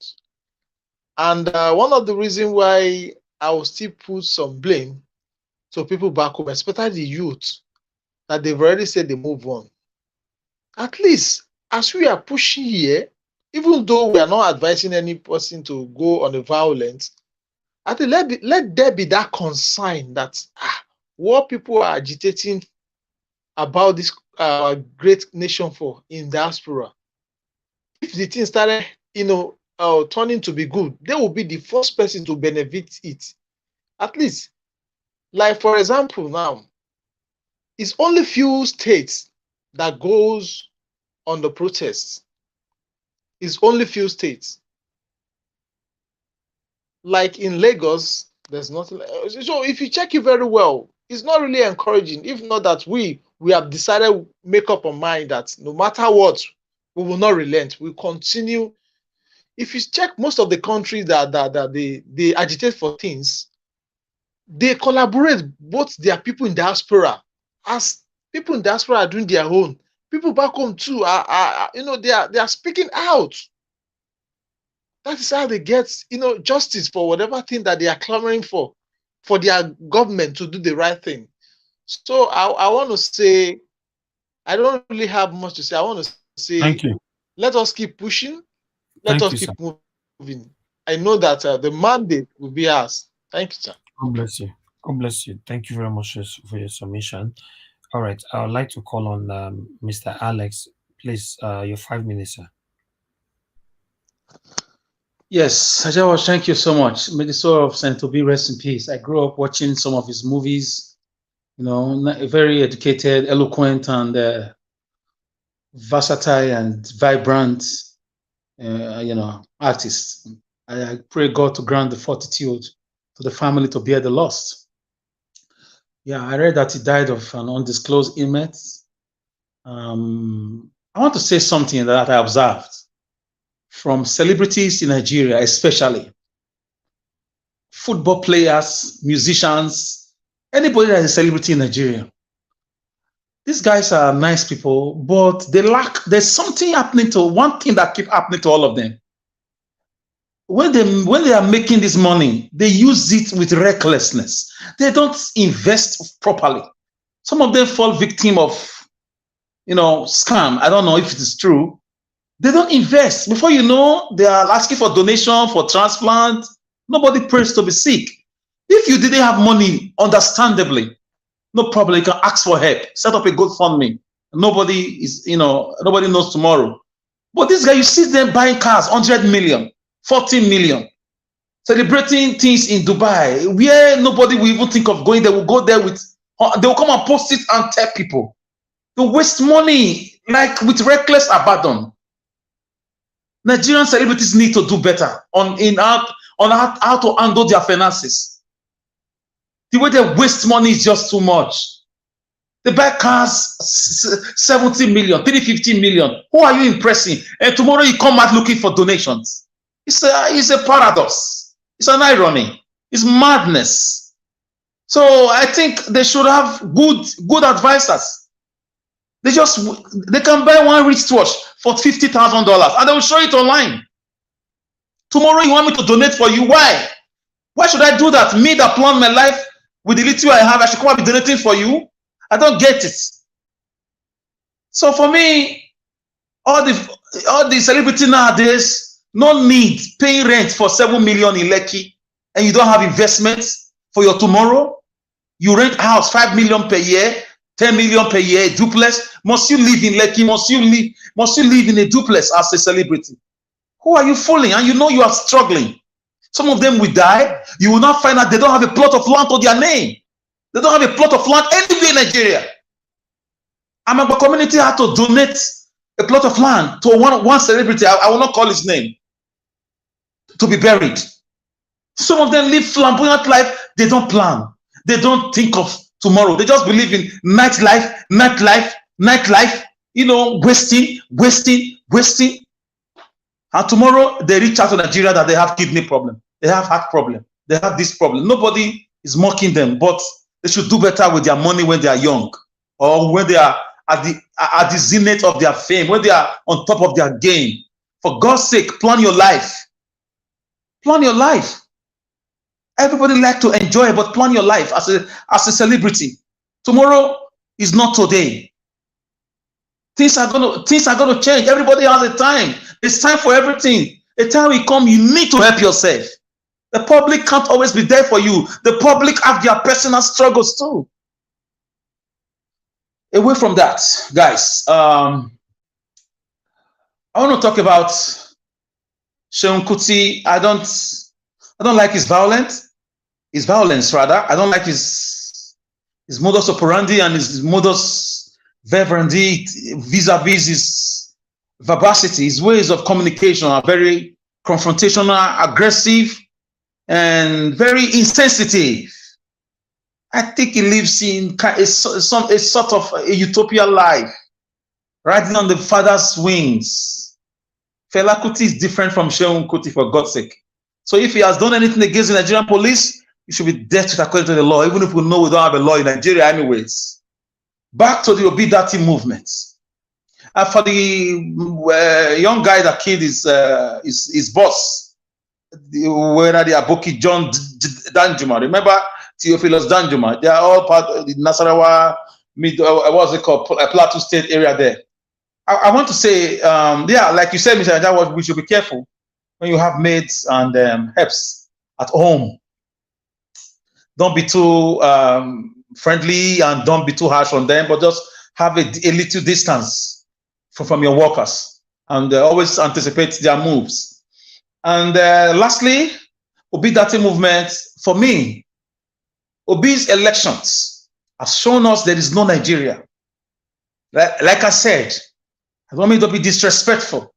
If Obi did not get his mandate, it's the last straw that broke the camel's back to justify Nnamdi Kanu's assertions, to justify Odumengo Juku's assertions, to justify the agitators' assertions, Sunday Igboho and the rest of them around the country seeking their independence from the fraudulent contraction called Nigeria. So if Obi is not allowed, because 3 elections were conducted, Senate and Rep went through, how come the presidency didn't go through? So that's $1 million question that we must ask ourselves. So whatever they see in terms of squeezing this mandate from Obi, whatever the federal government or the northern oligarchy think, or the Fulani northern leaders are thinking, the wicked men and women over there, Nigerians are more than prepared to confront them with reality. Because you cannot be taking your children abroad and preaching Boko Haram to people, denying them of civilization, afflicting them with poverty and insecurity, and you want us to take it in the south. No, before the amalgamation, we were a nation. So everybody will have to go back to their nations. So on Obidati mandate we stand. Otherwise, the fraudulent Nigeria can go to hell. Thank you. Thank you very much, Mr. Alex. Thanks for your submission. All right. Let me move on to the next person here. Okay, Gospel, talk to us. Okay. Alex Adopikin, I beg, talk to us in 5 minutes. Yeah, once more, I don't have much to say again, other than yeah, let's keep on grooving. Let's keep on standing on the right path. Let's keep on just keep on the good fight. You know, whatever we can do, the of the judiciary, and we definitely hope that they will play their part. So thank you very much. God bless you. Thank you very much for coming in. Black Panther, thank you very much for coming in, sir. Appreciate you. I see that you were trying to call in, but it's good to have you on the panel. Please talk to us in 5 minutes. Good evening to you. Good evening, Mr. Naija Wash, or good afternoon. Wherever you are, good morning, good evening, good afternoon. Thank you, Mr. Naija Wash, for giving us this platform to be able to send a good message, a positive message out, and critically analyze issues on ground. Now, I want to thank the Nigerian patriots that have been fighting to see their motherland to be not to be taken away from them. And I want to thank Mr. Peter Obi for the exceptional, approach towards every critical political issues in Nigeria. I want to thank him for being humane. I want to thank him for being a man that is filled with love. In everything they bring forth towards him, he approaches it with love. And he's a smart and a courageous fighter. I knew that he was courageous, because a lot of people see him so quiet. Remember, those that are quiet, you can never know what's in their mind, and they will never tell you what's in their mind. And if they bring it out, they will hit the nail. So therefore, Mr. Peter Obi, God will bless you, and God will bless the womb you came out from. That's your mother. God will bless your mother, and I thank her so much. Thank your father. Thank every people that be every family man that be affiliated to the obedient Obi family. May God bless every one of you. You have given us a gift, and this gift is a gift that we cherish so much, and God has sanctified the gift, and we hold it in the highest most part of our heart, and we are ready to follow him to where we are going to where he's going to, and we know he's going to bring out the best of Nigerians from every nooks and crannies of our motherland and those of us in the diaspora. Thank you, Mr. Peter Obi. I want to say one thing again. Mr. Alex, may God bless you. You critically analyze it, and you spoke like the Black Martin Luther King that we have that emanate from Nigeria. God will bless you and continue to spring you up in every areas of your life. I want to also say, most of us are talking. Before I go on, I would like to send my condolences to one of the best Nollywood actor that we just lost. May God may so rest in perfect peace. I want to say also that most of us say, Mr. Alex say he doesn't know why, the reason why they spend so much money in acquiring worldly things. I must actually tell you, I was one of the people that made this sound clear into the entire Nollywood field and the entire artists in Nigeria, that they are doing more harm than good to Nigeria, and they are ashamed to their motherland, and they are ashamed to the entire black race, because what they are doing is more or less suppressing the people and making these people this position to suppress them the more, because they are one of the mouthpiece of the people, but they decided to go low. And I want to tell Mr. Alex, the reason why you see they spend like voraciously is because we don't have a system. If we have a system, they will not be like this. The system will compel them to give. If not, government will take it through the taxation, just like what we have in America here.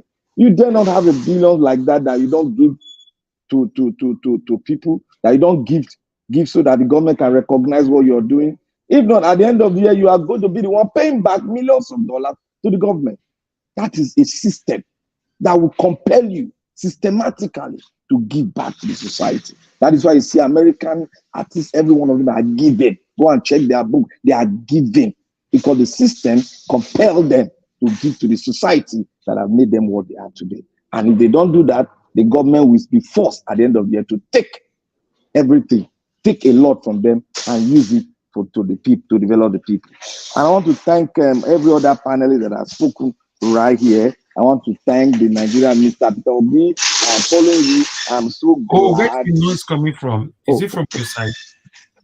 Oh, it's from my side. Some people carrying some stuff. I'm Okay. so glad Mr. Peter Obi voiced out. I told you guys that guy is smart. He spoke something now. Everybody is in a disarray.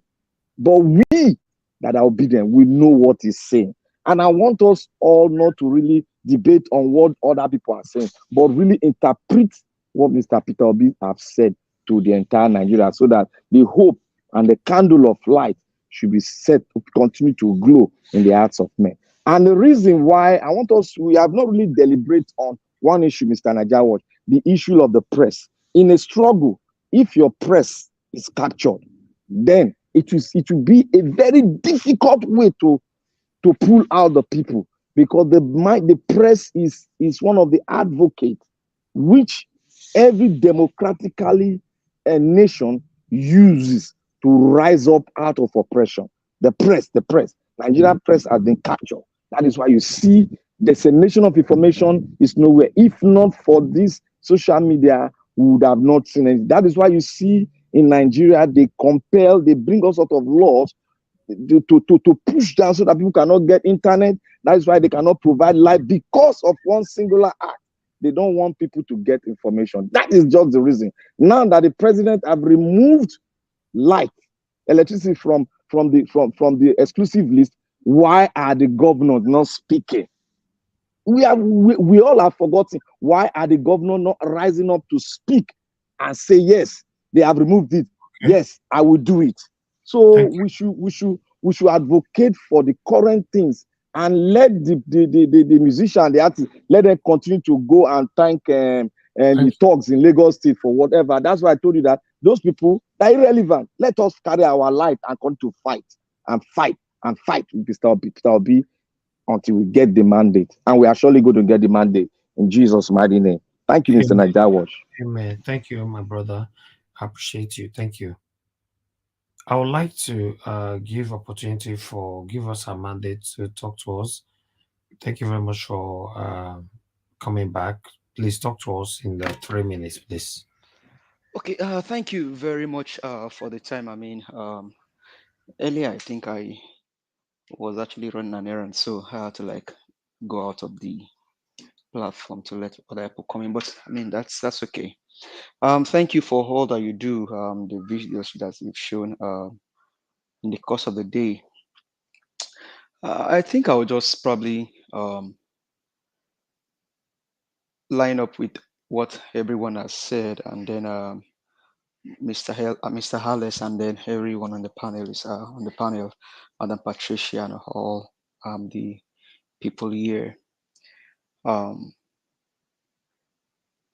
The journey is still is filled with so many bombs, and I think Peter Obi said that before the course of this whole situation, and regardless of what the media is saying, regardless of what anyone is doing, one thing we all need to realize is that this is a fight for our nation. Ukrainians fought for Ukraine. The Germans fought for Germany. The Americans fought for America. So we need to fight for our own country, because you don't see where the Chinese will have like a company that is transforming our natural resources and then taking it to their country. And the political thugs, the ones in the National Assembly, all they care about is how to make money for themselves and their family. Politics has been turned into their own, to their profession or their means of livelihood. And so Nigerians need to arise and fight for the nation. Now, I think I was one of those that even probably talk about this Muslim ticket in the first place. That thing should even scare us. That they even were able to initiate the Muslim ticket should scare us in the first place. And now you see what is happening in the house, and then what they are coming to say. That is just a tips of the iceberg. More to come. And our religious leaders are keeping quiet. They are silent about this. Okay. Nigerians, I said 3 days ago, get ready. Should in case the judiciary, we hope and trust that they will do the right thing. But let's not put all of our trust on the judiciary, because they played us. Mahmoud Yakub played us. The president Buhari played Nigerians by saying he wants to give a credible election, wants to leave a legacy before he leaves. Can he, as a person, accept this election as it is? That is it is a free and fair election. Then to the actor that you showed, I mean, wonderful man. We wish his family, send our condolences to your family, yes, to his family, and pray that God will give them the heart to receive the pain. Nigeria also feel the pain with them today. And then to the woman that was, that is a hard video to even listen to. And that tells you the state of the nation.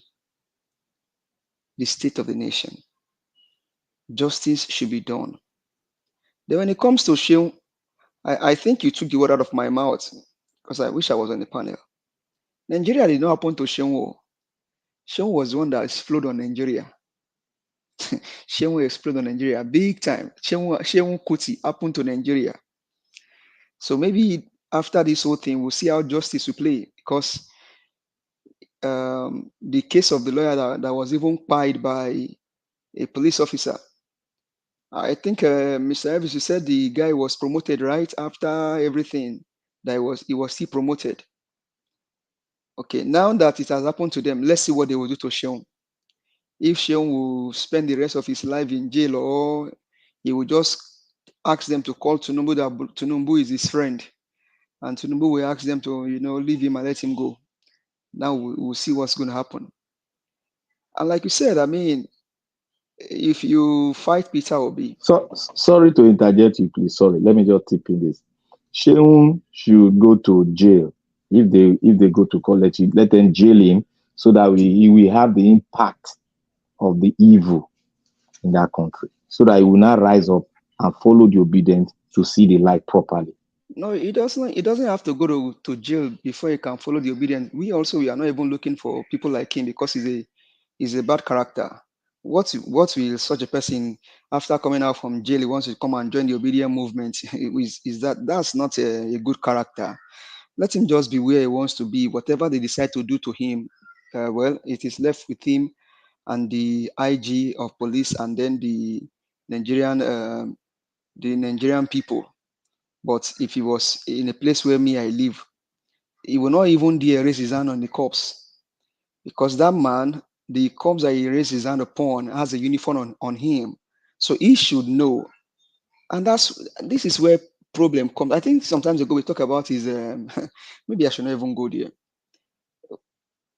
It just shows the decadence in society. And people like this will still be claiming that they are big boy, or they are civilized, raising your hand on the police officer and doing what you have to do. And now they have to, I mean, justice just have to be served.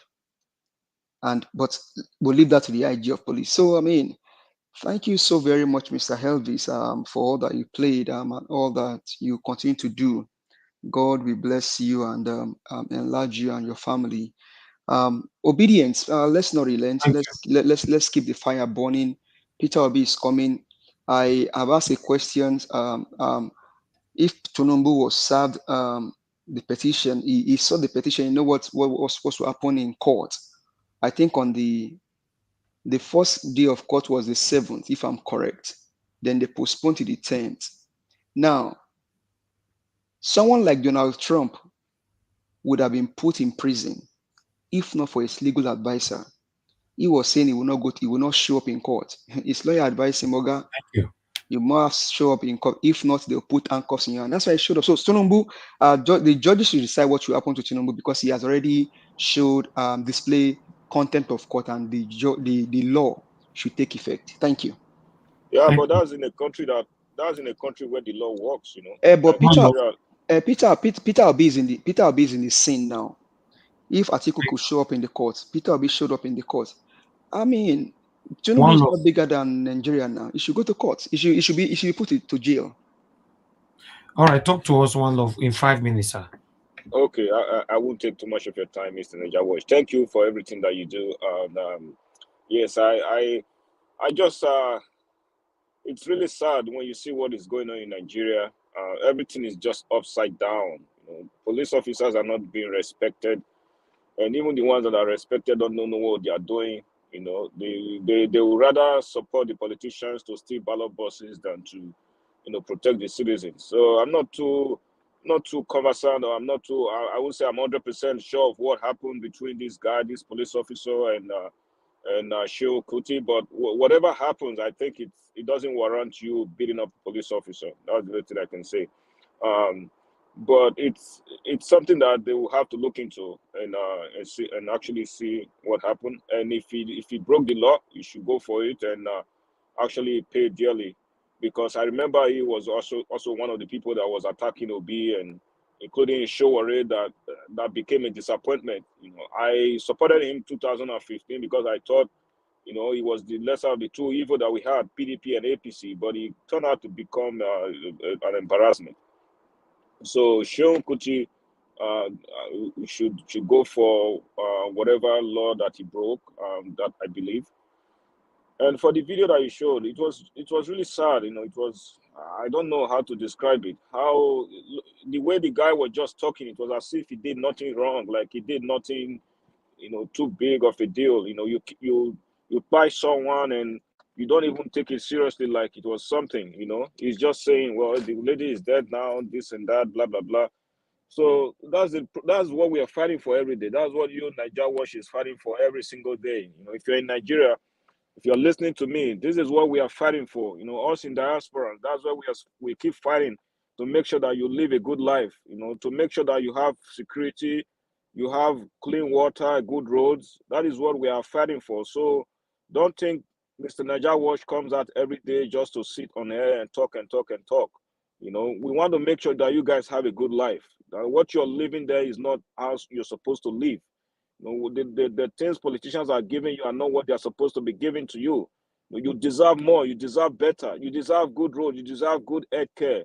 You deserve to live in a clean environment. You deserve to go out and fish without being discriminated against. You deserve to go out there and farm in your land without thinking of someone coming to attack you. That is what we are fighting for every day. I know some people might be on the comment section saying this guy just come out and talk and talk and talk. You don't know what you're talking about. People that have lived and they've traveled far and wide, we've seen life and we know what we are talking about. We want you guys to get out of that slave mentality. We want you guys to get out of that mentality that, if a politician go out there and come out a borehole and even a market, you guys are praising and clapping for them, what they are supposed to be doing to make sure you guys have a good life. You guys are not living well. We are fighting for you. We don't need anything. I live here in the United States. I don't need anything. I don't need anything from anybody. I'm a United States citizen, I'm not going to Nigeria to beg the politician for money. We are fighting for you guys. So we want you guys to wake up. If you're hearing my voice, wake up. Nigerian politicians have destroyed Nigeria. They don't have anything to offer. PDP, APC don't have anything to offer. They are just there, playing you guys for nothing. They travel abroad. They see how life are led. They've seen everything, but they don't want to replicate those things because these are evil men. They just want to keep oppressing their own people, and it's not fair. So you guys encourage us, encourage Mr. Najawash however you can. He's not just coming out here to talk and talk. He's fighting for you guys. That's why we always hear, we always try to pass information out so you guys can get ahead of what is going on around the world. Nigeria is too backward. For many years, things are not moving forward. Don't have the basic things of life. We're not even talking about social stuff now. We are talking about basic things of life. We're talking about clean water, talking about electricity. Those are basic things of life. In the 21st century, we don't even have those things. Before we start talking about, social things, we don't even want to discuss those things right now. So Mr. Naija Watch, please encourage him. He's doing his best. He's fighting for us to have a new Nigeria. I believe Peter Obi is the right man at this point, and we don't have any other choice than to follow him. Because we that lived up here, we can discern what he's talking about. We can discern when someone is talking to you, that this person mean well. We don't want someone who's going to come here and share 2 bags of Indomie and come back in the next 4 years and tell you to vote for them. Listen to Peter Obi. This guy talks sense. And that's the reason why we are supporting him. By the time he gets there, he's going to clean up this mess that we call Nigeria right now. So please, let's support each other as one Nigeria. I know we have differences, we have cultural differences, we come from different places, but let's stand together and fight these guys and get these old cargoes out of the office, because they are not doing anything for us. For many years since independence, we haven't earned anything from these guys. They just keep coming, offloading themselves from one old cargo to another. And here come another guy now who said he wants to become president. These guys are old and retarded. They don't have anything to offer. So please, I know by the time we get this mandate, as we go back to court on the 18th, we should be able to understand our next move. And whatever Peter Obi says, let's not take it negative, because I know Peter Obi will never give up. The person that I've listened to since last year, I know he will never give up on us now, because we have come thus far. Please. Thank you, Mr. Naija Watch, and God bless you for all that you do. We hope one day we'll be able to invite you up here to the stage for us to see, because you've done more than what Buhari have done in 8 years. Thank you again. Thank you very much, sir. God bless you. Yes, by God's grace, we have opportunity to meet one way or the other. Let's have a better Nigeria first. That's the most important one now, and I thank every one of you that is on this journey with us. Thank you. It's a collective effort. On the 17th is next week. We are close. I guess it's 17th is Wednesday, right? So we are very close. So fingers crossed. Thank you very much, my people. I appreciate you all. I'm sorry, guys, that we have to finish this broadcast this time. In this week, I think twice we left the broadcast to run till like in the morning, but it's not very easy for me. So but surely, fingers crossed, by 6 p.m. tomorrow I'll be here again. Let's continue to stand for what is right. I just showcased a picture not long of Saint Obi. Is a legend. He was a legend, but today is no more, right? So I want you to have it in mind. I pray for every one of us to live long with good health, but have it in mind that death is inevitable.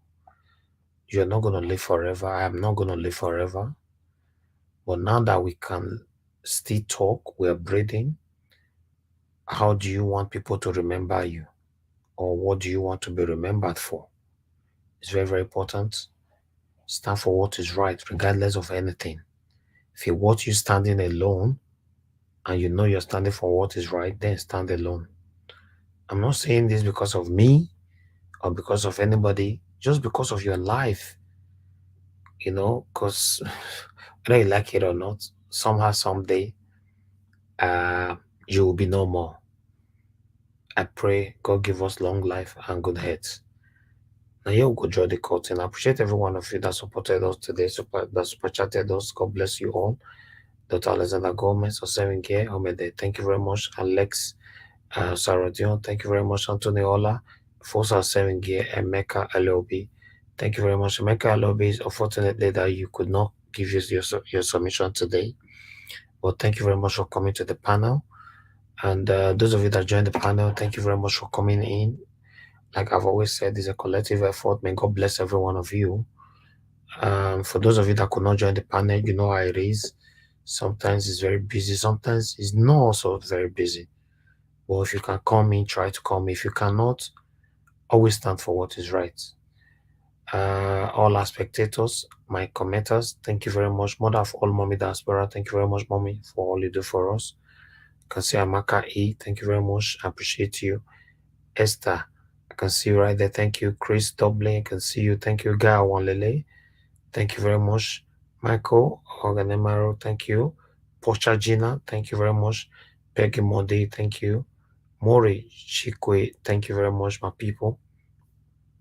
I can see more people right there, but unfortunately, I might not be able to. Emeka, EB, Magnus, God bless you. Thank you very much, Lady P. Thank you, my good people. Have a good night. Have a good weekend. By 6 p.m. tomorrow evening, I'll be back here again by the special grace of God. It's 11:34 here in the UK. I don't know what time it is over there where you are, but by 6 p.m. Nigerian time or UK time, because currently UK time and Nigeria time are the same, we'll be out again. Thank you. Friday, it will go. Thank you very much. God bless you all. Please help me to copy the link, share in another platform where you belong. And before you leave, if you know you have not pressed on the like button, help us to press on the like button before you leave. Take the like from 467 to 500. That would be nice. Okay, let's do this before I go. I'll take a minute or two. Let's take these likes to 500, guys. If you know you have no like, press on the like. I'm watching it. I'm not leaving yet. Let's because it's currently 468, 469 now. Let's take it to 500 before we go. We can do this. Continue to press. It's already 470 now. Yes, we can do this.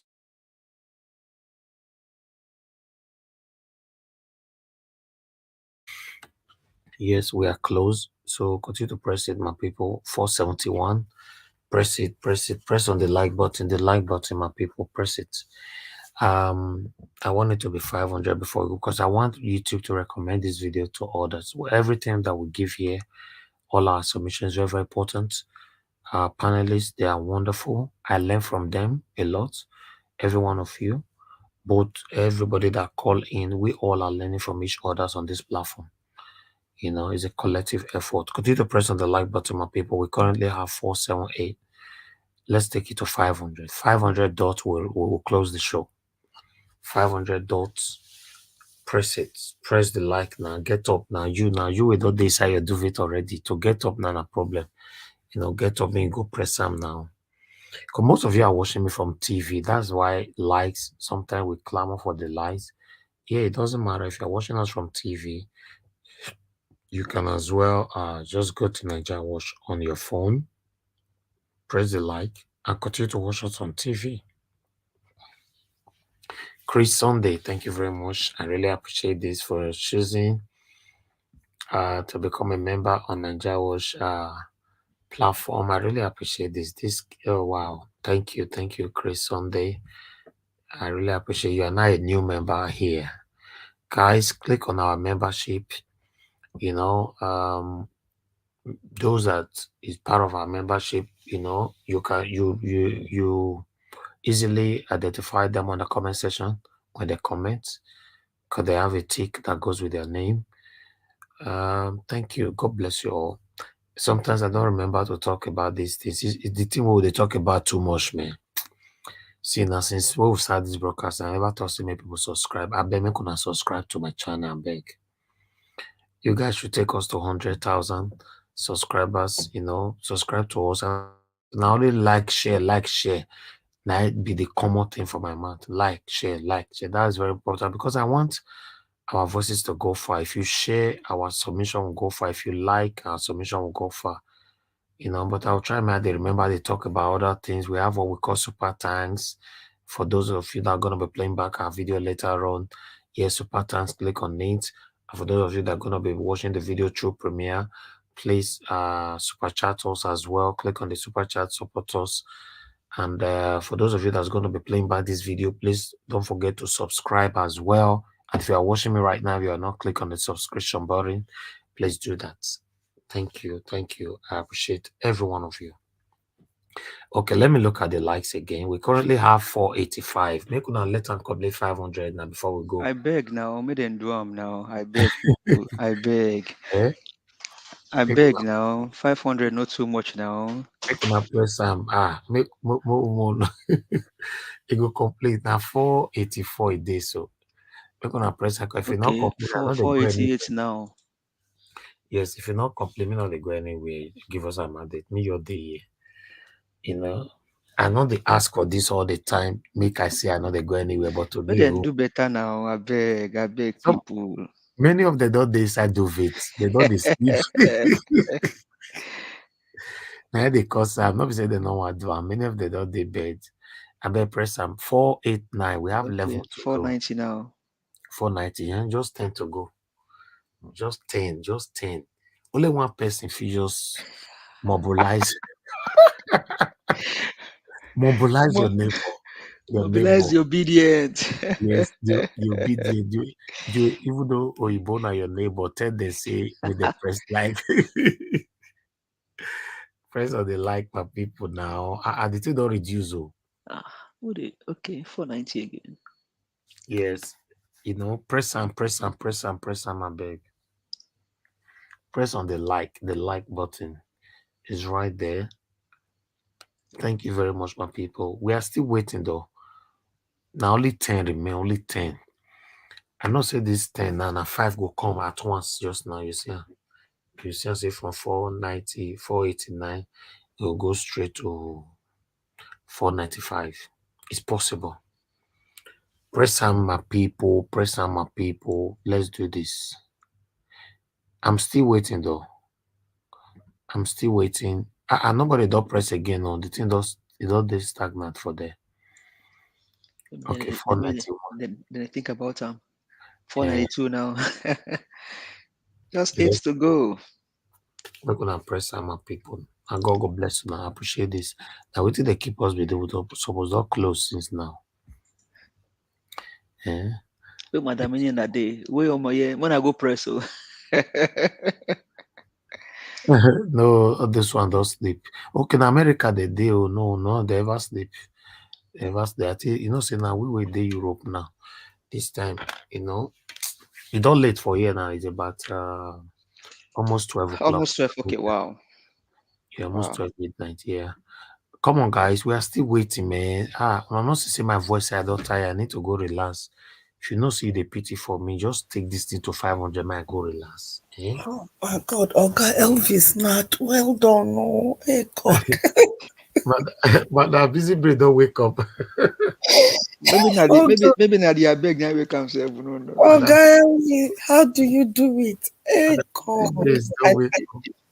Hey God. It's not easy. That's how we take the run now by God's grace. I'll have a proper rest once we don't get our mandate. 494 now. Oh, wow. Continue to press on it, my people. I call you before now, Madam Busy Brain. That time you don't answer. I know say you don't sleep. I don't reach my land. I can't come back now. I don't even know what woke me up. I think it was I don't know. Now they talk when me and give us a mandate, they talk for it. They bet press the like button. You know, press the like. Now only 6 people remain. Namoko they go cold or close. But we'll be begging now for the past 7 years for you. They don't agree press up. Oh, wow. Press it now. 5 to go. 5 to go.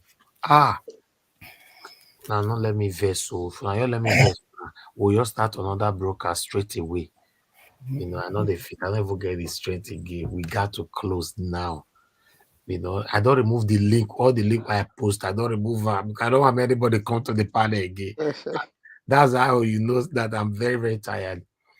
I beg, press the like now. What did happen? Yeah. So now 500 with the struggle postings. Okay, 4 to go now. Now only 4 remain. My people. We could not press them now. See, and the thing sometimes it go increase, it go decrease, it go increase, it go decrease. Maybe somebody they take us the play. No, press it. Press it now. They do who they press, they remove now. Okay, remain 4. Now. Mona not gonna tell me say APC people don't join this take. Okay, it don't complete. Thank God. Thank you very much, my people. I appreciate it. It increase. Thank you. 503 now. Oga James, I don't know how you take come. I don't remove all my links, so we don't close, sir. Oh, okay. We don't close, but How are you, everyone? Good evening to you, sir. Yeah. Yeah, we don't close. Do you have something to quickly say? Yeah, all these days I wanted to join, but I throughout these 2 weeks I have night shifts. That's why.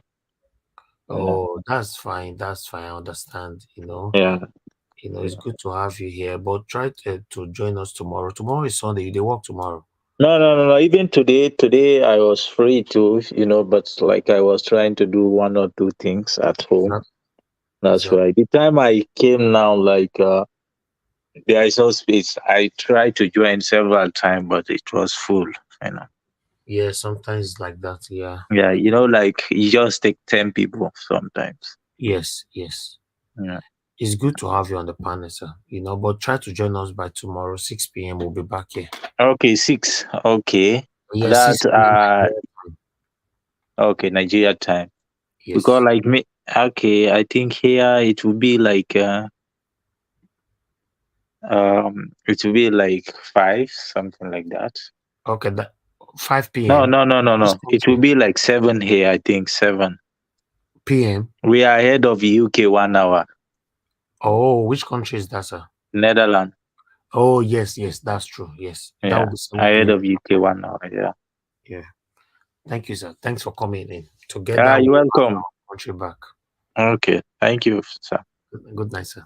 Yes, sir. All right, people, everybody, good night and bye for now.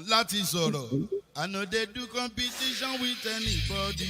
If I offend you, forgive me. Show me love. Go there, biza. Kama bara wa lo ninu ife kan akanbi. I know they do competition with anybody. If I offend you, forgive me. Show me love. I go show you love.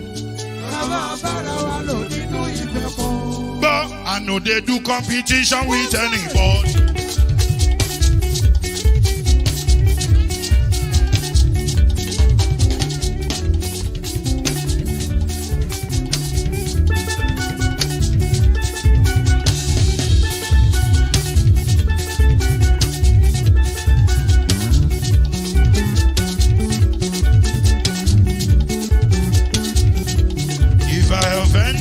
Forgive me, show me love, I go show you love. Kama bara wa lo nínú ìfẹ́ kan. I know they do competition with anybody. If I offend you, forgive me. Show me love, I go show you love. Kama bara wa lo nínú ìfẹ́ kan.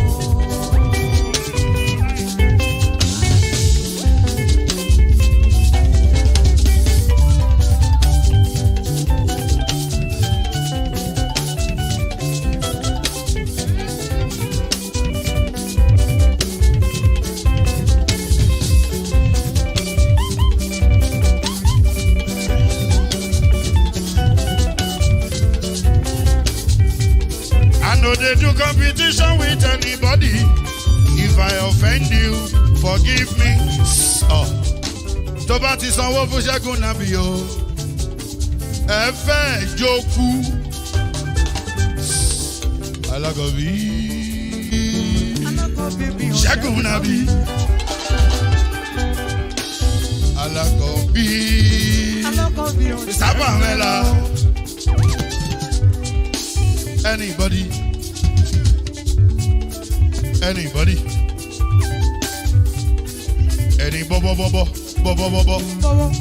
Anybody? Mo ló ń fọlú, ó gbà mí bó ṣe rí mi láti kíníṣí. Délé mo ló ń fọlú, ẹ jẹ́ ń sọ̀rọ̀. Délé o.